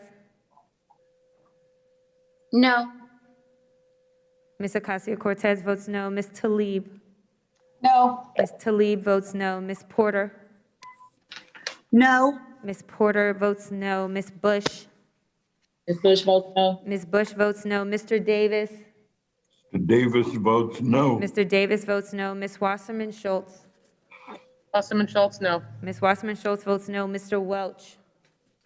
No. Mr. Welch votes no. Mr. Johnson? No. Mr. Johnson votes no. Mr. Sarbanes? Sarbanes, no. Mr. Sarbanes votes no. Ms. Spear? Spear votes no. Ms. Spear votes no. Ms. Kelly?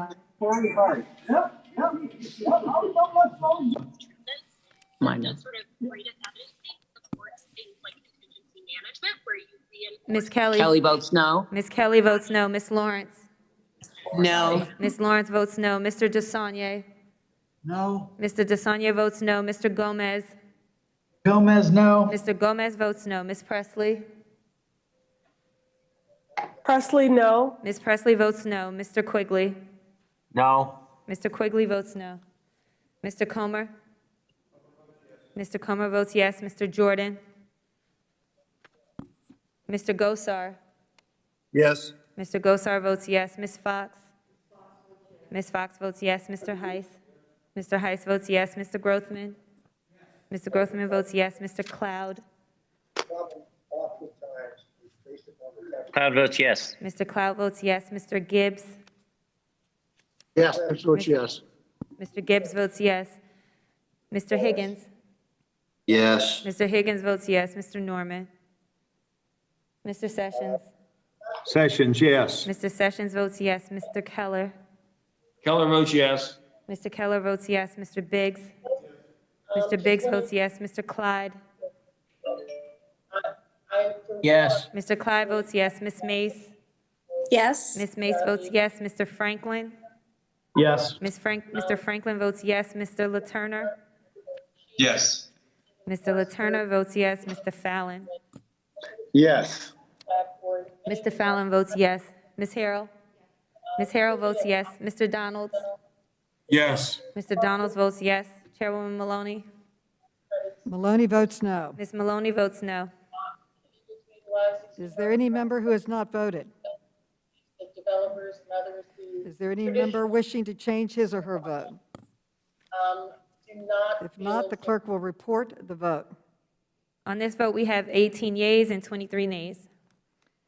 The amendment is not agreed to, and the motion to reconsider is laid on the table. The question now occurs on the last Clyde amendment, which previously failed by voice vote. The clerk will call the roll. Ms. Norton?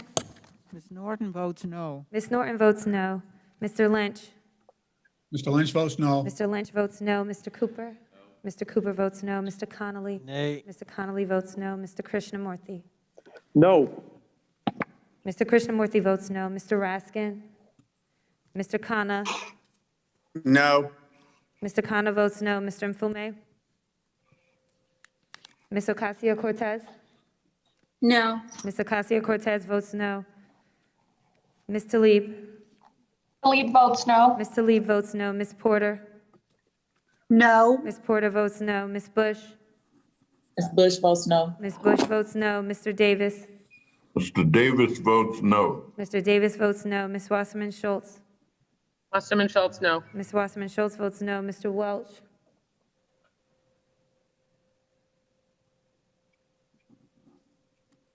Mr. Johnson?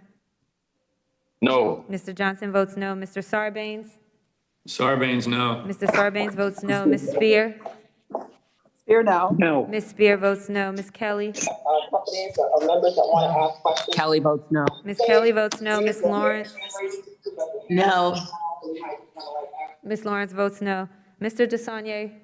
No. Mr. DeSaulnier votes no. Mr. Gomez? Gomez, no. Mr. Gomez votes no. Ms. Presley?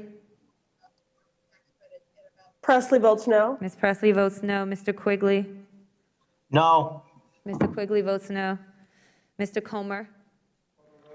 Mr. Comer votes yes. Mr. Jordan? Mr. Gosar? Yes. Mr. Gosar votes yes. Ms. Fox? Ms. Fox votes yes. Mr. Heiss? Mr. Heiss votes yes. Mr. Grothman? Mr. Grothman votes yes. Mr. Cloud?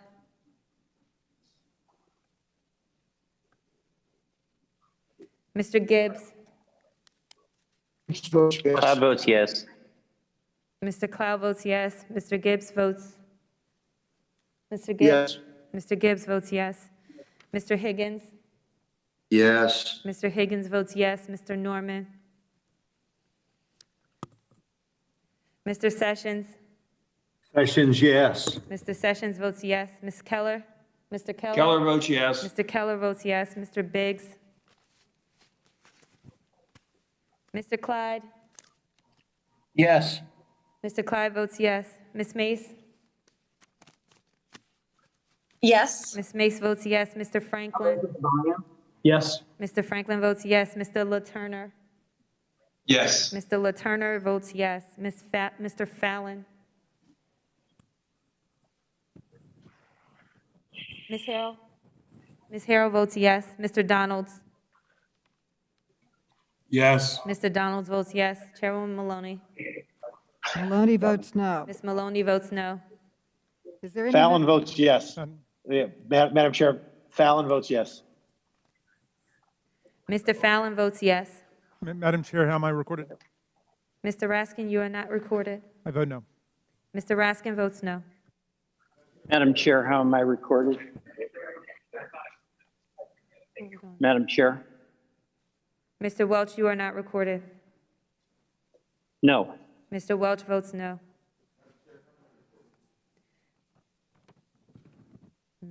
Mr. Biggs, you are not recorded.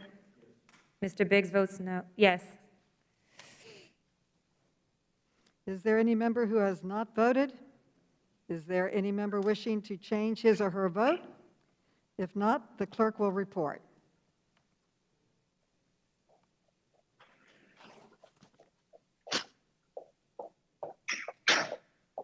On this vote, we have 18 yeas and 24 noes. The amendment is not agreed to, and the motion to reconsider is laid on the table. The question now occurs on the Biggs Amendment, which previously failed by voice vote. The clerk will call the roll. Ms. Norton? Ms. Norton votes no. Ms. Norton votes no. Mr. Lynch? The Lynch votes no. Mr. Lynch votes no. Mr. Cooper? Mr. Cooper votes no. Mr. Connolly? Nay. Mr. Connolly votes no. Mr. Krishnamurthy? No. Mr. Krishnamurthy votes no. Mr. Raskin? Mr. Raskin votes no. Mr. Khanna? No. Mr. Khanna votes no. Mr. Mfume? Ms. Ocasio-Cortez? No. Ms. Ocasio-Cortez votes no. Ms. Tlaib? Tlaib votes no. Ms. Tlaib votes no. Ms. Porter? No. Ms. Porter votes no. Ms. Bush? Ms. Bush votes no. Ms. Bush votes no. Mr. Davis? Davis votes no. Mr. Davis votes no. Ms. Wasserman Schultz? Wasserman Schultz, no. Ms. Wasserman Schultz votes no. Mr. Welch? No. Mr. Welch votes no. Mr. Johnson? No. Mr. Johnson votes no. Mr. Sarbanes? Sarbanes, no. Mr. Sarbanes votes no. Ms. Spear? Ms. Kelly? Ms. Lawrence? Kelly votes no. Ms. Kelly votes no. Ms. Lawrence? No. Ms. Lawrence votes no. Mr. DeSaulnier? No. Mr. DeSaulnier votes no. Mr. Gomez? Gomez, no. Mr. Gomez votes no. Ms. Presley? Presley votes no. Ms. Presley votes no. Mr. Quigley? No. Mr. Quigley votes no. Mr. Comer? Mr. Comer votes yes. Mr. Jordan? Mr. Jordan votes yes. Mr. Gosar? Yes. Mr. Gosar votes yes. Ms. Fox? Ms. Fox votes yes. Mr. Heiss? Mr. Heiss votes yes. Mr. Grothman?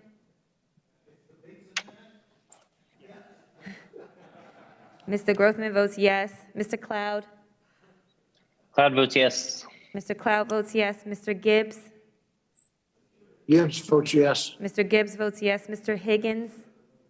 Yes. Mr. Higgins votes yes. Mr. Norman? Mr. Sessions? Sessions, yes. Mr. Sessions votes yes. Mr. Keller? Keller votes yes. Mr. Keller votes yes. Mr. Biggs? Mr. Biggs votes yes. Mr. Clyde? Yes. Mr. Clyde votes yes. Ms. Mace? Yes. Ms. Mace votes yes. Mr. Franklin? Yes.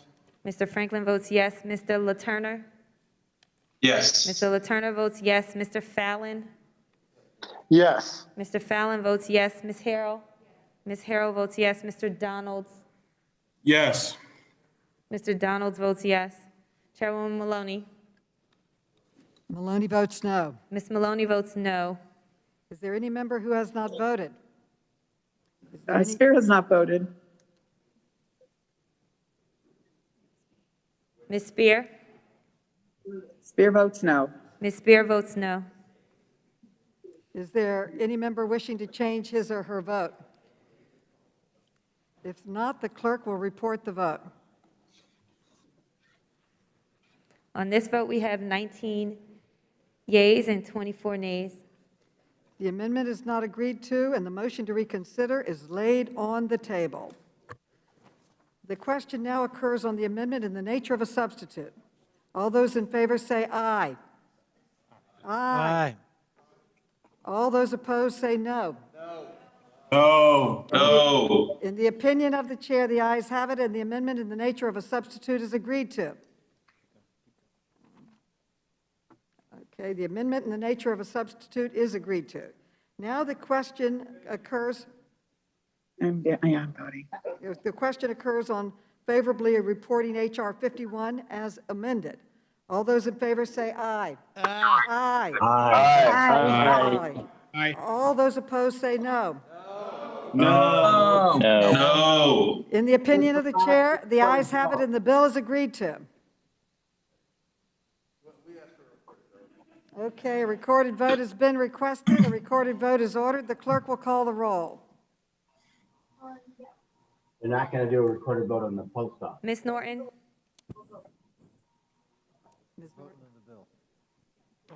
Yes. Ms. Norton votes aye. Ms. Norton votes yes. Mr. Lynch? Mr. Lynch votes aye. Mr. Lynch votes aye. Mr. Cooper? Mr. Cooper votes aye. Mr. Connolly? Proudly aye. Mr. Connolly votes aye. Mr. Krishnamurthy? Aye. Aye. Mr. Krishnamurthy votes aye. Mr. Raskin? Aye. Mr. Raskin votes aye. Mr. Khanna? Aye. Mr. Khanna votes aye. Mr. Mfume? Ms. Ocasio-Cortez? Aye. Ms. Ocasio-Cortez votes aye. Ms. Tlaib? Tlaib votes yes. Ms. Tlaib votes aye. Ms. Porter? Yes. Ms. Porter votes aye. Ms. Bush? Bush votes aye. Ms. Bush votes aye. Mr. Davis? Davis votes aye. Mr. Davis votes aye. Ms. Wasserman Schultz? Wasserman Schultz, aye. Ms. Wasserman Schultz votes aye. Mr. Welch?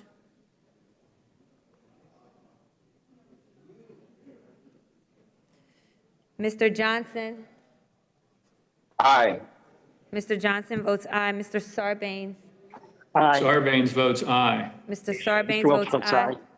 Ms. Spear? Spear votes aye. Ms. Spear? Spear votes aye. Ms. Spear votes aye. Ms. Kelly? Kelly votes aye. Ms. Kelly votes aye. Ms. Lawrence? Lawrence votes yes. Ms. Lawrence votes aye. Mr. Desanye? Aye. Mr. Desanye votes aye. Mr. Gomez? Gomez, aye. Mr. Gomez votes aye. Ms. Presley? Presley votes aye. Ms. Presley votes aye. Mr. Quigley? Quigley votes aye. Mr. Quigley votes aye. Mr. Comer?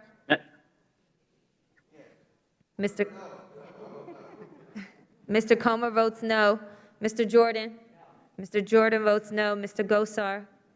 No. Mr. Gosar votes no. Ms. Fox? Ms. Fox votes no. Mr. Heiss? Mr. Heiss votes no. Mr. Grothman? Mr. Grothman votes no. Mr. Cloud? No. Mr. Cloud votes no. Mr. Gibbs? No. Mr. Gibbs votes no. Mr. Higgins?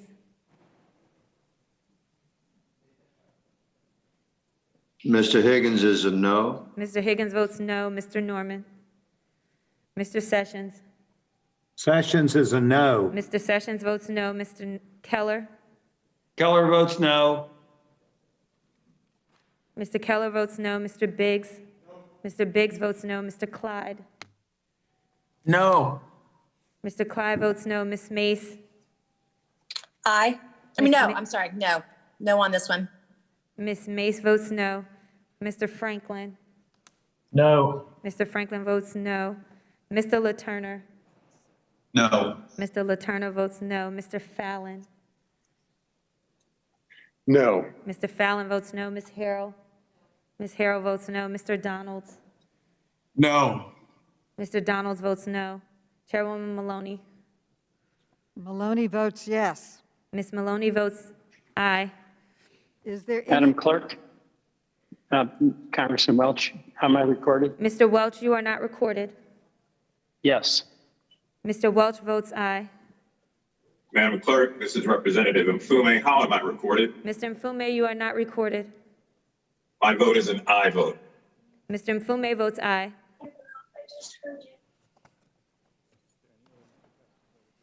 Okay, is there any member who has not voted? Is there any member wishing to change his or her vote? The clerk will report the tally when ready. On this vote, we have 25 ayes and 19 nays. H.R. 51 will be favorably reported to the House. Without objection, a motion to reconsider is laid on the table. Staff is authorized to make any technical and conforming changes. Now we have one final piece of business that I will dispense with very quickly. Pursuant to notice, I call up the following postal naming bills, which were distributed in advance.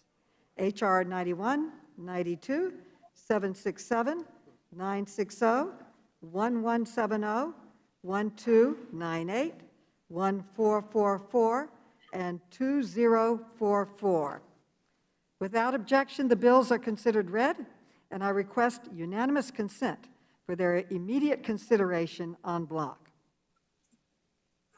Without objection, the bills are passed, and before we close, I'd like to recognize Ranking Member Comer for any closing remarks he may have.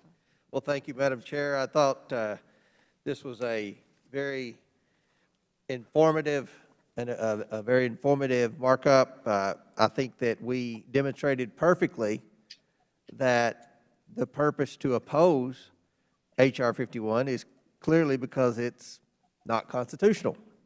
We heard a lot of people try to explain the 23rd Amendment problem, and make no mistake, the Democrats on this committee recognize there's a huge issue with the 23rd Amendment.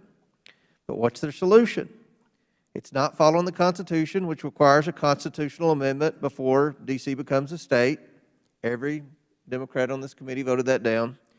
Instead, the solution is to circumvent the Constitution and hope for the best. They hope Congress will pass an amendment by two-thirds vote, nullifying the 23rd Amendment. They hope states will ratify a new amendment nullifying the 23rd Amendment. The legislation moves for expedited consideration of the 23rd Amendment, but that does not it doesn't guarantee it will pass. Democrats claim an amendment would swiftly pass Congress. They claim it would swiftly pass the states. If that's the case, then why don't we just take care of the constitutional issue first before we vote on D.C. statehood? The reason is simple. The Democrats know the American people will not support this. An amendment is the easiest way for D.C. to become a state without litigation. The chairwoman has noted the overwhelming support for D.C. statehood. If that's true, a constitutional amendment ratified by the states will be swift, clean, and not open to litigation before the Supreme Court.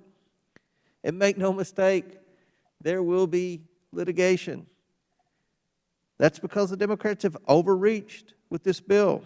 This bill imposes voting requirements on the other 50 states. Yesterday, the attorneys general of 22 states sent a letter to congressional leaders saying they will challenge this bill in court. 22 attorneys general. I'd like to enter that letter into the record today, Madam Chair. The attorneys general noted this bill is, quote, unconstitutional, represents unsound policy, and would create a superstate with unrivaled power, end quote.